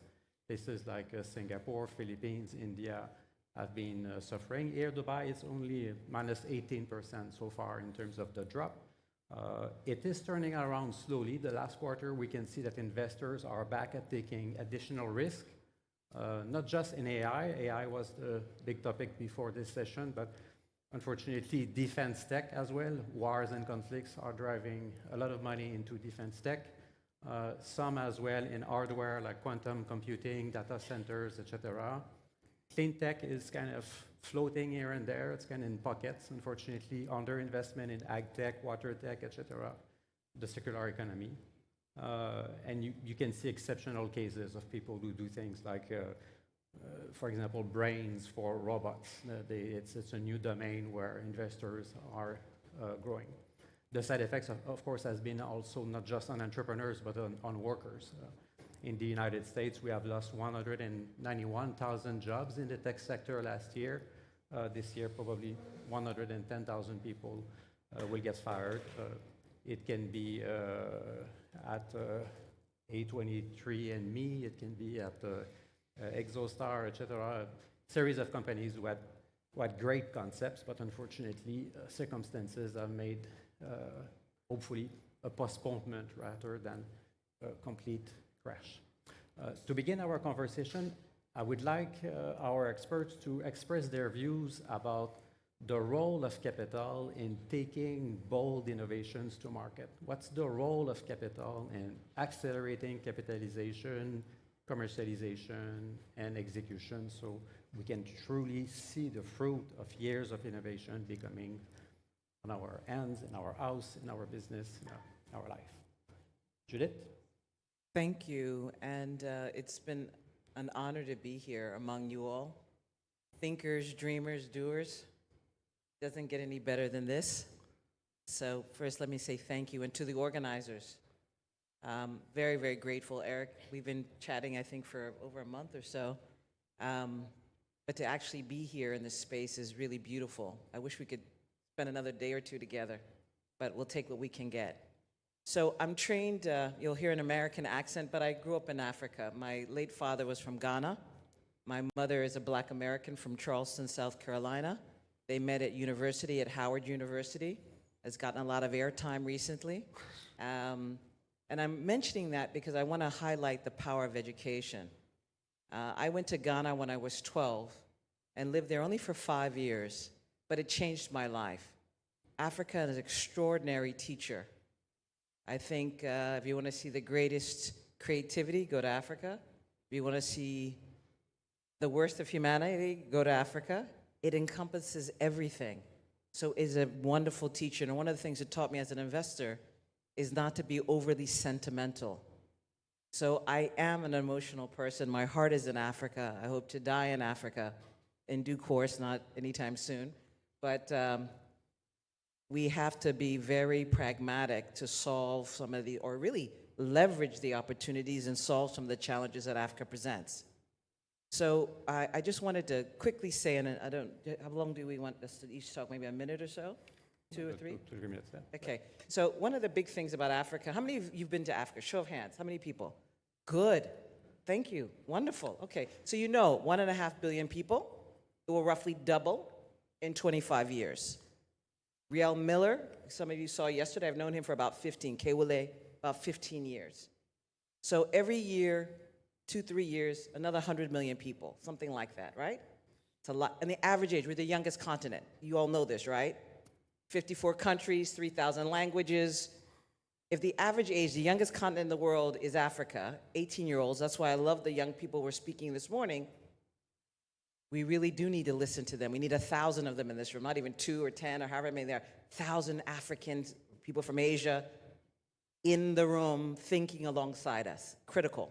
So I want to vouch for that. The second thing I want to say is each of us will have a role as investors. Okay, show of hands. How many of you are investing? Have money at risk in anything? Okay, every hand should go up. The stakes are so high. Everybody should be investing, understanding you'll lose 90% of your investment, maybe more, but there'll be 1 out of 100 that will work, and that'll be enough. Because some of these is just giving people a chance to think more broadly. Africa's a very rich continent, as many of you know. Most gold, most cocoa. I love the gold souk here. But is any gold mined in this country? No. Any cocoa made in this place? No. The things in our phone, coltan, is it any here? No. Got lots of oil and gas. What this place has, which I really appreciate now, is vision and leadership. My God. I mean, can we just pause for a moment and acknowledge visionary, courageous, long-term thinkers of all kinds, of policymakers, rulers, business class? That is exceptional. That's the thing that's missing. Last thing I'll say, when I worked at Goldman, we used to have a saying that, by the way, I joined Goldman in 1987. There are people in this room that weren't born then. How many were not born in 1987? Very good. 1987, Goldman Sachs was a partnership. They were long-term greedy. When it went public, guess what it became? Short-term greedy. The ethos of the company changed tremendously, but that little change, when partners had their own capital at risk, they could take a longer term. They could invest in things. There are people in a room who literally said, we're not going to do that because it's too risky. It would put our reputation at risk, and there's no amount of money that is worth the thing we've been spending 100 and some odd years building. When they go public, we got new humans, new incentives, new desires. And so to make quarterly numbers or to get better bonuses, maybe they will bend rules. The ethos changed with that little thing called going public. The value systems we have are critical. So I'm interested, and please after this I'll stop talking, but I'm interested in meeting visionary leaders who have money or access to money. Doesn't even have to be a lot of money, but visionary long-term thinkers and capital people who are willing to put money at risk to change the arc of history positively for the 1.5 billion more young Africans and Asians and Latin Americans, but we notice don't care about water or boundaries or gaps or personal risk. They'll get in an inner tube, they'll float to Italy, they'll cross whatever wall you have, they'll throw their children over the other side to get to opportunity, and that's not going to change. So what's the plan? What's the strategy? So I'll stop there. Thank you. Pasha. Yeah, some of that definitely overlaps with our thesis around investing. So for context, I'm a partner at a firm based out of the UAE called Global Ventures, which invests in Series A companies, pretty vanilla venture, and across the Middle East and Africa. And the core thesis is really that you can build global businesses out of the region, but also that this region, the Middle East and Africa, is going to be the sort of center of global growth in the next 10 years in a very significant way, which sort of driven by some of the factors that you mentioned, the young populations, the sort of growing population, the rapid urbanization, the increasing digital penetration, are all sort of precursors to this very significant change that we're seeing across the region. And we've been here for, more than 6 or 7 years spending time.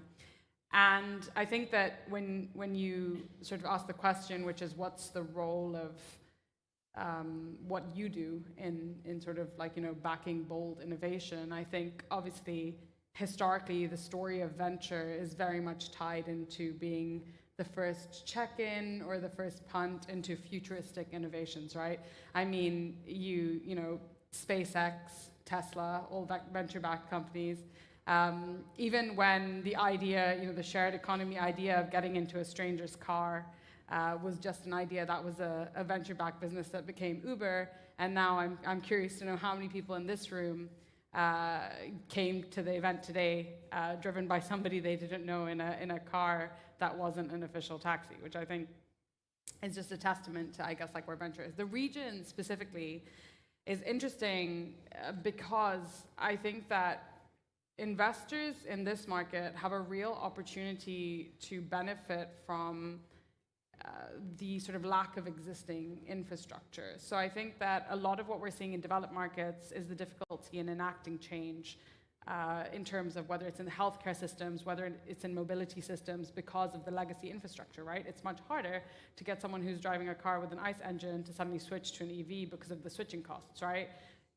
On the continent and here, if the younger population's first car is an EV, you have this real opportunity to accelerate this like very futuristic change that previously wouldn't have existed or been an option, maybe perhaps in other markets. So I guess that where I see our role is very much as a catalyst by providing the funding, by providing the path to commercialization and then scale for these businesses or sort of futuristic concepts in the region. And I'm happy to share where perhaps futurism and investment sort of face pitfalls or challenges, specifically around perhaps the shorter term requirements of investors versus the sort of longer term, more patient capital that might be needed for some of our most futuristic ideas.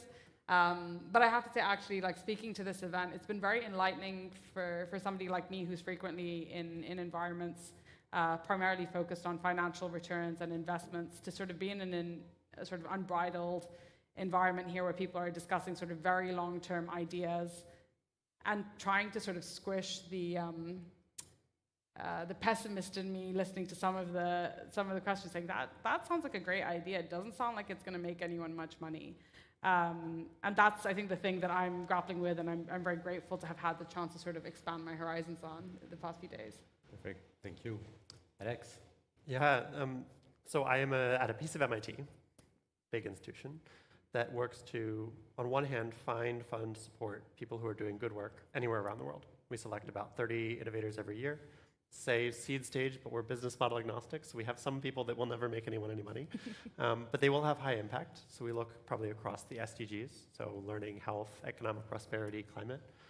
And a lot of what we're trying to do is then find the people who are building the better futures, find the Africans, the Asians, the Latin Americans, who are using the technologies that are in many cases much more native to them, mobile money and drones and building new things to solve problems for their communities that have benefits to all those different areas that can go beyond those regions. And our job is to go find the best of them, to validate the technology, to think about how we can find ones that can scale, that can go to many more regions, many more people, but much more impact. Sometimes that scale involves more institutional growth, sometimes in replication, we can talk about that. In many other cases, our job is to think about how we de-risk them, use a little bit of philanthropic capital to get them through what I've heard termed pilot hell, where they get stuck at the pilot phase, and get them through to a point where they can get more traditional investment, or at least get to an impact or blended capital raise on that path to a more traditional path where they are going to make money.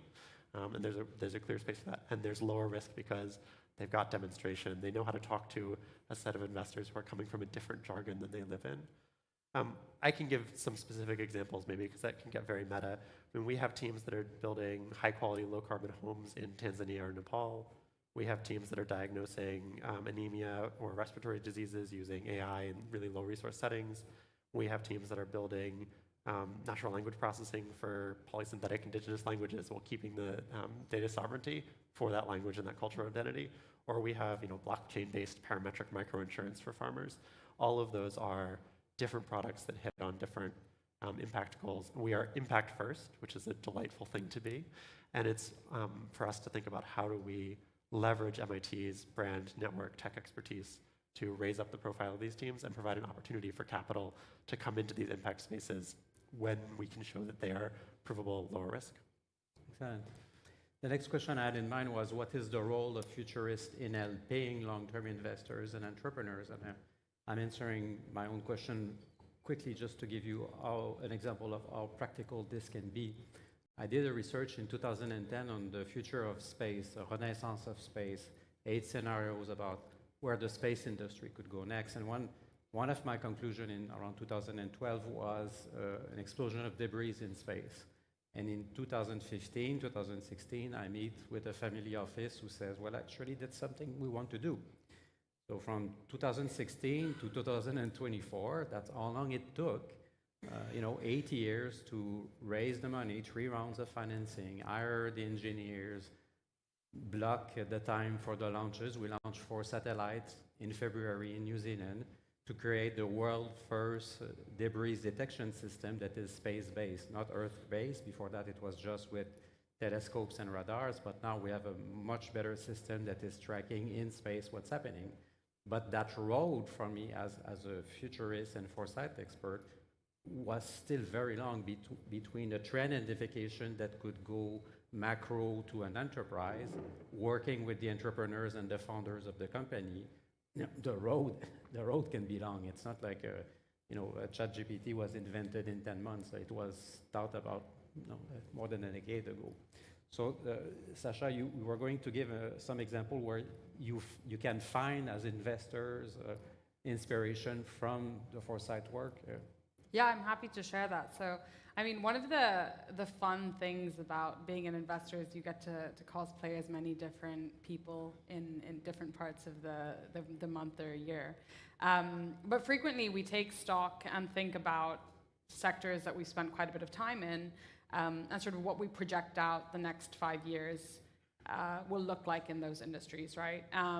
And a big exercise, I think, when we do that, is sort of putting ourselves into the seat of a futurist, right? And thinking about what is going to be important, right? So a great example of this is in early 2020, and I hate to say before the pandemic was a thing. I think it's better to say before, some parts of the world took the pandemic seriously. We had done a fair bit of work on financial inclusion as sort of the layer 1 for the region in terms of an area of like innovation that we were seeing sort of rapid traction in, whether it was based on consumer desires, whether it was based on regulatory support, or whether it was based on sort of existing incumbents' desires to digitize. And at the beginning of 2020, when we sort of completed that work the year before, we started to think about the healthcare system. And this was before this was before, obviously, like I said, we had lockdown, the pandemic, etc. And the fundamental thing that we considered in that context was, if you think about the healthcare system, and I'm using this as an example, you have sort of 3 key stakeholders that are largely agreed upon, which are the payers, the providers, and the patients. And for those 3 stakeholders, across the very sort of basic nexus of preventative care, the first time you interact with a doctor, the second time you interact with a doctor, in more specifics, diagnostics, when you physically enter a hospital, and then finally like the treatment afterwards, and then all these enabling technologies across, such as fintech, insurtech, the way your data is controlled, like what do we see as like the big pain points, or what do we see as like the challenges of the next 5 years, right? And like where do we see opportunities for like incremental but then also exponential change across that value chain. It just so happened that like a month and a half into that exercise, we were thrown into lockdown, and we kind of got a front row seat to what all of those problems were. And I think it kind of became a global topic in terms of it was very clear where the weaknesses in the healthcare system were, but there was also the significant like impetus and focus on fixing it, right?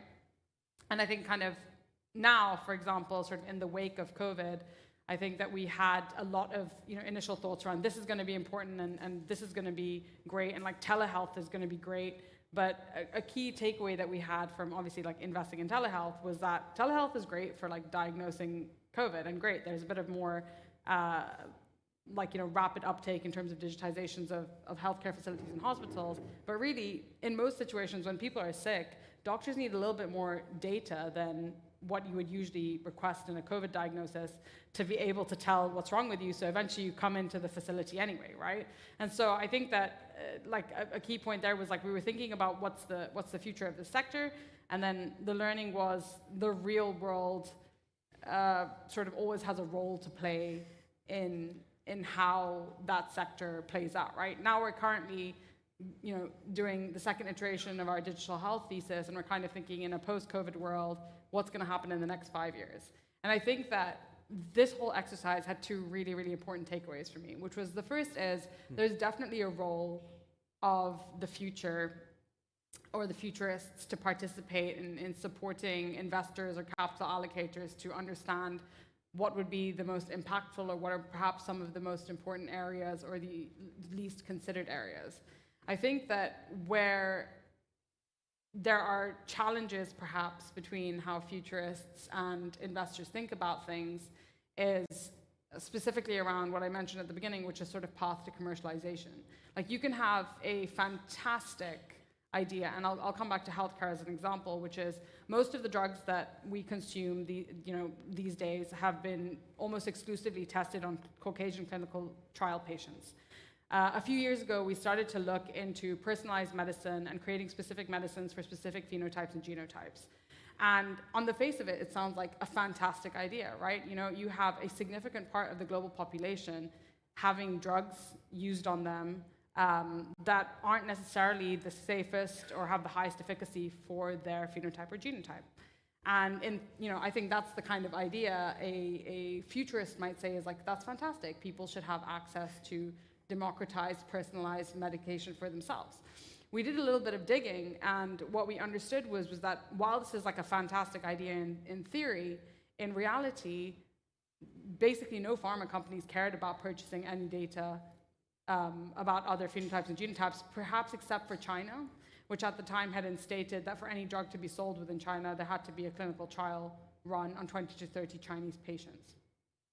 And that was, like, for me, a great example of where there's a wonderful idea, but the commercial reality of that based on a fund life, we invest over a 10-year period, that just doesn't match. And so I think to one of the conversations we were having yesterday, which is how do you bridge that gap between the sort of short-term incentives and desires and requirements of an investor and the need to create ROI and the sort of longer-term big problems that do need to be addressed. There was a book called Build to Last that you may have read by Jim Collins. And I remember Fast Company, the magazine, one year during the dot-com years, they put on Build to Flip instead of Build to Last. And the thesis was about that because they invest thinking not about the future of the company, they invest thinking about who they could sell the company next in 4 or 5 years. Yes? Yeah, so let's just peel back on some of the things Sasha just mentioned. Since we're futurists, I think every investor by definition is a futurist, right? I've got $1 or a dinar, and I can invest it anywhere. Dubai, Accra, New York, wherever. Buenos Aires, okay? Where am I gonna get the biggest bang for a buck in the shortest amount of time, with the least amount of risk, and the least amount of follow-on capital? How do I optimize every incremental dollar? That's what we're solving for. So I'm looking to solve big problems, right? If I can solve a big problem, I can make a lot of money. But Sasha just said 2 or 3 things that were actually beautiful because this is why we have a problem. One, her fund is 10 years, which means she's gonna put her money to work for the first 5 years, and then it's over.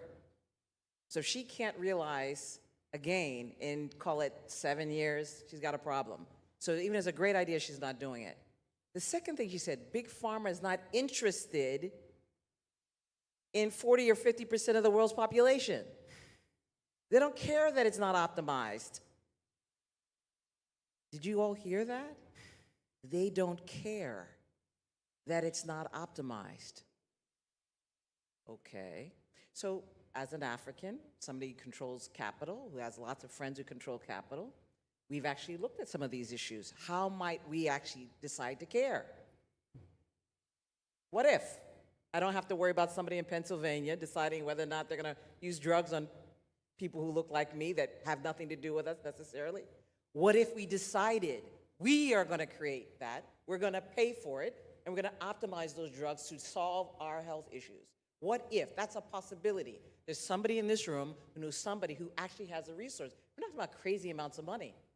The same money that they give to an anonymous AI robot somewhere, we can't get for something in Africa that could solve problems today. Why? So the issue isn't data. It's what do you see with the data you get? What do you care about? When you look at the world, what do you see? That's value-driven. That's not data. Do you see opportunity? Do you see risk? What do you see? And that's what is so exciting to me about being in these rooms. We're in a room of people who are creative, who can see beyond what the average investor sees, or the average farmer sees, or the average policymaker sees. They can see more.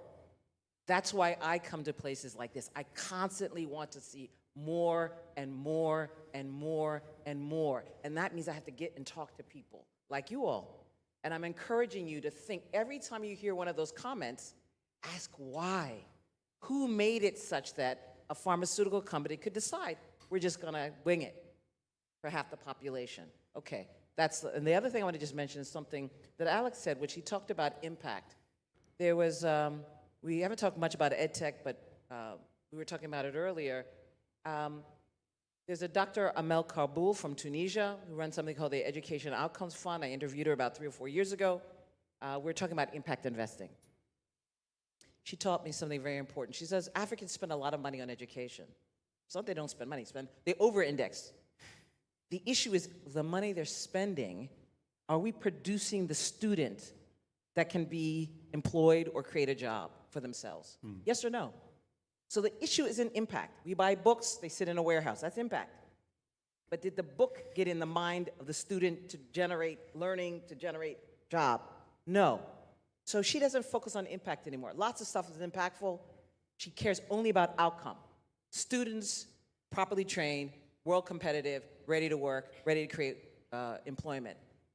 That's a different way of thinking. So if we just tick boxes, and I had dinner the other night and it came up. Big foundation spent $500 million on healthcare, a great machine, and then they figured out that they don't have the humans to work the machine. $500 million spent in a machine that maybe one day will work when they get enough people to read it or use it. That's the kind of thinking that won't get us where we need to go. So in my view, these 10-year funds, these foundations, we love them. We love I'm one of them. I'm simply saying we must do better, and I'm prayerful in this company we'll be able to do that. Thank you. Can I pick up on 2 pieces there? One, my monitoring and evaluation team would like to question your definition of impact there, because they would say that impact only happens if you can prove it at the end. It comes after outcomes. We'd say that the first one is outputs, and that books in a warehouse are an output, and kids that are well-educated and can produce the next generation of entrepreneurs, that's the outcome, that's the impact we want. We have a whole program on learning effectiveness in education, help put evidence into some of these nonprofits and other teams. I think the second piece is thinking about where we can put those investors in touch or in validation with some of these ideas, right? So I happen to be associated with a brand that some people find validating. And so when MIT puts a stamp on things, that opens doors for people. And so I think the most cogent example of that is we have a team, Kenyan innovator named Taita, who runs a company called Synefa, smart greenhouses, AI and other pieces, increases yields, increases incomes. It's good. Not smallholders. We were talking about this, but it's aimed at this kind of middle income farmer that you have a little bit of disposable income and you increase that a lot. He's got good traction. He's got some tens of thousands of users. He was sitting next to someone at our event because we selected him. We brought him to MIT. We put him in a room with investors, and he sat next to someone who then invested because he sat next to him. And they saw that. They saw that it's a de-risking because of the values that they bring, the values that they attribute to other places. And it's a question of how do we use those of us with privilege in that network, how do we use that to put the spotlight to raise up people who we can show from a tech perspective, from a market perspective, from a traction perspective, from an impact perspective, have that value, and we'll build those futures, we'll build those different pieces. How do we put those in contact with the investors who are otherwise skeptical or otherwise have blinders on what they're able to see because they're in New York all the time and they're not necessarily running into innovators from Buenos Aires or Nairobi. No, which kind of leads to the hype or purpose, because you could also use futurists to hype your investment thesis or your companies, whereby you find good talking heads who are kind of saying great things about the future of your company or sector, versus having futurists who are guiding investors on priority stuff that makes sense for the future and are a lot more rational. And I'd like to remind you that 10 years ago in 2014, the favorite investment topic of the VC world was gaming. Everybody was investing in gaming. Well, you know, then we had COVID and we were wondering why we didn't invest more in biotech, etc. So isn't there that kind of danger of going for hype versus purpose? Or I think hype is such an interesting piece because often I find that hype is associated with the technology. And I think one of the most important learnings that we have is being driven by problems and not by technologies, right? So we're taking, and there's certainly a role for futurists in helping us understand which problems have the most leverage in different futures. But we have been through a few different hype curves with some blockchain pieces and some generative AI pieces, which there's a lot of potential with generative AI, but it also has some hypey bits right now. And for all of those, what we rely on is innovators who bring us a specific problem they're solving. There's a lot of innovators who are excited about a technology and they don't have a specific market in mind, they don't have a specific problem. But those who are really passionate about the problem and they're solving that, regardless of what technologies they need to pull in, whether it's brand new stuff or older stuff, that's the space that we see value, and it helps us, I think, cut through some of that hype. We certainly have good examples for every hyped technology, and then we have a lot of other pieces that we've discarded, but that's never the criteria that we're using to select. We're always thinking about, is there a good problem? Is there a real impact? Is the technology that you're using proven or provable and a reasonable fit for the problem you're trying to solve? I think alongside that, right, it sits with, are the people that you're picking to run that, do they have the grit? Do they have the resilience that we want in innovators? Are they also close to the problem? Do they have some connection to the people that are being served, particularly when there's human impact, when we're talking about education, when we're talking about health, when we're talking about economic prosperity, we're talking about the impacts of climate. Are they close to some of those spaces so that they understand why it's important, what things will or won't work when you're looking at lost water revenue in Niger, that, oh, well, it turns out that when you put water meters in, some people will come along with baseball bats and whack them off, and you won't have meters unless you do something different to mitigate that factor. And people who understand those pieces are going to get you faster, they're going to be lower risk, they're going to be a better investor space. Also, if we can help them understand that for people who are trying to build ventures. So I think those are different pieces that hype is a product of focusing on getting excited about technologies to the exclusion of problems. And the more that we're focused on what specific problems are we trying to solve and technology as a tool, the less that I worry about hype as a result. I just get to follow it and see, oh, we have this piece and we don't have that piece. I think it's tough to be a VC investor and pretend that we're siloed from hype. It's kind of synonymous with our name, and I guess it's important to underscore, especially for people who don't understand the venture model, the probability baked into our model is that 20% of the investments that you make will provide outsized impact, and therefore the rest can essentially fail. In US, I think it's 70% failure rate. And so you kind of assume that you will invest in technologies that might not pan out, but it's a risk return game at its core, right?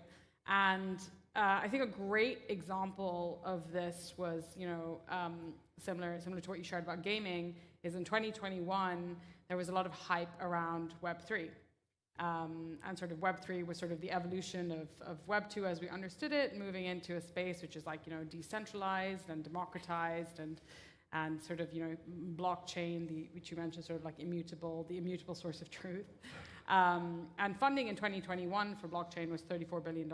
Funding in 2023, funding for Web3 was $34 billion in 2021. And last year in 2023, it was $9 billion, which is a very, very clear reflection of sort of hype around a technology or around sort of a set of technologies and sort of this new paradigm that we were going to be entering, and then the reality of that in the real world, which is kind of what I touched upon before. And I think that a key takeaway for me isn't that it's a question of hype versus purpose, because hype in many situations is helpful because it creates excitement, to your point, around a technology. It creates visibility. It creates sort of it gets people to come after it and see where you can use this to do real things with it. Yeah.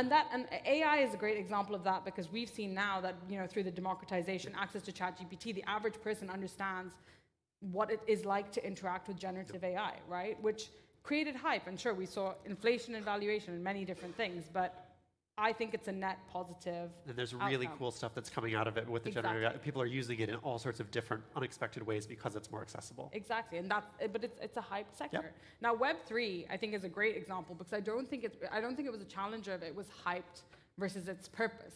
From a purpose perspective, it sounds great. You have decentralized finance, you have blockchain, where you kind of have this like immutable truth.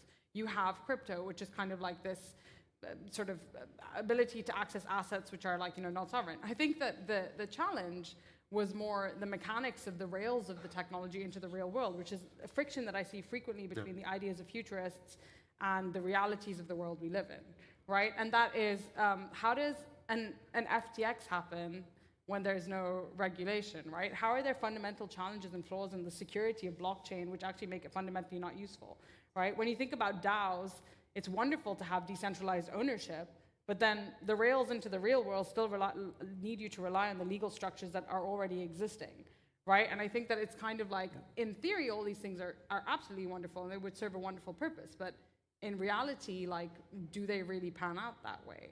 And so I guess like where futurists, I think, and investors maybe need to collaborate a little bit more, it comes back to the point on sort of commercialization, but then also like the viability with the constrictions of sort of the real world and sort of bridging that gap is something that really, really stands out to me. Can I just one quick one on this? Quickly. Again, we're getting to the point of what matters. Yeah. What really matters? Just a question. What matters to you? What's the world you want to see, right? There are all kinds of futures. What's the one we choose? And what I'm trying to get to, and I used to invest in all kinds of cool stuff with lots of kind of cool people, then I got rid of all that. I got to the essential. In most of our countries, you could do a stellar job and still lose money after foreign exchange messes you up, right? So you need an enabling environment, which means of the 54 countries, which one are the top 3 or 4 or 5 where the government's even remotely serious? This is anywhere in the world. I'm just talking about Africa because I deal in Africa. So where are people serious? Serious leaders, serious thinkers, serious entrepreneurs. People who are willing to sleep on the floor. They're not going to get $10 million. They're going to get whatever. They're going to keep iterating. If you can't make money with $100,000 in Africa to start, there's a problem, in my mind. What's wrong? The average human makes $1 there, $1 a day. You can't figure out how to make a business with $500,000, $1 million. You don't know how to do that? That doesn't, 10 million won't solve your problem.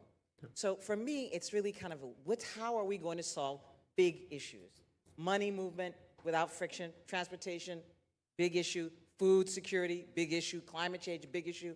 I was speaking to somebody at dinner the other day, and he was telling me about ag tech. And I said, okay, the average cocoa farmer in Ghana, how old do you think they are? He said, I don't know, 15. I said, 55. Do you think they're really going to use AI to do anything that they... No. They can't even afford to buy the chocolate that's made from the cocoa that they're growing, been growing for generations. We're playing at levels that don't make sense to me, but I have very limited thinking. I'm happy, that's why I'm here, to be exposed and have my thinking expanded. How do we solve that problem? Poverty at scale, doubling in 23 years, willing to get on across the desert, get on a boat and go to Italy, which is why we're seeing some of the dynamics politically we're seeing around the world. How are we going to use our capital and our thinking and our AI tools, gaming, whatever, to address these challenges that we see? They're not going anywhere. They're going to get bigger. What are the dreams of the average 8-year-old in Ghana or Somalia or Kenya or wherever, Mexico? What are their dreams? What are they thinking about? So we saw some of that this morning. And I think I want us to, in some ways, use the wisdom, the brilliance we have to actually start afresh. What if the goal was to actually address and maximize 1 billion more young people, all that energy, minds to be shaped and grown? What could we do with that? What's the possibility? Just as a game. Talk about gaming theory. What if? What if we decided to use that, all that power? What might we create? That's where I'm really going, because otherwise I don't see it. As an investor now, I focus on licenses. I focus on anything that has foreign exchange opportunities, because I can't trust the local economies, because I can't trust the local leaders enough. I can trust them to do what they generally do, and therefore I have to protect my investment. But I'm looking at something so much bigger, because I see the opportunity as if we could crack that. And there are thinkers in this room, in this environment, who actually have the ability to do it. So I'm just seeding this. This is a prayer, okay? I'm seeding. Thank you. Picking up on your what if, let's say we are meeting again here in 2044, and 20 years from now, and what if we feel that capitalism has been transformed for the greater good, and maybe because long-term investors are more future-minded, driven by outcomes, and have greater impact. So what will have changed in 20 years from now for having that transformed capitalism? I'm happy to take this one first, because it's basically everything that you just said, which is, I think that fundamentally, the source of capital has to change. So, to the point you made around why doesn't sort of African or Asian healthcare data matter to pharma companies, it's because specifically in the African context, and we looked at many, many businesses in this space, there's not enough purchasing power on the continent for drugs for it to be a market of significance right now, right? And I think that kind of says that from most of the pharma companies, which also happen to come from, developed markets, they get to choose what matters and what doesn't matter because they're the source of capital. So I think that in the future, what we would see from a source of capital perspective would be perhaps more of a decentralization, so more democratization around who participates in the funding process around futuristic ideas and the future. I would say you've heard the saying, which is like history is written by the victors. I think the future is written by the people who have money, right? So to a certain extent, it's the redistribution of wealth would have to be significant, and the decision makers who allocate capital would have to see more diversity. And then the second point around sort of the source of capital for me, or sort of what would sort of be a utopia, I guess, in some sense, is more patient capital, more evergreen fund structures. So this sort of inherent mismatch, which is the point that I think I've discussed throughout this panel, is between the short-term requirements of investors and capital and the structures that exist today, and the longer-term sort of patience that's required for some of these more futuristic ideas to become a reality. So I'd say sort of more patient evergreen capital and distributed capital as well would be sort of two things. Alex? Yeah, it's yes to all of these different pieces. And I think what often intrigues me is how we get there, right? It's the steps on, I don't think power gives itself up willingly. I don't think capital is going to give itself up willingly. So we have to find ways that capital accumulates in other spaces so that power accumulates. I think what I find, I come from the climate space originally. I talk about all these different areas, but I come from the climate space. And right now there's a lot of discussion in the climate space around both carbon and biodiversity credits in different ways with a lot of problems in those markets. But one of the pieces that people are trying to work towards is so that communities get clear, significant value out of that trade. So the nature that they are protecting, whether they're indigenous communities or others, farmers, that they see that value. And so thinking about how that value comes back to communities as a result of new innovations that are sourced from different places, that are built for the cocoa farmers in Cote d'Ivoire, that are able to see benefits from those different pieces and have that capital accumulate so that who gets to allocate capital, maybe not enormous amounts of capital, but as we say, it doesn't take an enormous amount of capital to get a lot of these pieces started, can change and so that you get more market power over time. That also relies on two pieces. One is, having philanthropy right now that is well-intentioned and wants to guide towards some of these strategic pieces. I think we're seeing that. We get to work with a lot of philanthropists who are interested in doing good, big work. That means we have the honor of being able to help guide some of where that should go. The second is founders who are aware of some of these systemic pieces and don't necessarily want their ideas to get swallowed up and squashed. We've worked with some founders in the circular economy space who, one of them is like, look, I have this great space for really circular plastic coming out of recycling waste bags, chemical recycling, good space. And her thing from day one is, I do not want to go, my normal exit for that sort of piece would get acquired by a big chemical company, Dow, DuPont, whichever. And she's like, I do not want that because that's going to squash all these different pieces. It's going to be a much harder road. I'm going to figure out how to make this work in other ways. But I don't want that because I want to accumulate that so I have another path forward. And we're going to need some people who are going to take that harder road in different ways. If we have more people invested in this space, we're going to have more opportunities for that kind of benevolence. I think the final space, coming back to this idea of we need other kinds of capital, yes, we need, what I'll say is like strategic innovation, which comes from two ways. One is having people who can think about the messy, complicated systems that are cities, that where you have some innovations and you have some policies and you have some behaviors, and all of them need to be thought about from a futuring perspective and an innovations perspective together, and you need capital that can sit in all those different areas to move those forward. Hello. But looking at those different pieces, that gives us an opportunity to push capitalism in different ways, but I think it does come back to that decentralization in different ways. I think just one thing to add in the entrepreneurship ecosystem, which is important, is that I don't know if she wants to add something to the conversation. I'm just kidding.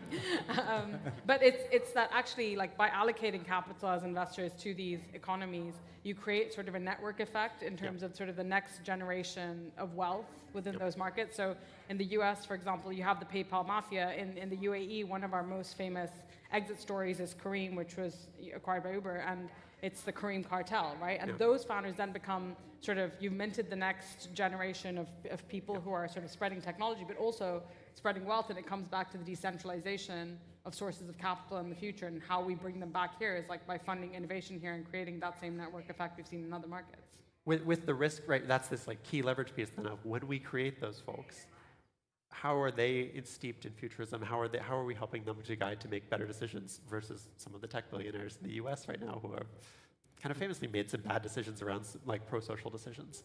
And I think that's, yeah. But you know, this is the thing, I think, so I hear you and I agree with you, all of you.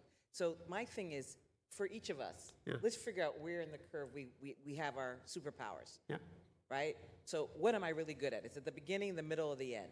That's a question. This issue of network effects, very, very important. And maybe we don't think about geography. I've been thinking, since I've come to this conference, about maybe the African city isn't even in Africa. You know, yesterday, was it Dr. Khanna was talking about the map? The maps, I think was Dr. Khanna, is his name? Yes. Yes. And I was thinking, you know, maybe we shouldn't even be thinking about an African city physically in Africa. Maybe we should be thinking about networked Africans all over the world so that geography becomes irrelevant in a networked world.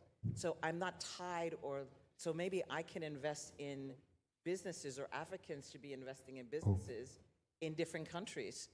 And so if there's a bias against African or Middle Eastern or Latin American entrepreneurs, maybe those entrepreneurs or investors should be citing ourselves in places where we don't have that bias, or teaming up with people who can actually help us.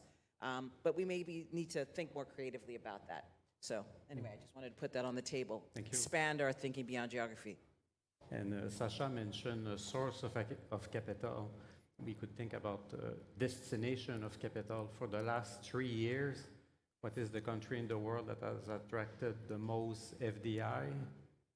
It's the United States of America. And post-Trump election, there is even more money from around the world going to the US, so which is a very different environment than what we had before with the rise of China, the BRICS, etc. It would be interesting if you could raise a question, if we have a microphone that is, go ahead, yes, here.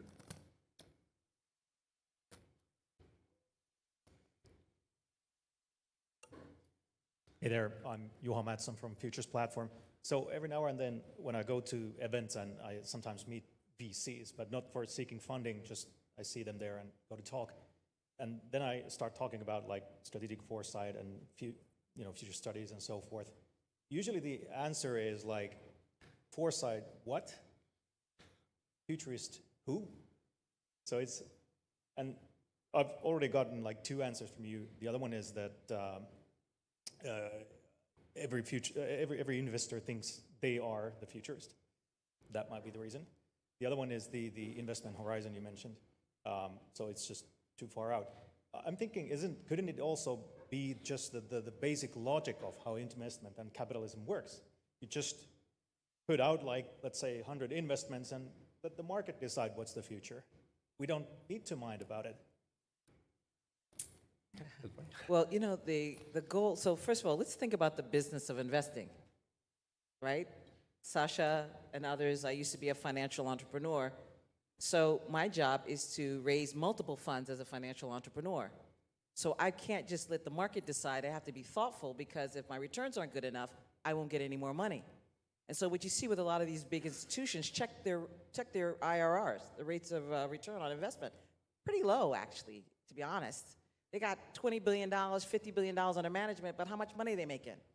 Not that much. It's not easy to put $50 billion to work, by the way, but they're not as smart as we think they are, but they get 2% plus 20% above whatever the carry, whatever the preferred return is. So the business of funds isn't necessarily to make big bets. It's not to lose too much capital so they can do what? The second fund after year 3, 4, 5.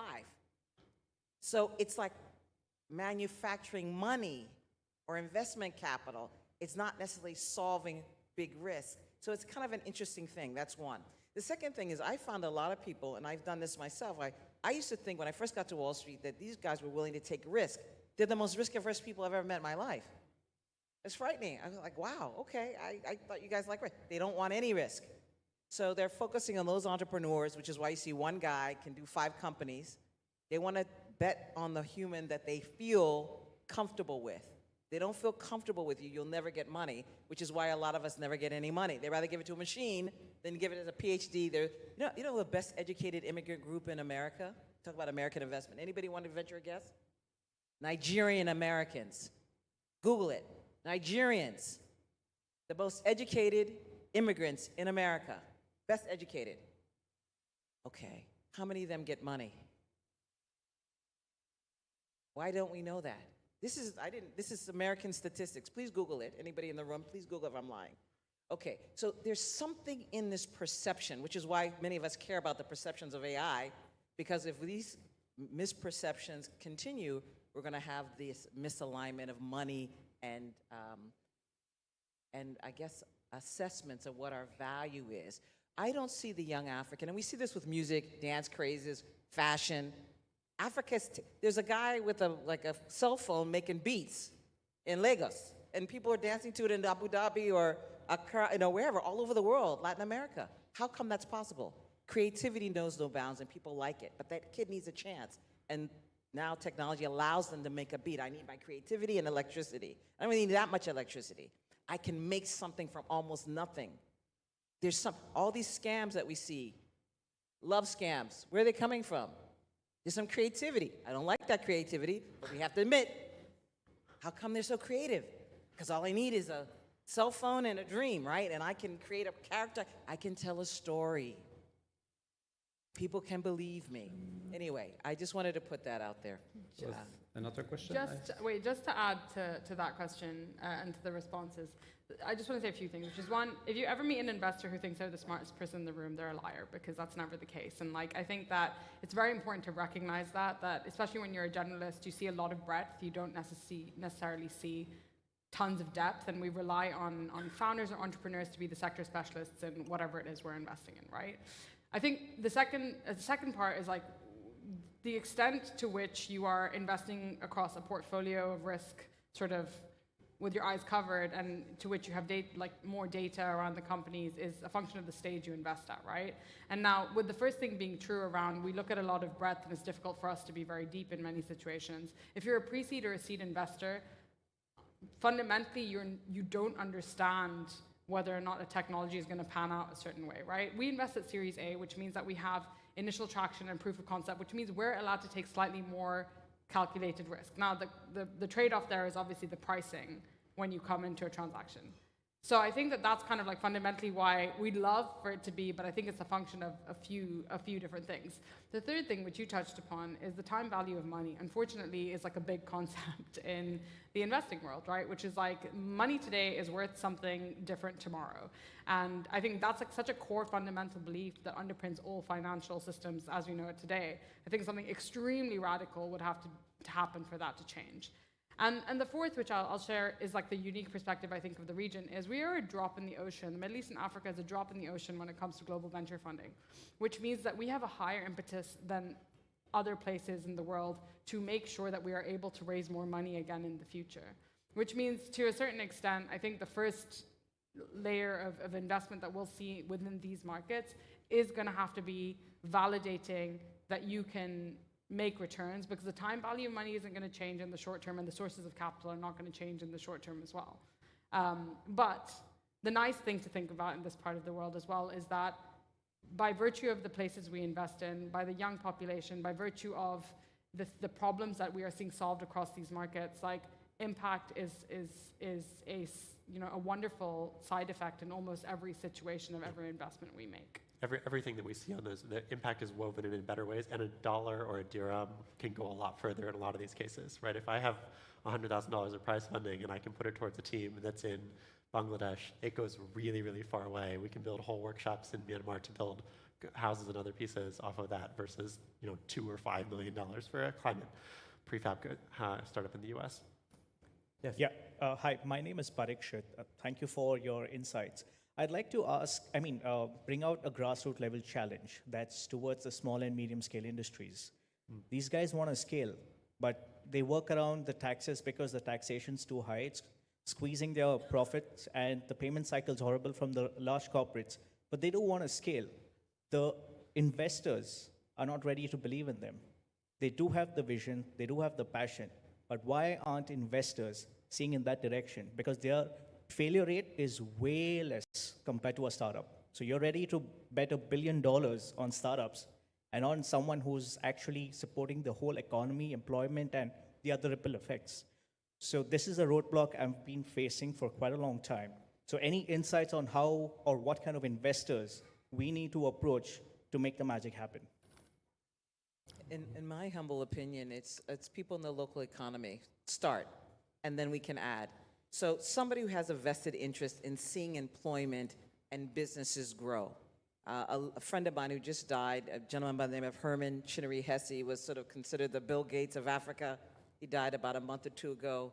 He said, if the average African just made $1,000, a month, $500 a month, we would be a lot better off.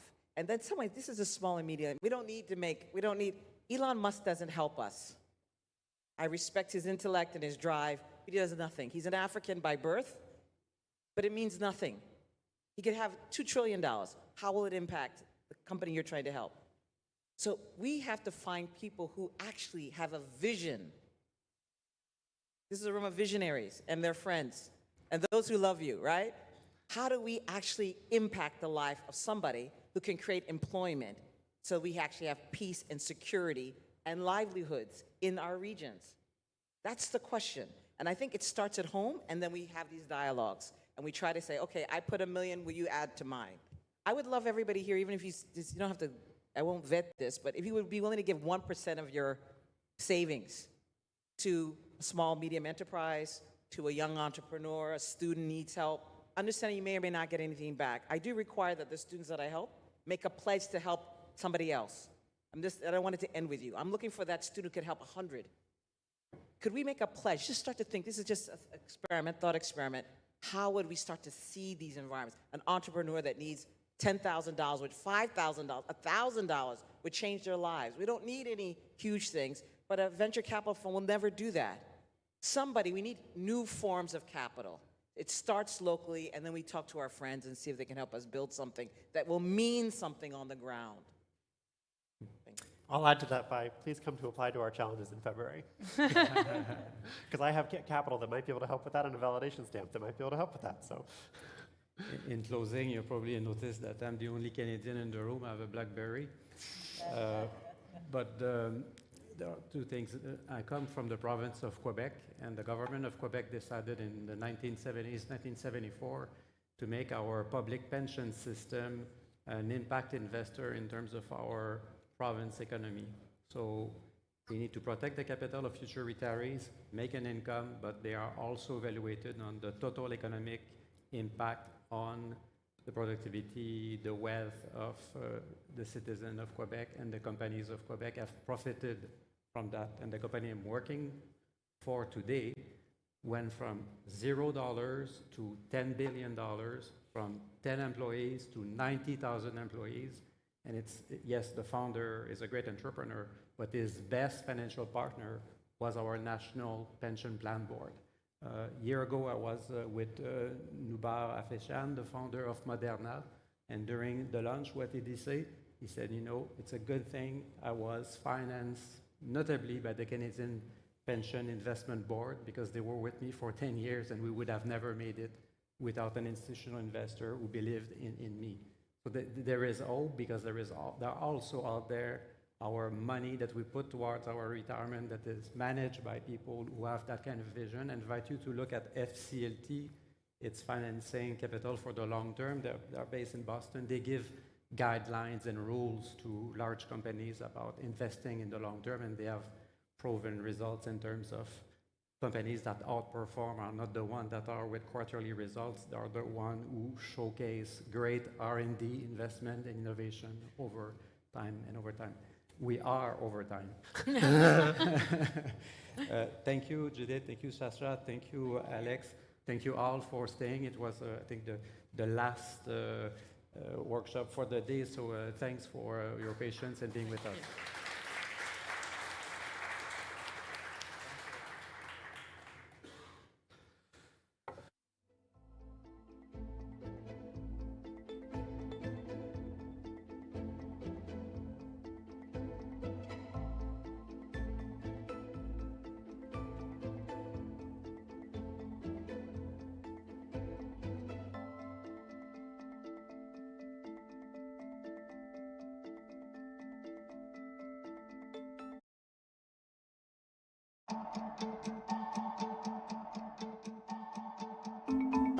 The threat for us as humanity is our inability to shift the status quo.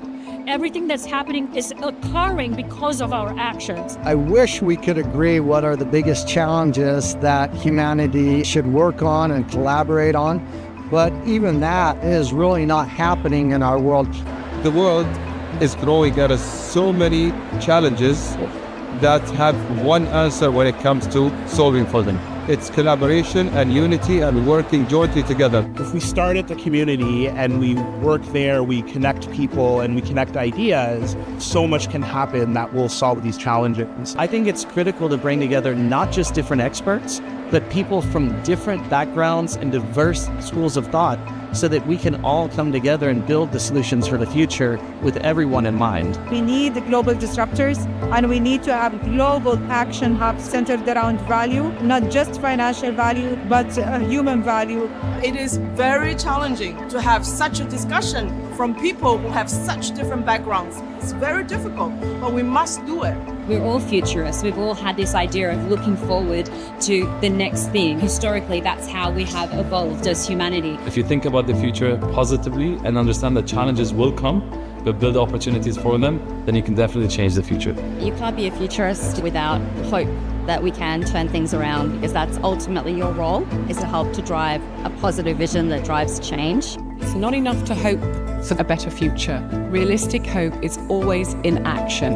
And the challenge we have is, how do we mobilize agency now, everywhere?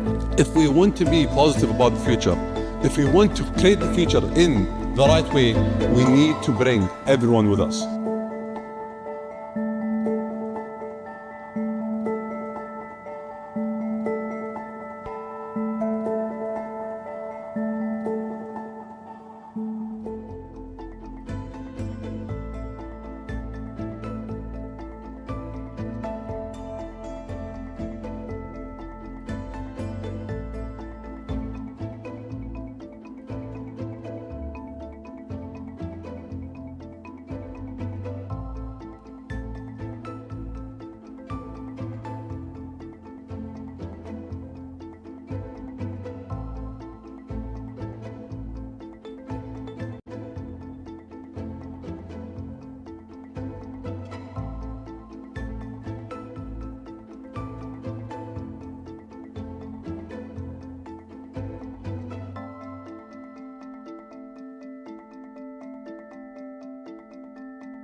يسرنا أن نستكمل معكم جلساتنا لليوم الثاني من منتدى دبي للمستقبل. الآن مع جلسة نقاشية بعنوان رؤى متعمقة حول استشراف المستقبل، يتحدث فيها خبير استشراف المستقبل بول سافو وجاي أوغلفي الشريك المؤسس لشبكة Global Business. Ladies and gentlemen, welcome to the main session at Level 7. Starting now, a fireside chat titled In Conversation with Foresight Great, featuring renowned futurist Paul Sappho and Jay Ogilvy, co-founder of Global Business Network.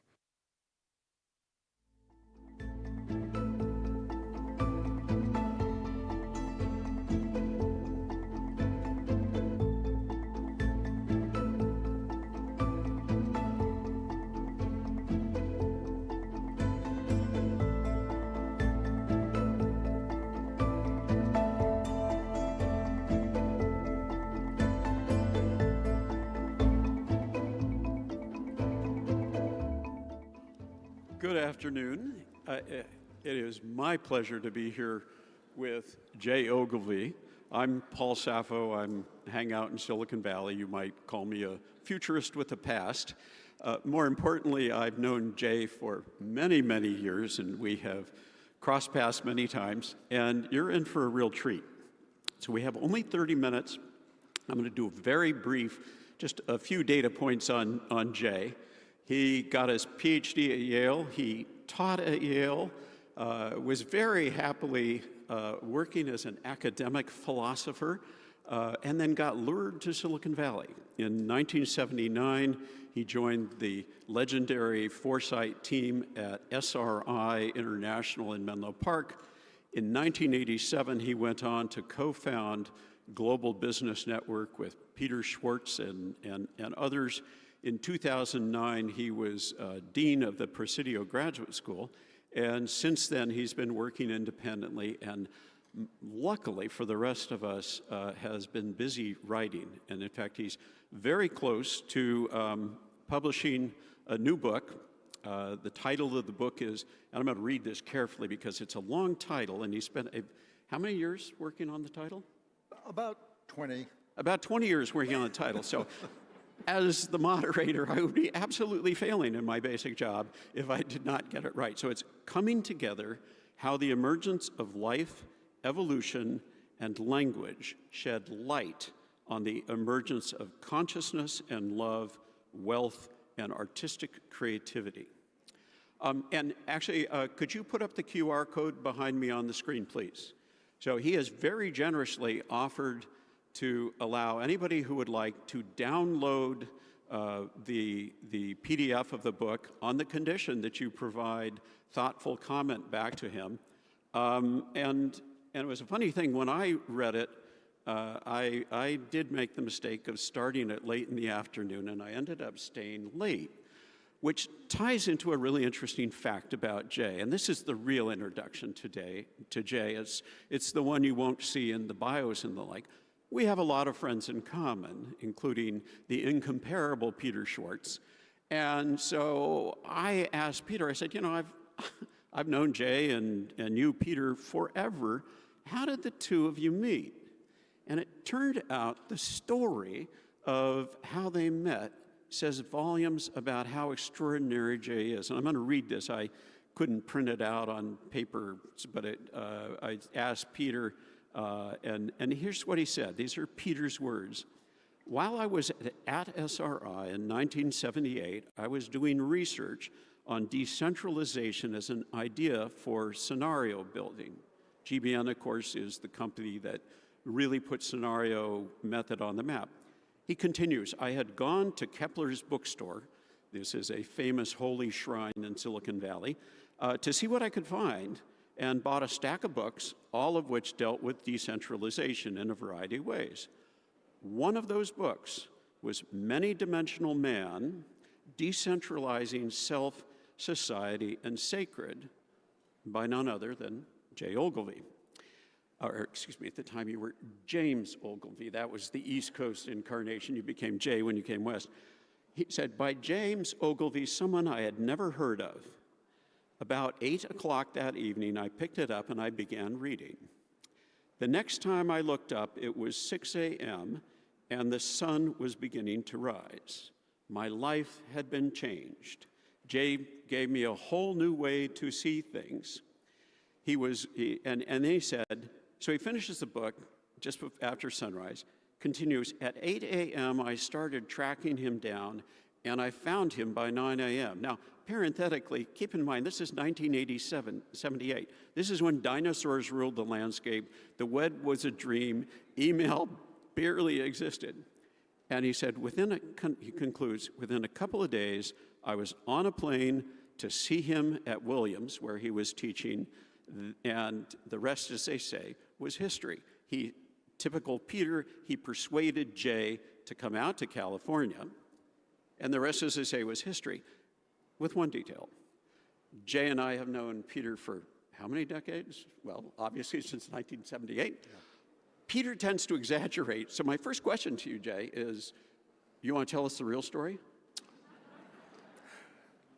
There I was, mild-mannered philosophy professor at Williams College, sitting in my office at home, and the phone rings. Are you Professor Ogilvy? Yes. You owe me one, he says. Why think it's a crank call?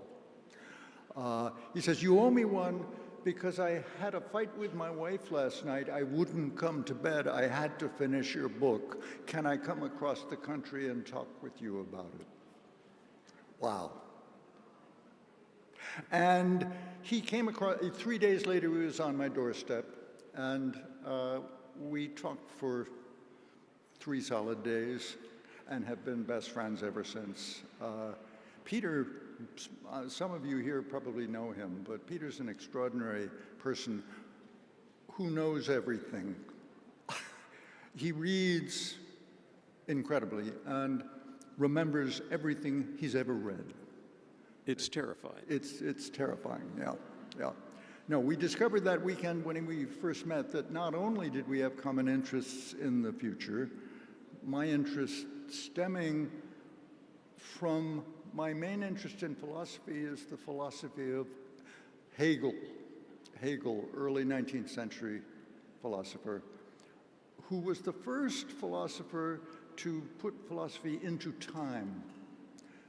Prior to Hegel, philosophy was the quest for the great blueprint in the sky of eternal truths. Hegel recognized that Greek consciousness was different from Christian consciousness, which was different from Renaissance consciousness, which was surely different from modernity, as some of Hegel's students worked out, people like Weber, Max Weber. So this business of putting philosophy into time gave me a sense of the dynamics of consciousness. But Hegel did not predict. He did not predict the future. Wise man. Yeah. He actually claimed absolute knowledge, as if history had come to an end with him. You've heard, perhaps, about Fukuyama's essay on the end of history. Frank Fukuyama is a very bright man.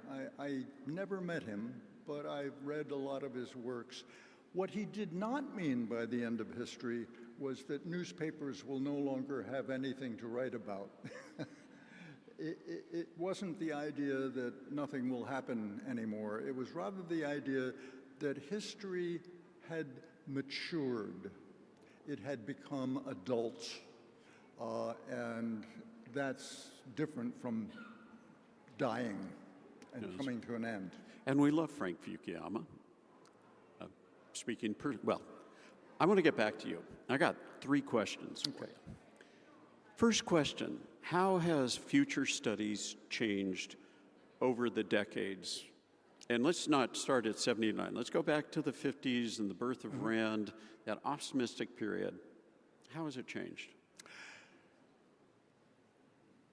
Briefly put philosophically, from epistemology to ontology. Now, what do I mean by that? There will be an exam at the end, by the way.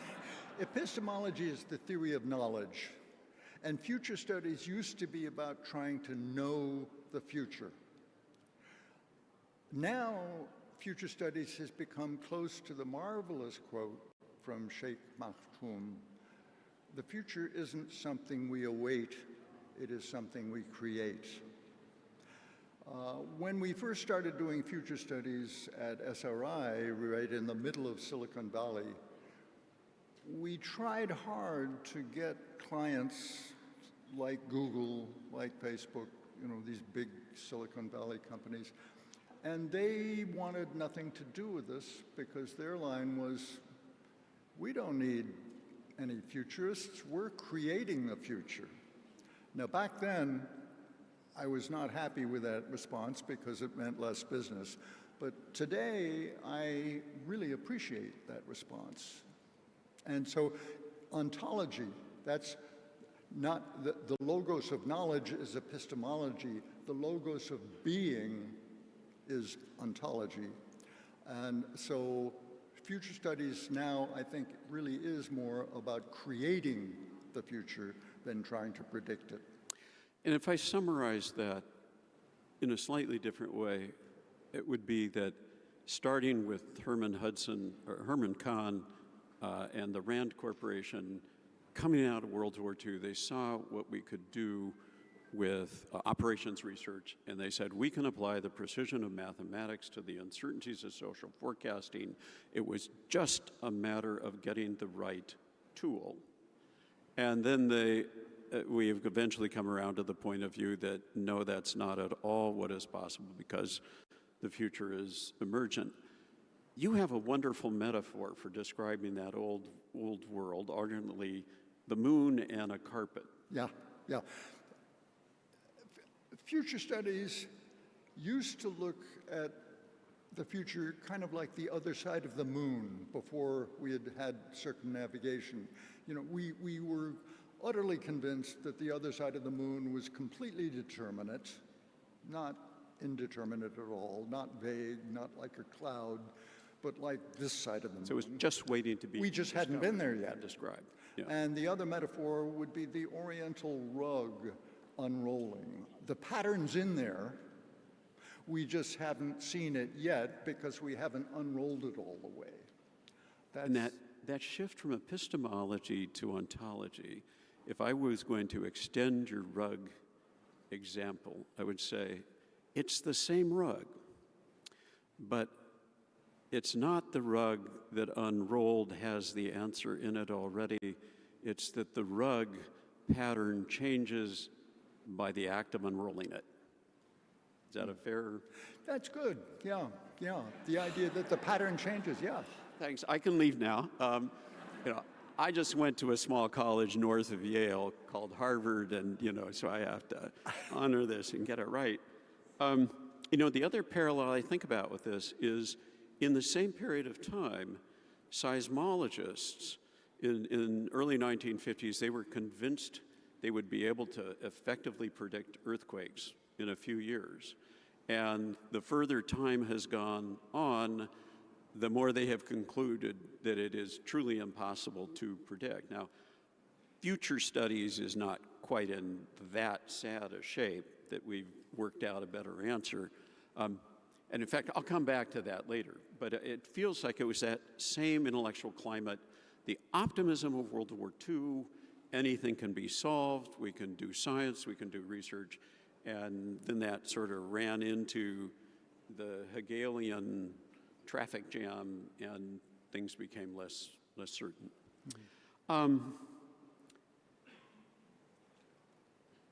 Let me give you a second question. Why are positive futures harder to predict and understand the negative ones? And part of the reason I want to know is when I talk to people and forecasters, so here's a little forecast trick. If someone demands you to make a forecast and you have absolutely no idea what's going on, give them a negative forecast. Because if you give them a negative forecast and you're wrong, they will be so happy that it didn't happen, and they will give you credit for helping warn them and keep it from happening. On the other hand, if the negative forecast comes to pass and it's true, they will think you're a genius. But under no conditions, unless you're absolutely certain, never give a positive forecast, because if that's wrong, they will show up at your house with burning torches. With that as a context, no pressure. Why are positive futures so much harder? It took us years to recognize what I'm about to say, and I'm kind of embarrassed because it's really very simple. For years, we often created scenarios that were too negative. We wrote a book called 7 Tomorrows, 7 Scenarios for the Future of the United States in the 80s and 90s. It's a great book.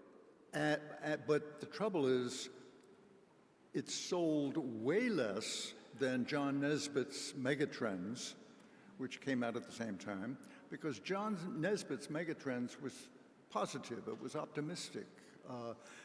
By the by, I gave him the word megatrends. I heard it a bunch this morning, and I realized that if I'm remembered for anything, it may be for inventing the word megatrends. Yes. So are there any people in this room who ever knew John Naisbitt? Show your hand up. Just a couple of shy hands. Yeah. John was one of the sweetest guys you'll ever meet, and he was also one of the most generous. And I remember him specifically telling me this, that he got the term from you. Yeah. He invited me, after I wrote the book on decentralization, he invited me to talk to his staff. And then we went back to his house and we talked about one thing and another. This was right when I was leaving Williams to go to SRI. And he said, well, why are you going to SRI?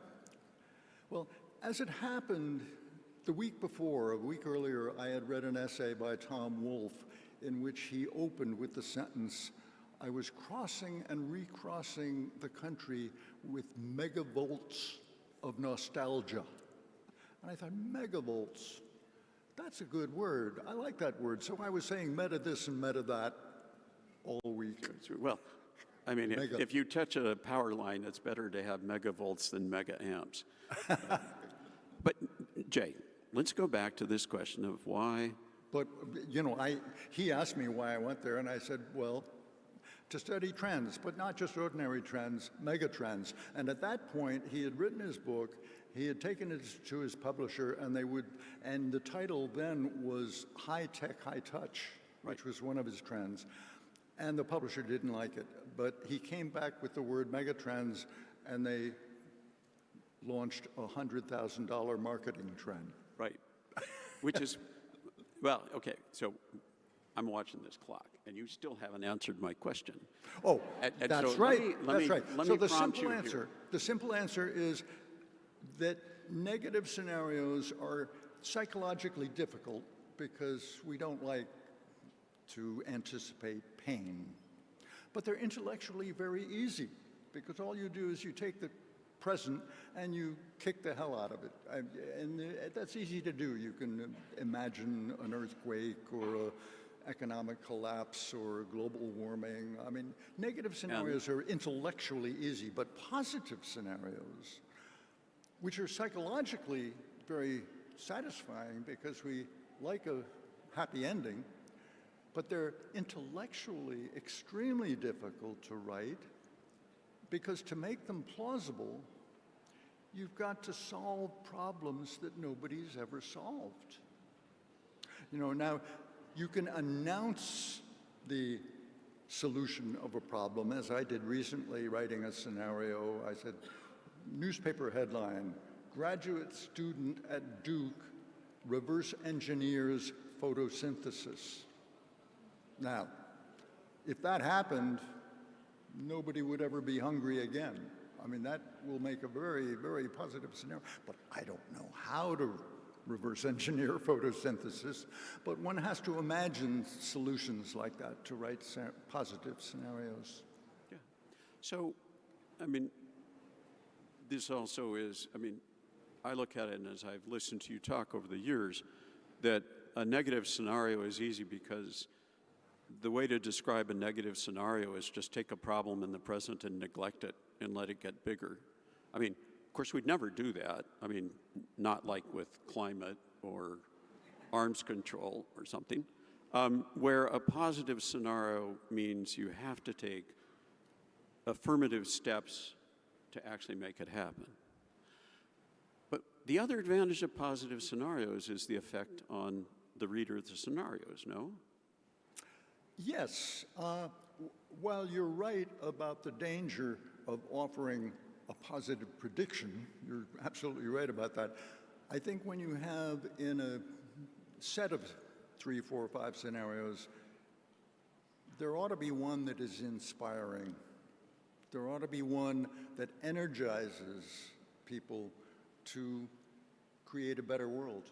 And cause people to create a broader possibility space. Like we were talking about arms control. I liked your idea. Trilateral? Oh, yeah. Actually, I want you to listen up on this next point, because one of my main purposes for coming here, a very long journey from southern Utah, one of my main purposes is to promote the following idea, and I want you to all talk about it with all of your friends. The idea is this: as opposed to multilateral negotiations that we've heard a lot about, or bilateral negotiations, what if, and this of course is the preview to a scenario, what if we were able to get the United States and Russia and China to agree that they will transfer somewhere between 3 and 5% of their military budget to health, education, and welfare for at least 5 years. Inshallah. Now, I think the appeal of this idea is that as opposed to bilateral negotiations, where it tends to be kind of zero-sum, you might gain some, but you might lose some with another party. With trilateral negotiations, you give up X and you receive 2X. You know, if both China and the United States could be checking whether China had actually reduced its budget, when both China and Russia are checking whether the US has reduced its budget, and so on. I think each of our countries would discover so fast that we're a lot better off with all those billions going into health, education, and welfare than going into national defense. So I'm going to go to my third question, where you are so going to earn your salary as a philosophy professor, because you're going to have to explain emergence in 6 minutes. I would just note, as a forecaster, and I look for trends, as Jay was talking and thinking about the present, consider the difference. In the early 1960s, Russia and the United States were working hard to build the hotline to keep communications going. And at this moment in time, we're in a world where Russia just cut fiber optic lines in the Baltic. Very strange new space. And that takes us to convergence. And if you could put up the chart, please. Emergence is a foresight tool. It'll be up in a second here. Good. And there's going to be an exam. A nice example to introduce the concept of emergence is the simple combination of the element sodium and the element chlorine to produce sodium chloride, which is table salt, and then combine sodium and chlorine as table salt with the human tongue and the human brain, and whoa, you get the taste of salt. Now, there's nothing in the nature of sodium or the nature of chlorine or the nature of the tongue or the brain that would allow you to predict the taste of salt. The taste of salt is an emergent property from the combination of sodium, chlorine, the human tongue, and the human brain. And from everything we know about those four components, there's no way of predicting the taste of salt. So the future is an emergent phenomenon. And that's why the title of my book is Coming Together, which I don't actually mind for its sexual connotations. I don't know how things go here in Dubai, but in America, the phrase coming together stands Jay, for simultaneous orgasm. I've known you for decades, and you never cease to surprise me. I did not imagine that's where we were going. So we literally have 3 minutes left. Yeah. And you got to make them appreciate emergence. Go. You got to make them appreciate emergence. Go. Good. Well, emergence, it's almost the opposite of reductionism. In reductionism, you try to explain the whole by the components, by the properties of the parts. With emergence, the properties of the parts are heavily influenced by the properties of the whole. I think this is true of happiness. You know, it's really about anticipation rather than reduction.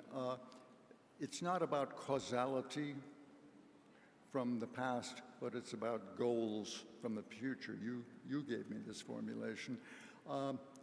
And it really makes all the difference.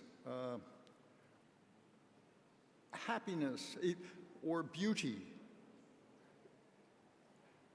If I say about my wife, who is very beautiful, if I say she's beautiful because, I'm going to sound like an idiot.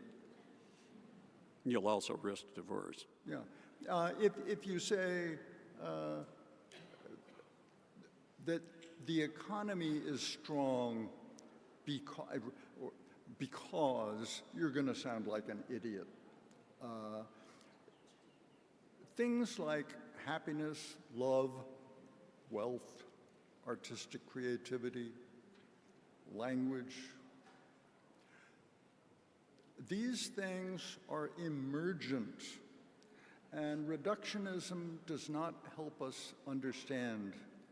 So what this chart is about, and it is, you described it as an eye test. I don't expect you to read all the small print, but the idea is, what I've done is to identify 8 traits shared by a lot of emergent systems, and then take those 8 traits through these different levels of consciousness and love and wealth. And let me give you just one example of how the traits can resonate from area to area. The linguist Ferdinand de Saussure invented the idea of the arbitrariness of the sign.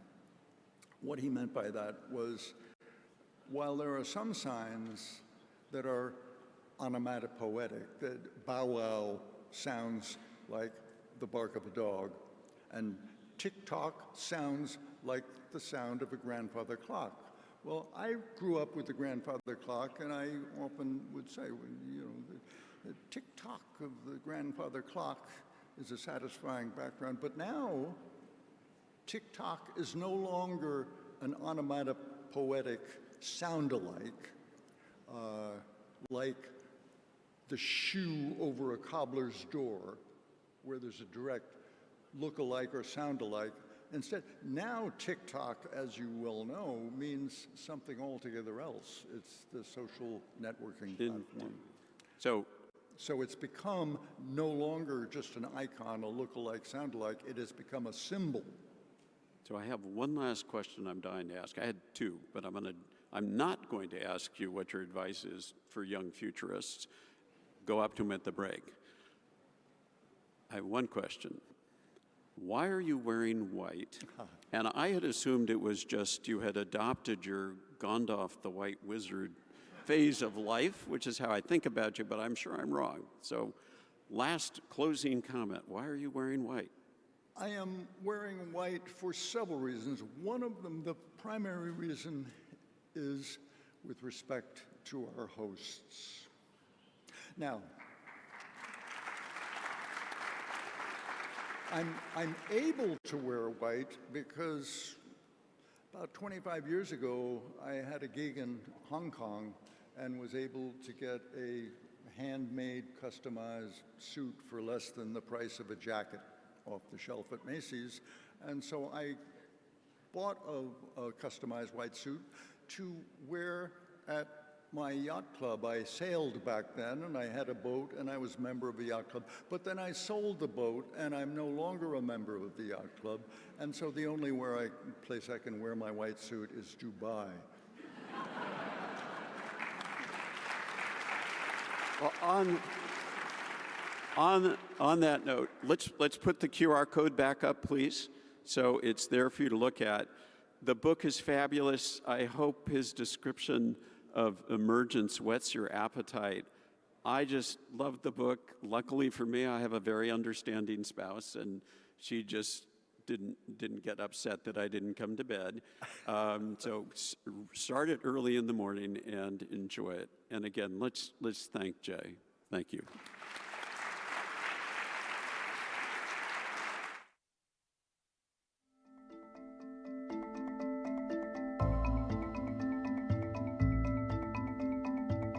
الحضور الكريم، الآن مع جلسة حوارية بعنوان ما هي علامات نجاح استراتيجيات استشراف المستقبل؟ تديرها ميف كويرن، الرئيسة التنفيذية لمؤسسة foresight factory. Dear guests, now a panel titled Winning with Foresight, How Do You Know You Are on Track? Moderated by Maeve Quirin, CEO of Foresight Factory.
There are people laughing.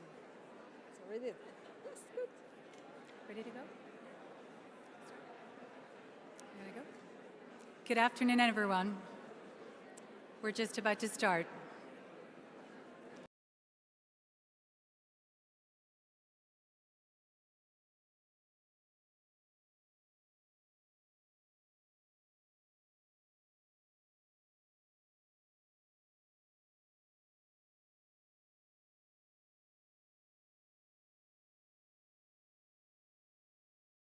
Incredible. And I have absolutely no doubt that these incredible ladies on stage with me will have plenty more to say over the course of the next 35 minutes or so. One of the things that has struck me most about the forum is just the sheer plurality of voices we've heard from academics, innovators, investors, inventors, public policy makers. I could go on, provocateurs. I'm still reeling from the protopian provocation of the Planet City from this morning, for example. But one of the things that I think we would all love to hear more from is the private sector, and, if I can borrow Patrick's phrase, the implementation of that practical utopia that could be our future. And who better to do that than three absolutely brilliant veterans, and I say that in the most aesthetically pleasing and crucially female sense of the phrase, three women at the absolute apex of their professional careers in corporate foresight. They have so much to say for themselves that I'm just going to super briefly introduce them all to get us started. Melanie, I'm sure everyone knows, is at the helm alongside A.B. Webb of the formidable Future Today Institute, custodians of some of the biggest questions that you as professionals and governments have out there in foresight. Marie-Caroline Darbon is head of Prospective, another way to say foresight in French. Marie-Caroline doesn't look after just one company or one giant group at L'Oréal. That sits across 4 divisions. There are 34 international brands alone, so she's a busy lady. And if I can briefly introduce Jen also, I think Jen has the snappiest, coolest title of all of us, and that's not just because I'm a cheap sucker for alliteration. She is Chief Futurist Ford. Yeah. So, with that introduction, let's get started. One of the questions that I think we all wonder about is, are we doing the right thing? Are we doing enough? I've spent the last 20 years of my career in foresight, and one of the things that I'm constantly asking myself is, are we doing enough? Are we having the kind of influence that we want? Are we making the impact that we should? So that's my first question for our panel this afternoon. Melanie, let me come to you for starters. I don't think we're ever doing enough. My background is in corporate. I spent a lot of time inside of a very large company standing up a foresight capability, and the way that I have found to have the most impact is to make sure that the foresight practice is aligned with the right area, and in my opinion, that is strategy. Most foresight is aligned, from what I have seen, into an insights function or a marketing function, and I came from insights. No shade on insights. But foresight should really inform strategy. It should inform the long-term visioning of a company. And so I think we're never quite doing enough. We can always do a little more. And part of the way that we can do that is making sure that we're aligned with the right part of the organization. Marie-Caroline, would you like to share an example of impact at L'Oréal? Yes, I would say that at L'Oréal it's quite nascent, although actually the long-term planning has started quite some time ago with the sustainability journey that L'Oréal has taken, I would say back in 2014. But the foresight, practice has been, I launched it like 1 year ago, because now I have the pleasure and honor to report to the CEO of the company. So I think that it made me think totally differently the role. Because before, I've been leading this position of a prospective for quite some years, 8 years now. But before it was really about product trends, beauty trends, and helping all the brands, looking at the right innovation, be sure that we are pushing them enough. And now for 1 year, I decided to move and with my whole team towards strategic foresight. And because 5 years ago, I did on my own with an external agency and somebody in the organization a piece of work about 2030. It was like 12 years before. It was in 2018. And actually, it had a big impact in the organization, I must say. And a lot of task forces have been created, so it had a lot of impact. We saw a lot of transversal functions also trying to launch their 2030 vision, so I could say that it had an impact, but it was like a one piece of work, of foresight. But now, this is my daily job, to do foresight. This is how the journey has started, and now, so I can say that it's still nascent. So much to do now. Yeah, still. Early days, but still so impressive. One of the phrases that I heard being used on a panel yesterday was that instead of just doing foresight, we should be being foresight. That made me think about the kind of transferable skills that we bring as foresight practitioners. Jen, I know you didn't start your career in foresight. Tell us a little bit more about where you started and why that helps you do what you do today. Sure. Yeah, so I started my career. I have been at Ford for 21 years, which is my whole career. And I actually started in engineering. So I went to school for engineering, and early days was working on our in-vehicle technology. And early days, I would joke, people used to bring navigation systems to their cars in bags. We don't do that anymore. Maybe some people still do. But it was at a time when we were transitioning that and moving all of that technology into the vehicle, and I got to be on the forefront of that and figuring out how to make it work and how to help people figure out how to use it. So I took that knowledge and spent almost 10 years in engineering, and then I had the opportunity to move over to marketing and start to understand how do we communicate this technology to customers? How do we connect with consumers in a way that they can understand it and they're not intimidated by it and those types of things? And then following that, I had the opportunity to move out to Silicon Valley as we were setting up a larger presence in the Valley. And learn about, I was leading up a team of user experience researchers, and following that I did innovation work out there looking at autonomous vehicles, so often staying very close to new technologies, and especially being in Silicon Valley, getting to see kind of the future being built, quite frankly. And then our chief futurist, who had been in the role for probably 15 or 16 years at the time, I had the opportunity to build a team, and she tapped me on the shoulder and asked if I might be interested. And I said, wow, I always thought you had the coolest job at the company, but I have no idea how you do what you do. And she laughed and said, don't worry about it, nobody does, I'll teach you. And so that was the beginning, and as I look back, now that I have the role, and she's since retired, I realized a lot of my early positions at the company really did set me up nicely to already be kind of thinking about how does the future look different. Of course, in the automotive industry, we are building vehicles and planning them 5 years ahead. So in some ways, we're always looking to the future. And my ability to understand how different parts of the company work and how kind of ideas get seeded and brought to fruition have been very helpful. Now that I'm in this role and I'm trying to communicate it across different organizations at the company, figuring out what's going to connect with a different organization, for example, is one of those skills that has been really transferable and helpful. Yeah, I think translation is such an important part of the job. I'm so pleased that I'm a professional in foresight. I have the foresight to bring cough sweets on stage with me this afternoon, as I nearly choked to death in front of you all. Melanie, let me ask you this. Who should be the number one customer of foresight in an organization? It's hard to say number one, because my perspective is that it really needs to be kind of top down and bottom up.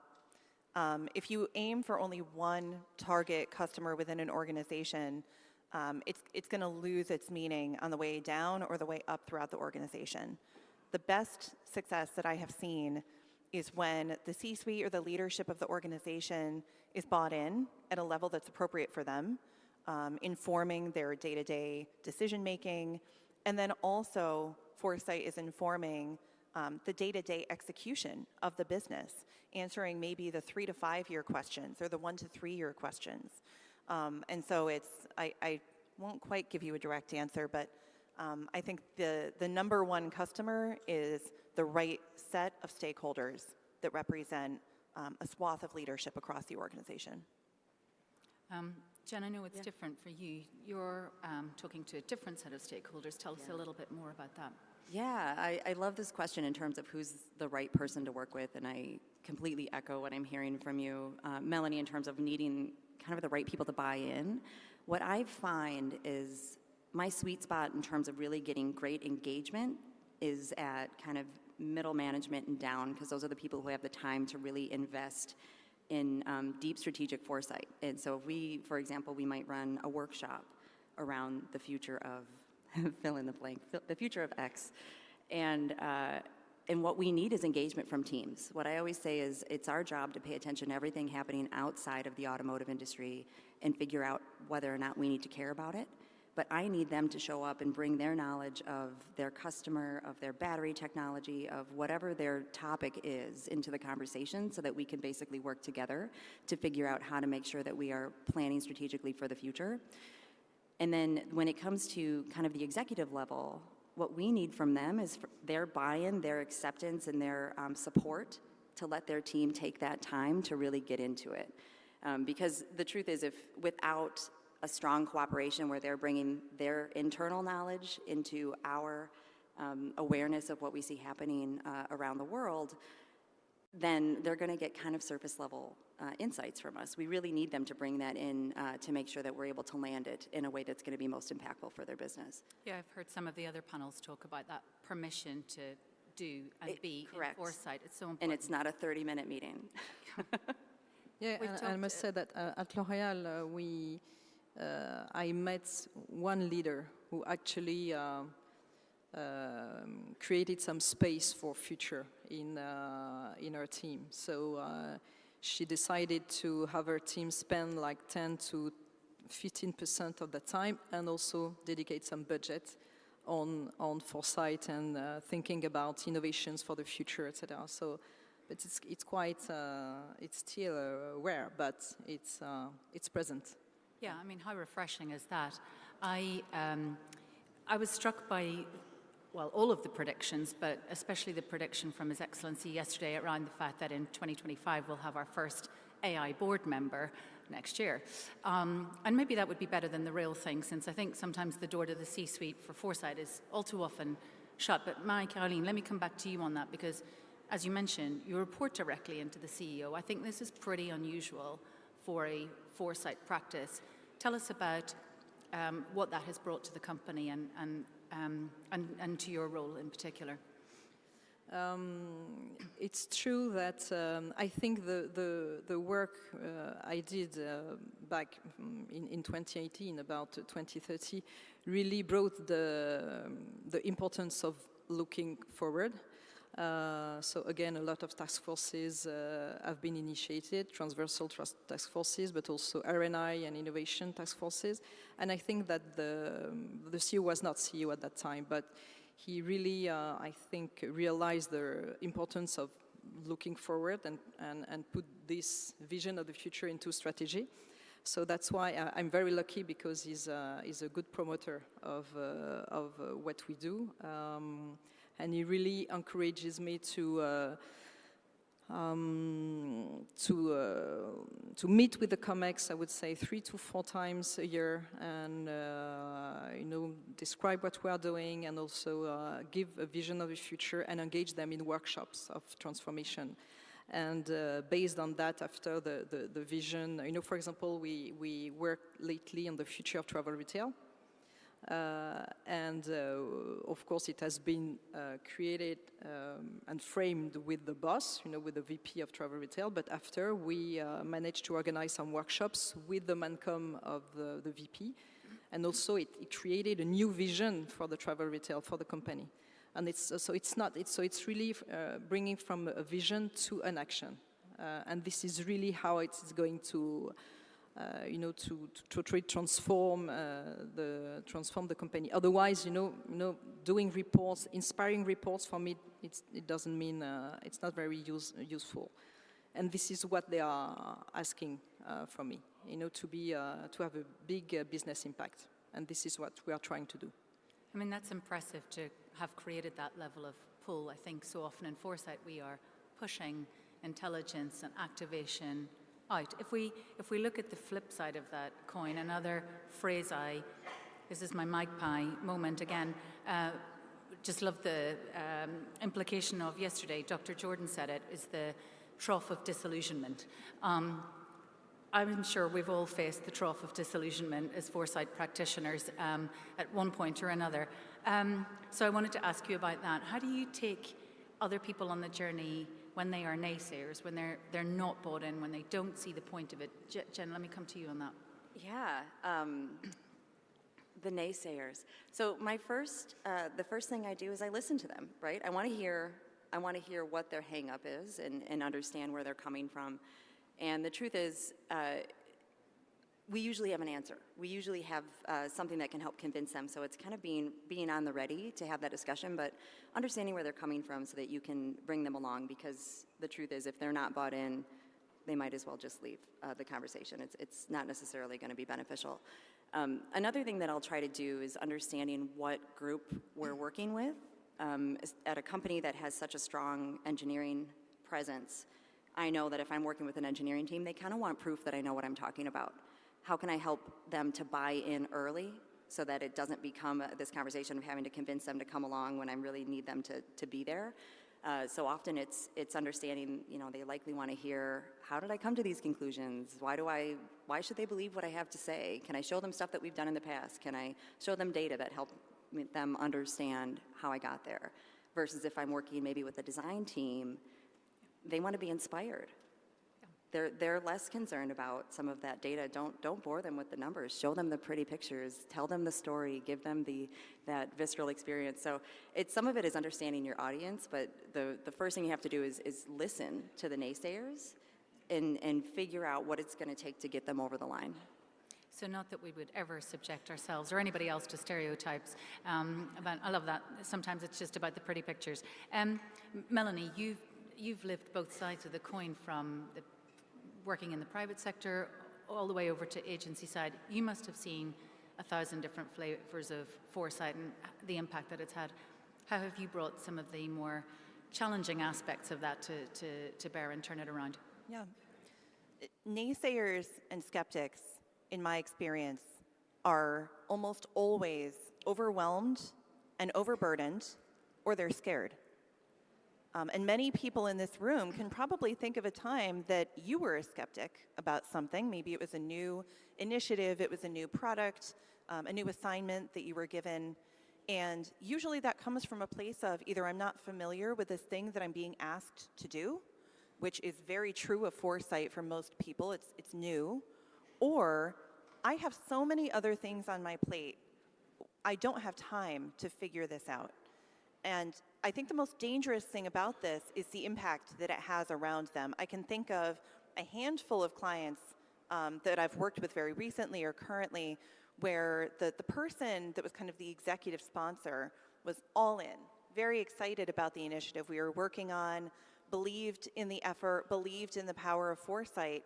But when it came down to taking the next step, to putting it into action, and they began to bring in their teams and other leaders to start to execute, those leaders responded with skepticism and very slowly dragged the hope of the senior leader down with them.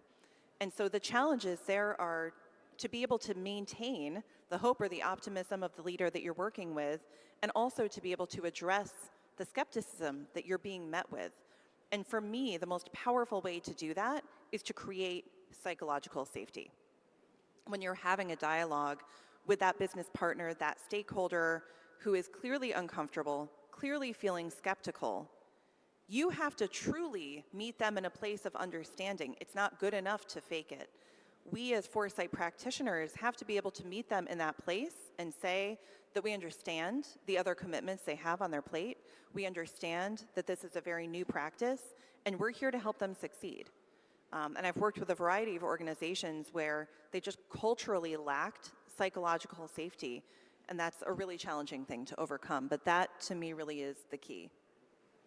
One of the things I'm always interested in is despite the sort of technical and professional practice that we're in the end, it's all about, human motivation. And I'm always struck with whether we do things in foresight and we're motivated to do those things through either fear, or shall we say FOMO, or greed. On Monday night, coming back from the speaker dinner, I was talking to Marcus. Hi, Marcus, if you're out there. Marcus set up the Future Lab at UBS, but he was asked and invited to do this by the board of the company after the $60 billion hole that was left in the 2008 financial crisis. So clearly, that moment of fear propelled the business to do things drastically differently and set up a whole new initiative. So I'm keen to get this from each of you. What has worked best? Does this speak to you in any way? Caroline, let me come to you first. Yes, I think for L'Oréal there is always an appetite for innovation. This is really what drives the business. So I would say that greed is very important. Greed is very important, and the first piece of work on foresight brought a lot of opportunities. And I think it also gave a vision that nobody would have before, because we were looking often at the same regular competitors. And it brought in new competitors, new visions that was very interesting and intriguing for all the leaders. So I would say greed. I would say not fear, but which is also very important in our culture, is the healthy concern. We have everybody's healthily concerned, I would say, and we always ask ourselves, are we going far enough? Is it interesting enough? What if there is something that could happen, and this and that? So I think this is really how we push things. And fear, no, because fear, it's very paralyzing, I would say. So that's why, again, we always push this healthy concern. Jen, how does it show up at Ford in that way? So it does show up, and I'm going to take kind of the easy answer out and say I don't pick one or the other. I lean into both. Okay. Because in a lot of ways, it goes back to what I was saying before about connecting with your audience and figuring out what's going to move them to action. Sure. And so for some, you've got to scare them on their butt a little bit, right? And get them to react. And that might be what you need to do, but then serve them up the hope of, don't worry, we've got this. Like, we can build a plan together. And you should be scared if you're not planning for this. But lucky you, I'm here to help you get through this scary time. So I think it's about, certainly we want to use futures to provide inspiration. But if we need to use a little bit of the fear to get them to pay attention, I think that's okay. Yeah, I think that's fair. I think as foresight practitioners, we're chameleons. I hadn't really thought of one aspect of that as savior, but thank you for that, Jen. Melanie, what would you add to that? The first thing that comes to mind is fear is a huge driver of people to foresight. It's a very common reason that senior leaders or C-suite leaders find foresight. And that moment is not the time to wax poetic about what we all believe about foresight. Those are leaders who are scared and they want an answer in the moment about this thing that they read about in a headline of the Wall Street Journal, or something that they heard about from a golf buddy, and they want to know the answer to that one question right away. In my experience, answering that question, creating some relief, and then once that answer has been provided, going into, hey, there are a bunch of other questions that you may not be thinking about. Let's talk about how we can use foresight more regularly in your business practice. That tends to work better, but that moment of fear is sort of a dire call for an answer that they really want before anything else. Well, let's bring it back to the positivity. After all, the title of the panel is Winning with Foresight. So if we're in that winning space, how do we know when we're winning with foresight? Yeah. Mike Owley. It's not an easy one, I would say, because it's not like I would say a match for, it doesn't have a beginning and an end, I would say. So if I come back to this travel retail, for example, a piece of work that we did, this one I think we can say that we have won, because we are in the process of winning, I would say. Because for me, it's when people are really embracing this vision and participating to this vision and transform this vision into, again, bunches of action and planning and projects. I think this is really the win. And I can say that for this piece of work, it has been presented to a lot of people in the organization, and they are now taking that and presenting that to the industry. So I think it's really moving people internally, but also externally. And I think this is very strong. But it's the first one. We need to do many others like that. Yeah. So cultural adoption, because I think, and some of the other panels have addressed this too, measuring effectiveness in foresight, and that feels like such an elusive concept. Jen, Melanie, have either of you seen other ways to measure whether the foresight's on track or it's delivering what it needs to deliver? So measurement does continue to be a challenge. We'll do, some of the things that we do is there's always check-ins with teams, right? If we've interacted with a team, did we help you feel more confident about the decisions? Did you take these forward? Then we'll come back to them 3 months later, 6 months later, and check in again. Are you still using it? Is it time to take another look at your plan and see if it's still on track? So I think that's one of the ways. Repeat customers are always welcome, right? And at the end of the day, though, what we're really trying to do is help leaders feel more confident about the decisions that they're having to make now for the future. And so if we're providing them that confidence, then it feels like a win. I love that. I think we should bring out loyalty programs for other departments across companies. Melanie, what would you say? There are qualitative ways and there are quantitative ways to measure the success of foresight. I would love to see more corporations measuring their productivity, their profitability, their growth from the time that they implement foresight as it matures in the organization. And there are studies, Rohrback is a very popular study, there are ways to measure this. But qualitatively, even if you can't implement a primary study, is foresight being used in your annual strategic planning process? And in that process, are you mapping from short-term strategic action to that long-term vision and back again to make sure that they're connected? That's one qualitative way to see whether or not foresight is having an impact in the organization. The other is, I think, easier to manage, which is, are your leaders being surprised? If your leaders are being blindsided often, if you're still getting those fire drills because your leader heard about something and needs it investigated, that's a good indicator that foresight isn't having the intended effect inside the organization. That's fair. You talked about short-term to long-term, and one thing we haven't alighted on at all yet is timeframes. Do you find there's an effective window for foresight? Obviously, it can be so expansive, and a lot of what we've listened to over the last 2 days absolutely has been. But inside the reality, if we come back to that sort of practical utopia piece that Patrick opened the conference with, you know, what is a time frame that works when it comes to delivering foresight in the private sector? Jen. Great question. And the truth is, right, it's going to be different for each team. Yeah. If I have a team that's coming to me looking to build out a software product, for example, we'd probably be working on a shorter time frame with them than we might a team that's building an all-new vehicle. I think, and even within that, there's always space for these larger, bigger visions. So we work anywhere from like a 2-year to a 10-year time frame, quite frankly, depending upon the team and the need.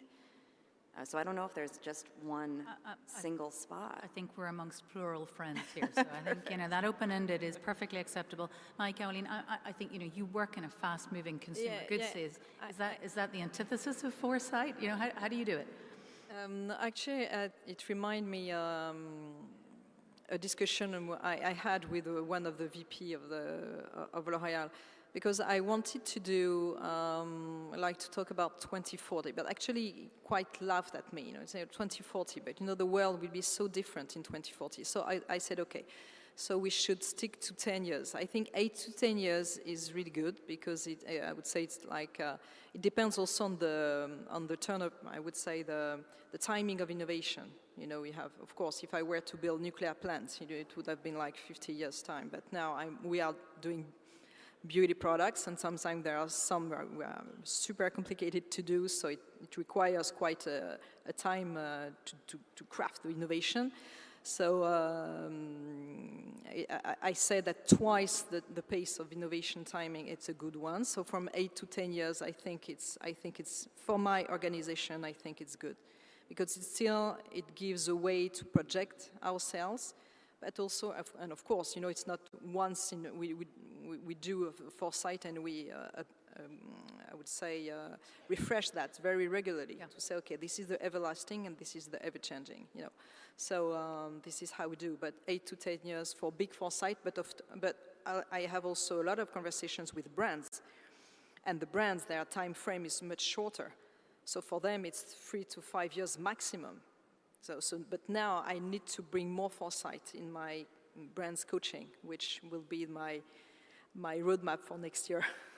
I think Horizons 1 and 2 seem to be the sweet spot. Horizon 3 is there, and I think we can provoke with that. But the day-to-day doesn't necessarily. But Horizon 3 is also for sustainability and big, longer term. So from time to time we can be asked for that, but it's not the regular things I'm doing. Well, I'm conscious of time, and I guess we've had so many expansive thoughts over the course of the 2 days. I thought we might bring it back to the near future. And I wanted to ask each of you before we part with our audience, what's the signal or the provocation or the foresight that you want to take into 2025? Something you've seen from the event or just something you're preoccupied with in terms of a must-do, I will be in foresight next year. Jen.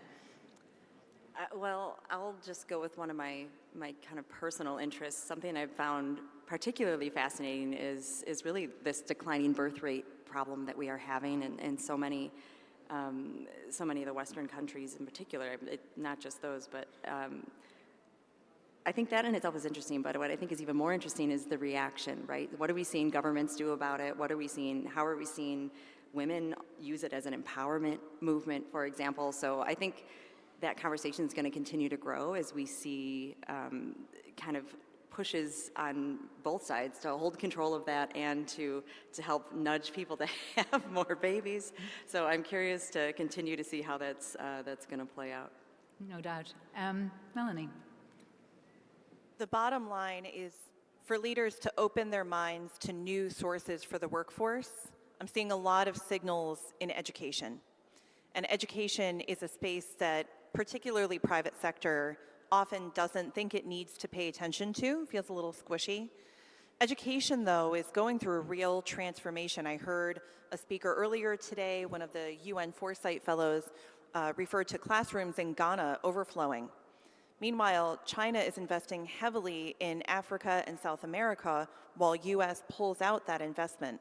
And that's giving China access to a broader skilled workforce. Meanwhile, homeschooling has increased, I think, from 2.4 million to 4 million from 2019 to 2024 in the US. And so we're seeing this huge investment in education in a lot of developing regions of our world. Meanwhile, we're seeing Western parts of our world shift significantly in investment in education, and meanwhile, complain about a lack of a skilled workforce. So I would encourage leaders to keep their eye on new sources of skilled labor, new sources of information and intelligence from maybe regions of the world that they had not paid attention to before. Thank you. I think we've been inspired a lot around education and constant skill acquisition over the last couple of days. Mike, Howleen, your signal for 2025. Yeah, so I think I would bring a little bit of lightness. Maybe it's not very new, but I find this wish to come together, to dance together, to play together, to do things together. I would call that the dopamine effect, the fact that, this golden ticket to a better world together. And we see that, of course, in beauty, and beauty plays a big role in that. But I think that this dopamine effect will invade, hospitality, gaming, fashion, etc. Because actually we want to live our full life. My son is a DG, so he's a DG in Madrid, and actually he told me that he has been there for the last 4 years, and he see that year after year, this crave for partying has been increasingly growing. So I don't know whether it's good for a parent to have a son that is a DG, but still he's having a lot of fun, and I think we all should have a lot of fun also in our lives. I believe very much into this dopamine effect, and I think that all brands should play a big role in that, bringing all the joy. I'll happily sign up for more permission to party as a foresight practitioner or a futurist or whatever. But the point about social connectedness is so strong, and in the end, it's why we're all here. And thank you all for being here with us in this penultimate plenary session.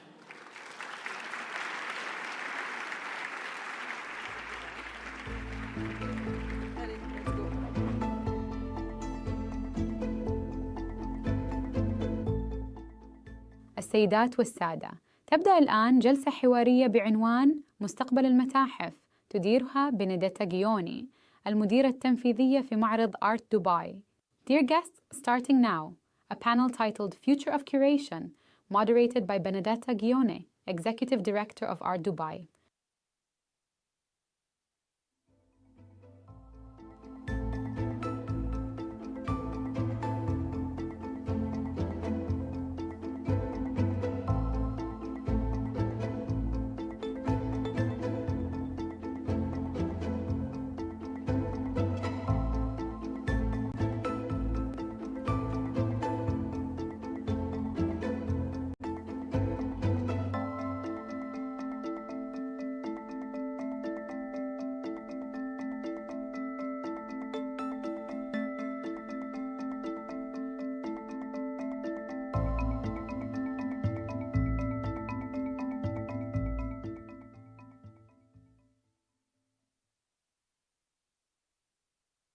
السيدات والسادة، تبدأ الآن جلسة حوارية بعنوان مستقبل المتاحف تديرها بنديتا جيوني، المديرة التنفيذية في معرض Art Dubai.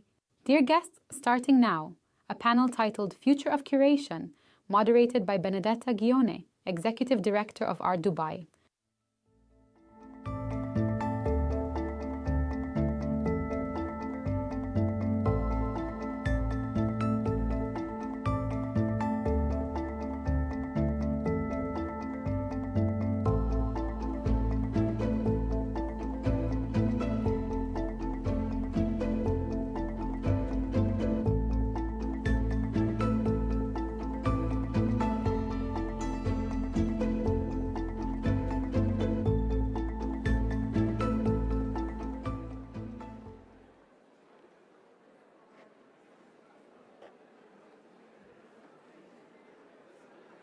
We start or we wait?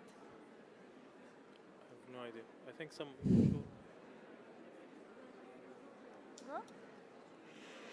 Welcome everyone, and thank you for joining us today.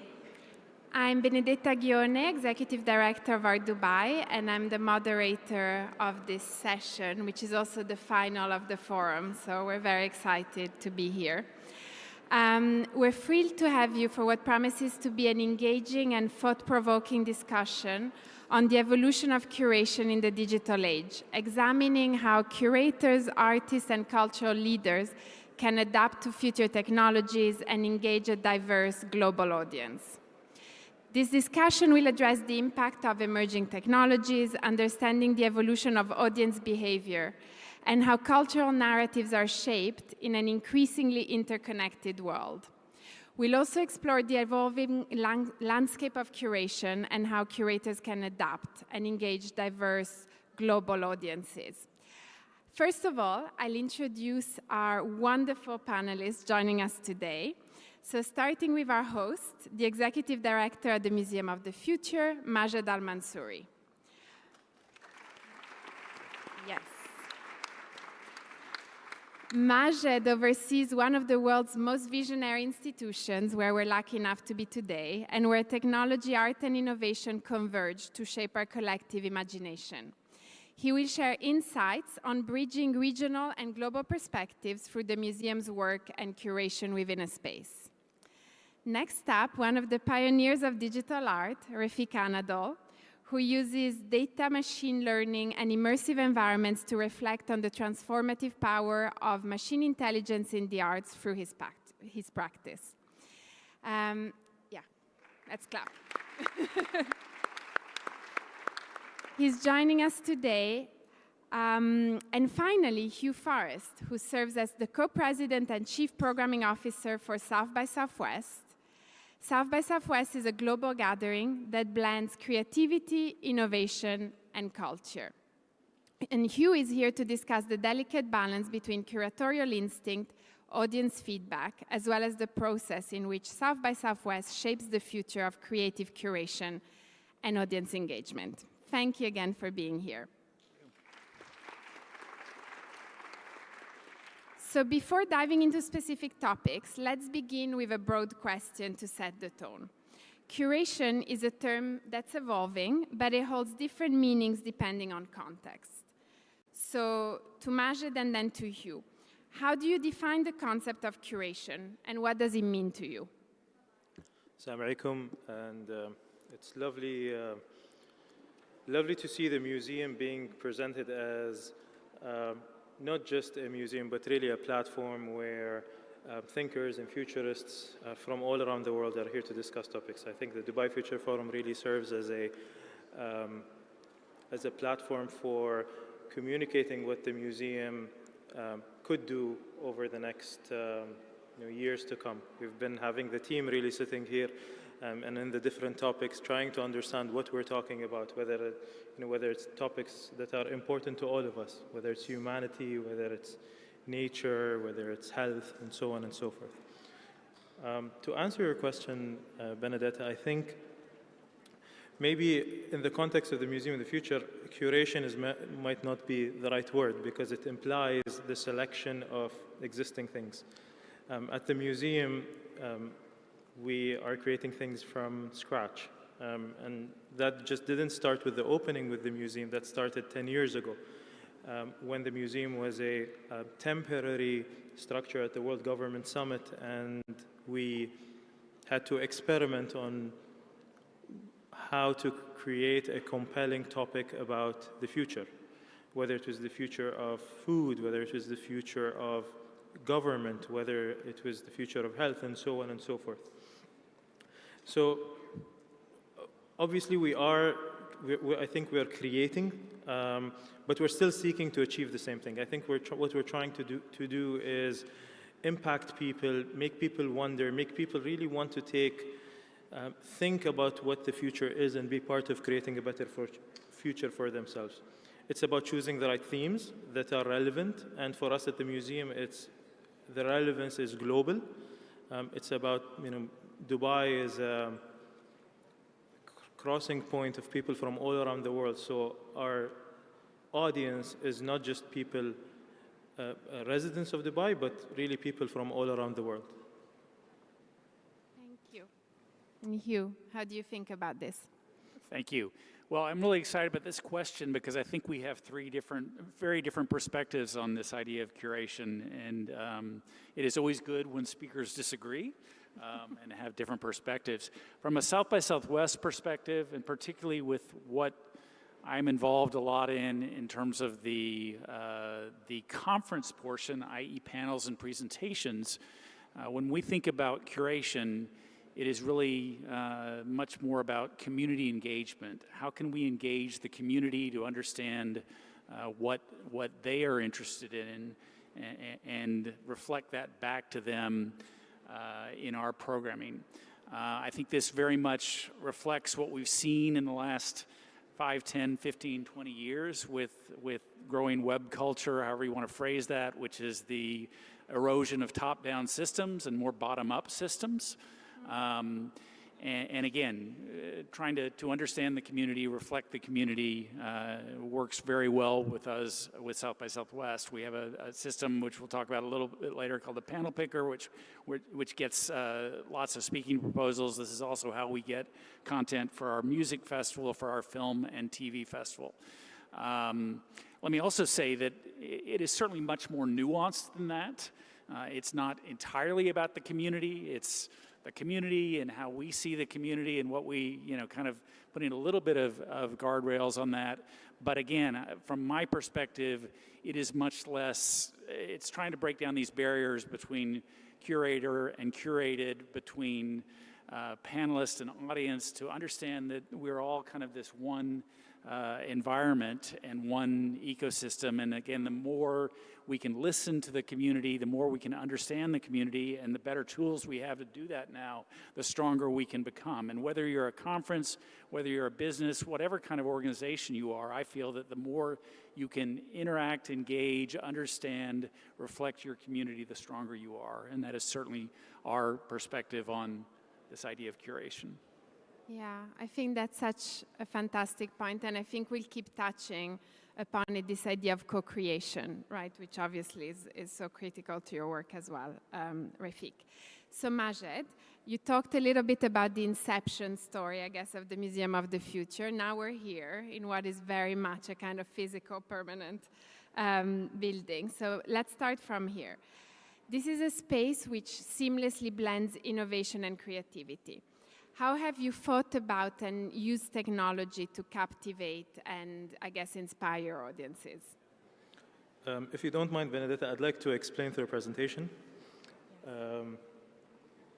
And this presentation is really about taking you to the museum's experiences as they have been designed and intended for a normal visitor. I mean, of course, we're here at the Dubai Future Forum, so all the floors are utilized for different purposes. But as a journey, our goal is to really take people into the future 50 years from now, if you will, so that they are able to experience and feel what the future would be like. It's about activating the senses, so it's not necessarily just about saying what the future is. It's really about activating, letting you see it, hear it, smell it, but also take action into creating a better future or being part of that future. So in essence, a visitor that comes to the museum would leave feeling empowered to want to potentially make that future happen, and not just for themselves, but also for their kids and for next generations. So that journey starts, I mean, we're currently in level 7, so level 5, which is 2 floors down, this is where the journey starts. You go through an elevator, which you might have seen in the ground level. It's a 4.5-minute ride that takes you, if you will, from Dubai to an orbital space station, Hope, that's 600 kilometers from Earth, and that's in the year 2071. Now, you might wonder, is this real? Is this something that is really could exist? And we've gone through a lot of effort to really understanding the science and the research before we create these worlds. It's really about, it's a possible future. Is it a future that would happen? That's up to us, I think. But the technology and what exists right now will enable us to do that. And I think to help answer part of your question, so how is technology used? And we've made a decision, a creative decision early on when working in the Museum of the Future to really use technology as an enabler rather than necessarily buying, the best technology out there. Because as many of you might know, 6 months from now or a year from now, there's a new technology. So we want the technology to help you feel something rather than it being the showcase. And as you move on from space, we move into level 4, which is the Hill Institute. And the Hill Institute is where it houses actually one of the first, or if not the first, digitally mapped part of an Amazon rainforest. And actually the team went there in 2020, right before COVID hit, and spent 3 weeks digitally mapping an ecosystem. And the question here is, why did we do that? And I think there's 2 reasons for that. When we're able to digitally map an ecosystem, we're able to create an artificial intelligence engine that helps us, if you will, add certain elements to that ecosystem and see if that is going to support that ecosystem or not. Most experiments that have happened in history have been actual experiments where people introduced new things to certain ecosystems. Most of them were unsuccessful. But with artificial intelligence, it helps us do that in a much more efficient way. The second reason is, with climate change, we're seeing a lot of ecosystems that are potentially getting lost. So if we were to lose a certain ecosystem, having it digitally mapped helps us rebuild that ecosystem exactly as it was intended to do. So, and as you move on through the floor, you start experimenting, and the picture that you see behind me showcases one of the, I think, the most exciting elements of the Museum of the Future, which is the library, which is more than 2,400 different genetic species where people could use a device to see what these species are and how they work. Now, of course, al-waha, and for the Arabic speakers, al-waha is a very kind of dear thing to us as people from this region. Or even throughout history, it's where the main civilizations would exist due to the availability of water. And as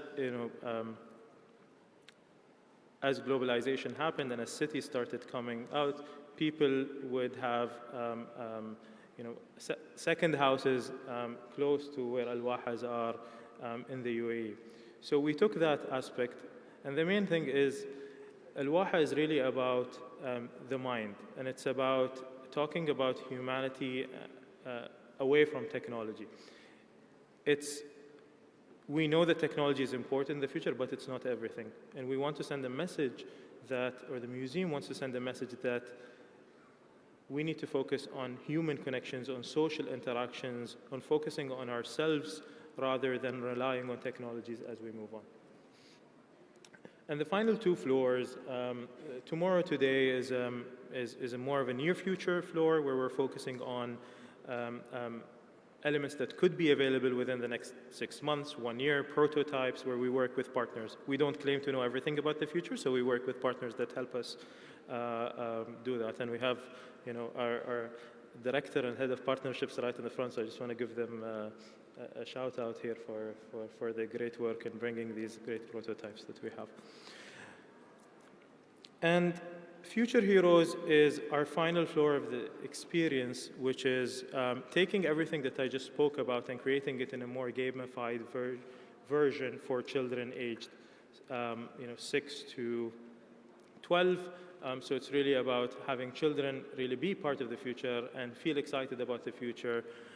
I just learned about a story of a young child. His name is Qais, and he's visited the museum more than 10 times.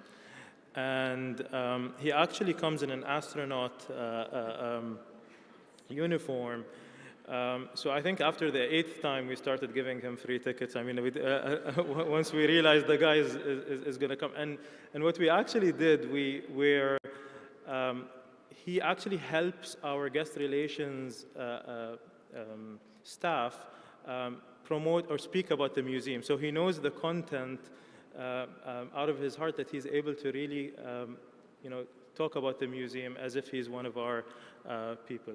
So of course the museum really serves as not just as a place for discussions, but as really as an inspiring place for people from different ages and generations and cultures. And that's my final slide. And I think none of this would have happened without leadership and vision.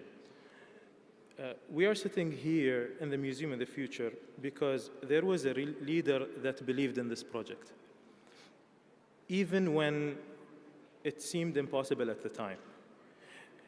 And I think this is a state of mind here in Dubai. It's not just something that is, it's a one-off thing. His Highness Sheikh Mohammed bin Rashid and his father before him, who inaugurated what has become the biggest logistics, or one of the biggest logistics hubs in the world, almost 50 years ago. And then his son Sheikh Mohammed bin Rashid, making Dubai as one of the center of the world when it comes to people coming and being a connector. And we're seeing His Highness Sheikh Hamdan as well, being the patron and taking and following in the same footsteps in the terms of the vision.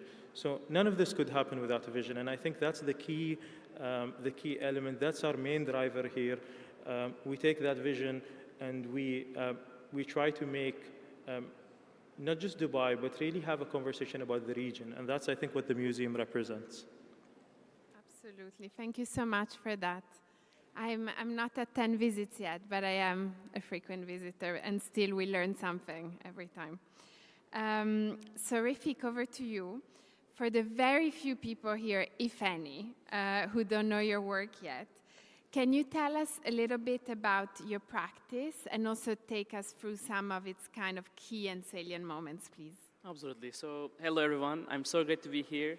It's one of the most incredible architectural building in the world, and one of the most For me, being in Dubai always means this like very optimist, but also very realistically optimist that like gives this hope, not just like a feeling, but an action. So I've been in the city many times, and each time I learn so much. But this time, also very grateful to be here in one of the most exciting events. So I think I'm an artist using data since 2008. I think that's when I coined the term data painting in Istanbul, where I've been studying design technology and trying to understand things. And I clearly remember Peter Weibel, my mentor, and we lost him recently, who was almost 4 decades ago believing that people like myself using art, science, and technology can create art that may not necessarily fit into the classical world of art, that where we expect physical objects or paintings or sculptures, but things that are maybe compute ready, can use algorithm, can use data and sensors.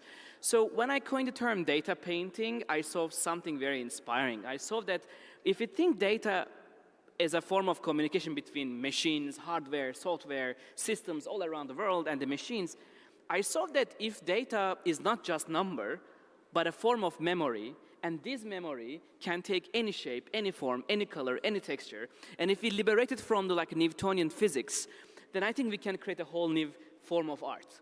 So last 16 years, I've been imagining this, and 10 years ago, opened our studio. I am here also with my partner and wife, Efsun. We have been practicing as a team. Now we are 30 people, can speak 15 languages and 10 countries. And last 10 years, we truly try to understand multiple things. So one thing that I'm really inspired that the idea of art should be for anyone and everyone, and any age and any culture. And if we liberate this, bias system of art can only be in this certain conditions, I think it can generate something extraordinary. For example, if we put our artworks in a school to give inspiration, or put in a hospital to give hope, I think the context changes very quickly. And I'm so inspired that the idea of, I think, the future of architecture, we are in a future forum. I hope that the most amazing place to think about what happens if light becomes a material. Light is divine spiritually. Light is a particle, a wavelength. Light can disappear if you don't want it in a case. But what really inspired me is blending light, algorithm, and data together, and eventually AI. I think we can find a new material that can compute. Of course, this also gets more inspiring that I hope that the future of architecture is beyond just concrete, glass, or steel. And if we blend architecture, light, data, I think we can find a new kind of a storytelling, a new form of art. So last 10 years as a studio, more than 72 cities in the world, we try to create works that always put the human in the center, not only machines, but always look for art, science, and technology, AI, neuroscience, and architecture. But at the end of the day, we look for humans, machines, and environments. This is always find these infinite stories. And what I found also fascinating is the more we demystify our process, because normally in the art history and culture, generally artists try to hide their practice and make the artwork, shine and talk. But I think because of AI, as we all know that AI is transforming humanity, AI means possibilities, but I think possibilities come with responsibilities. So in our work, we always demystify the process, where data comes from, which algorithm we use and why, and it just creates this safe and secure space. So all these artworks you are seeing in this short clip is kind of pretty much in the same ethos and values, and we only work with open source data, never touch private data, and only focus collective memories of humanity, which in many cases, nature, space, urban, culture, things I hope that belongs to everyone, things I hope everyone cares about or have a connection with it. So I'm very grateful that over the last 10 years as a studio, we were able to practice these technologies, and grateful to be here with you to share more. Thank you, Rafik.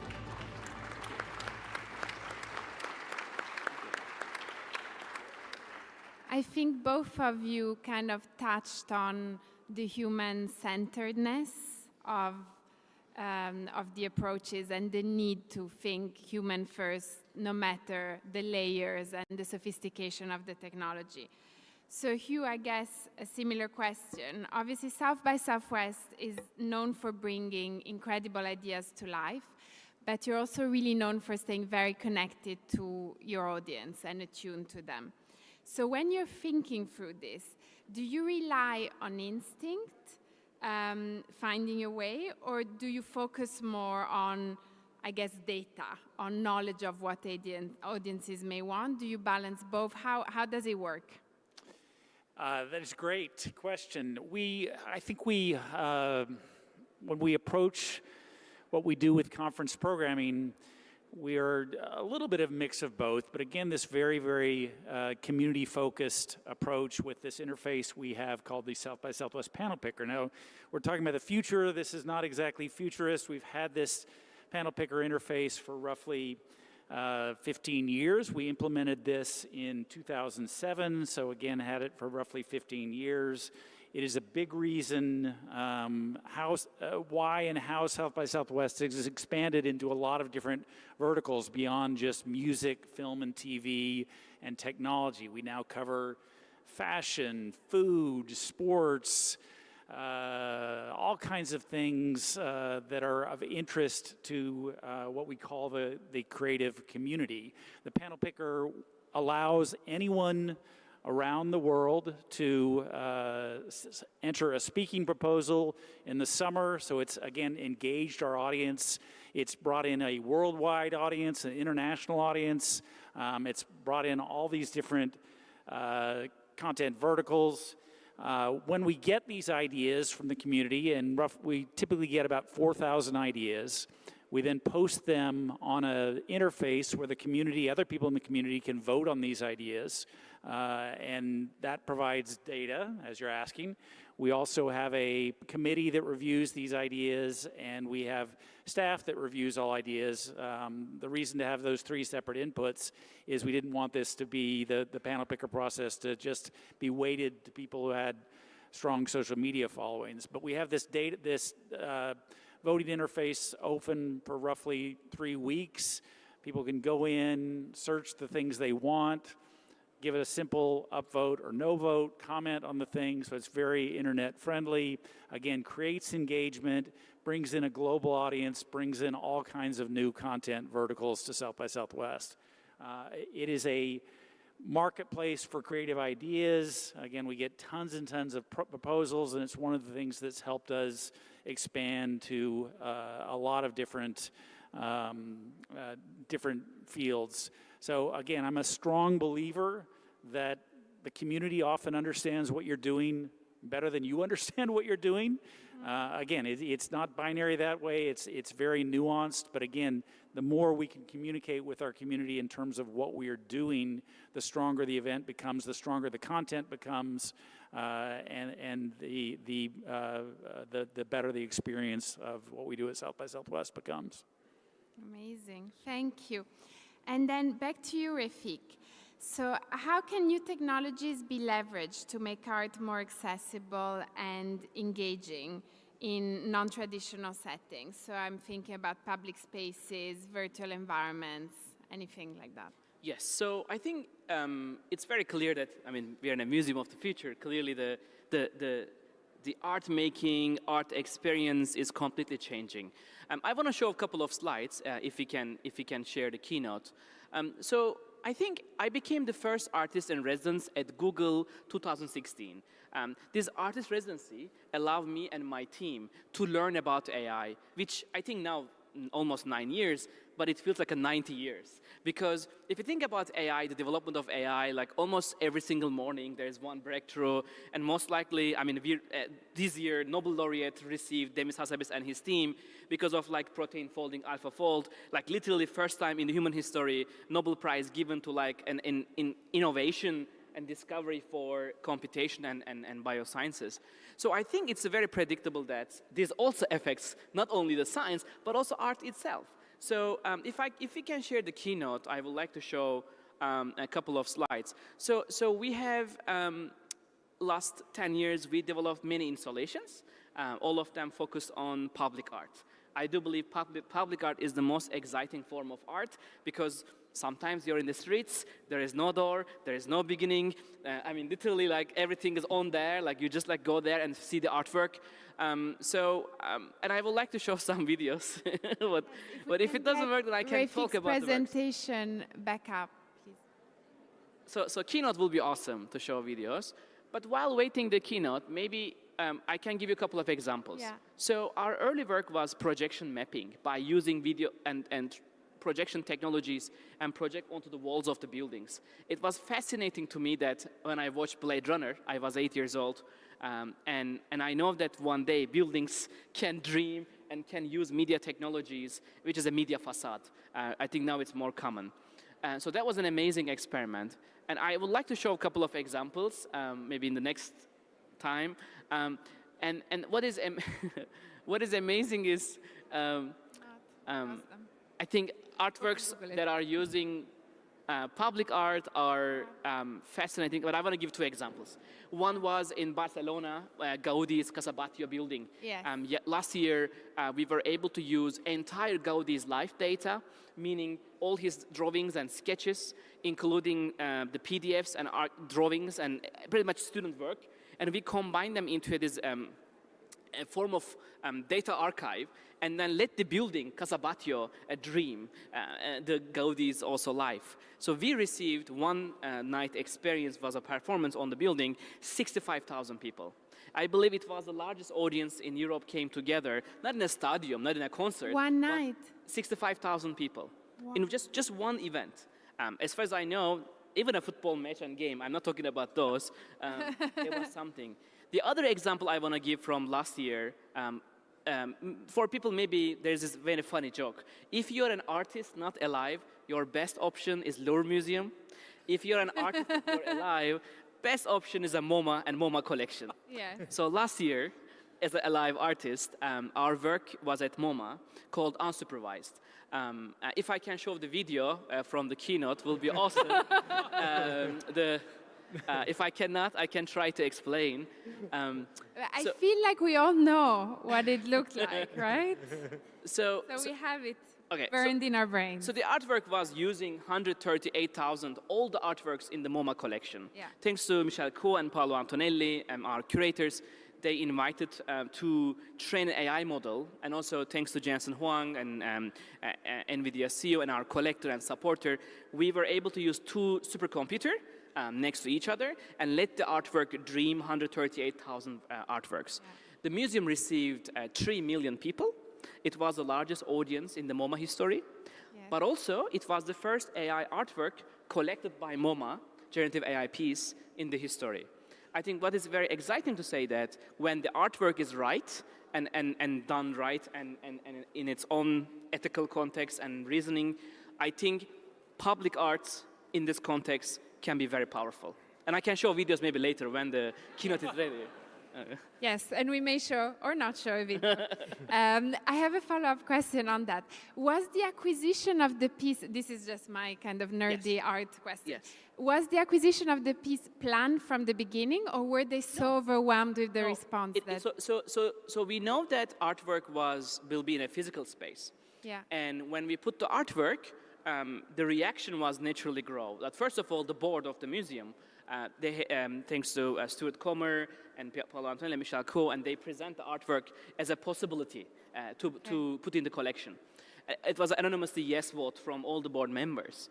And then we opened the work, and then suddenly the response was quantifiably as something magical. And then I think it just gave just reasoning, I would say. That's so interesting. Thank you. Majed, I have a question for you. What would you say are the opportunities that exist for cross-disciplinary curation? Art, science, humanities, which is something that is so central to your approach here at the museum. How would you say that curators can facilitate collaboration between these fields and also kind of bridge the gaps that exist in between? That's a very good question. It reminds me about a panel that I was in almost 2 weeks ago abroad, and the moderator was a museum director from one of the world's most prestigious institutions. I'm not going to name names, but we had a long discussion in the panel where that museum director was not of the school of thought of really embracing technology as in their museum. And here in the Museum of the Future, I think we take a very different approach. And our approach is really embracing what's different.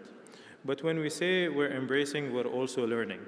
And I think there's a lot to learn, and we are a young museum. We're turning 3 in February 2025. So of course, there is a lot of learning. From the arts communities, we're learning, how to inspire and create a sense of awe to the visitors. From the humanities, we're learning how to narrate or how to create a compelling story for the visitors. And from the science, we're learning how to utilize technology to to showcase the science, combining all 3 things together.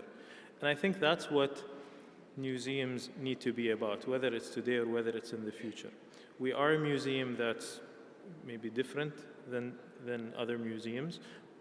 I think we're one of the first institutions globally to take this approach, where we are asking every visitor to the museum to be part of the experiment, or this unique experiment that we are creating here.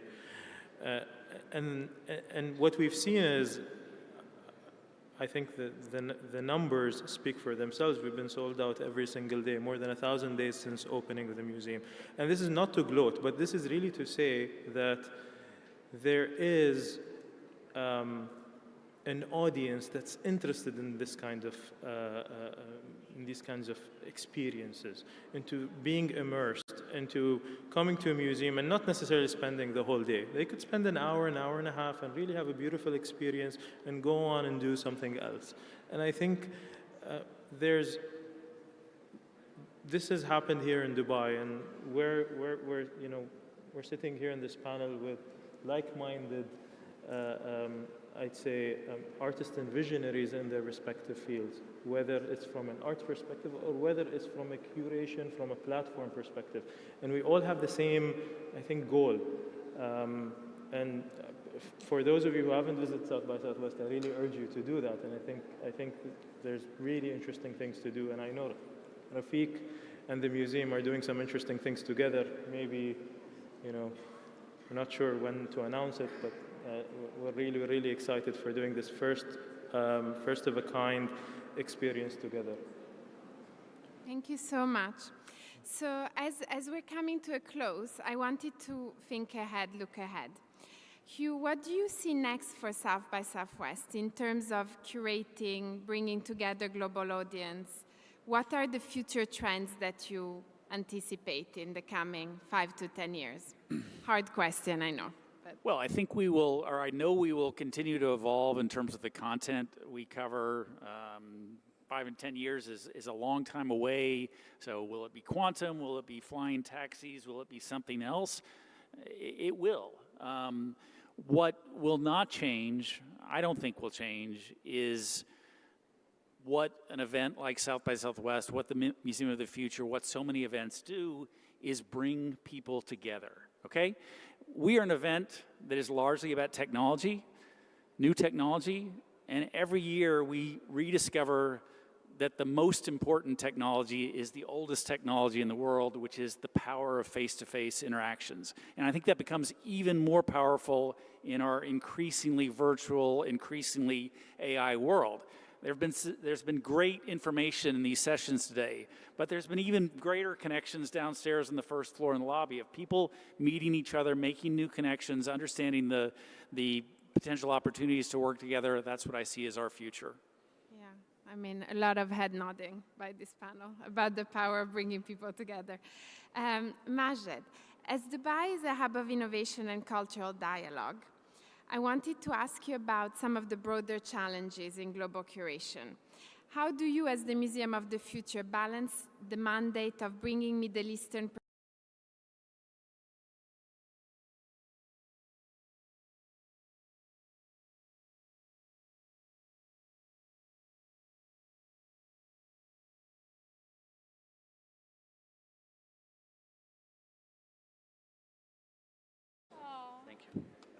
Thank you very much.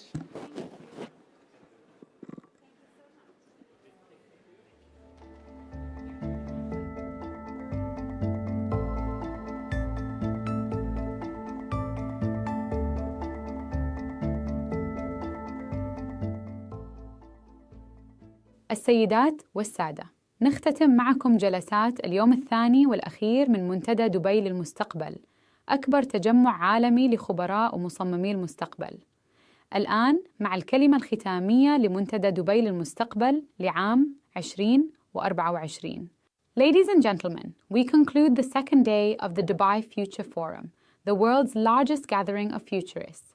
Now, the closing address of the Dubai Future Forum 2024.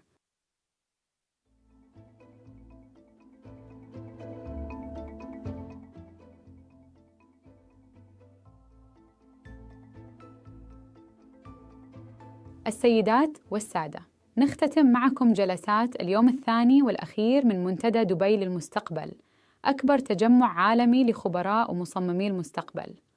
الآن مع الكلمة الختامية لمنتدى دبي للمستقبل لعام 2024. Ladies and gentlemen, we conclude the second day of the Dubai Future Forum, the world's largest gathering of futurists. Now, the closing address of the Dubai Future Forum 2024.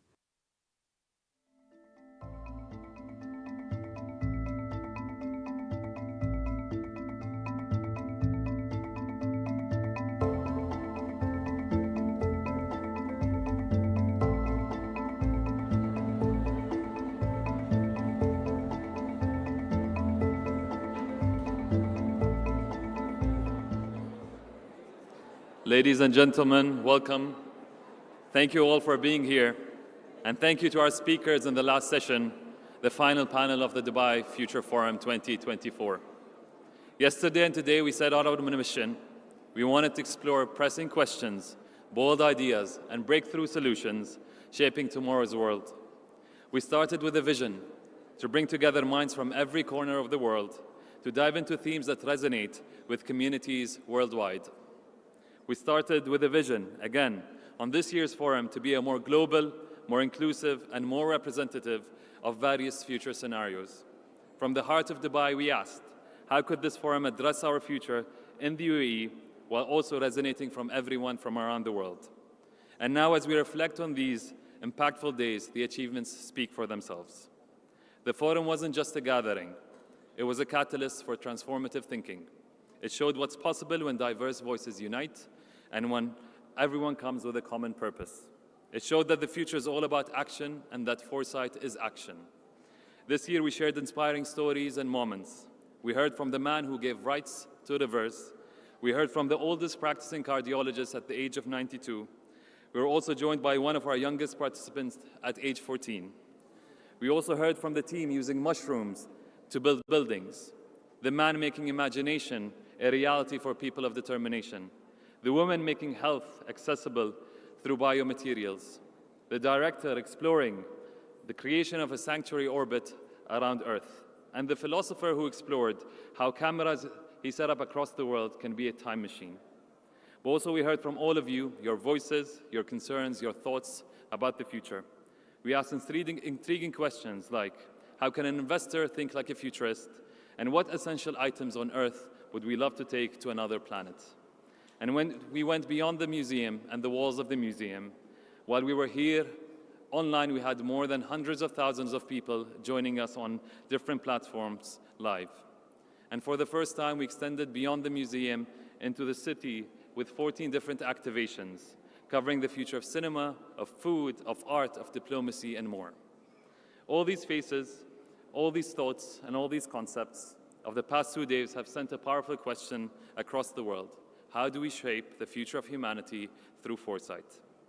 Ladies and gentlemen, we want our city to continue looking at the future through the lens of opportunity.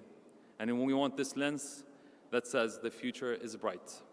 And we want this for all of humanity. We want from the world to learn from Dubai and from Dubai to learn from the world. And on that note, I want us to announce a new project as part of the Dubai Future Forum and the Museum of the Future. And I leave you with this video that explains it. Thank you very much. As the world transforms at exponential speeds. How can humanity react? Our evolving world needs thinkers that reshape industries, tools that revolutionize processes, concepts that seize the unknown. It needs foresight. Announcing the Dubai Foresight Awards, celebrating the impact of foresight on the world. First category, Foresight Changemakers, for thinkers and doers who have built today's and tomorrow's foresight theories, tools, and methods. Second category, Foresight for People, individuals, teams, or organizations that used foresight for a tangible impact on society.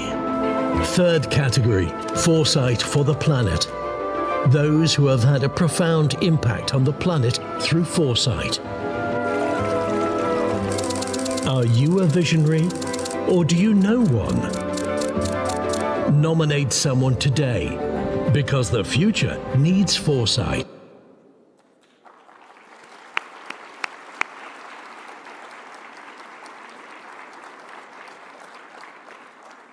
I just want to end with saying it's been a pleasure seeing you all here in Dubai.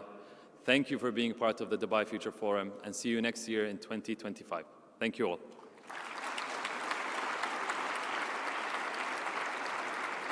السيدات والسادة، شكراً لمشاركتكم في منتدى دبي للمستقبل 2024. نقدر لكم مساهمتكم القيمة ومشاركتكم للمعرفة ورؤيتكم للمستقبل، على أمل اللقاء بكم مرة أخرى في النسخة القادمة من منتدى دبي للمستقبل. Ladies and gentlemen, thank you for being part of the Dubai Future Forum 2024. Your contribution, shared knowledge, and aligned vision for the future paved the way for our success. We look forward to welcoming you to the next edition of the Dubai Future Forum.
The threat for us as humanity is our inability to shift the status quo.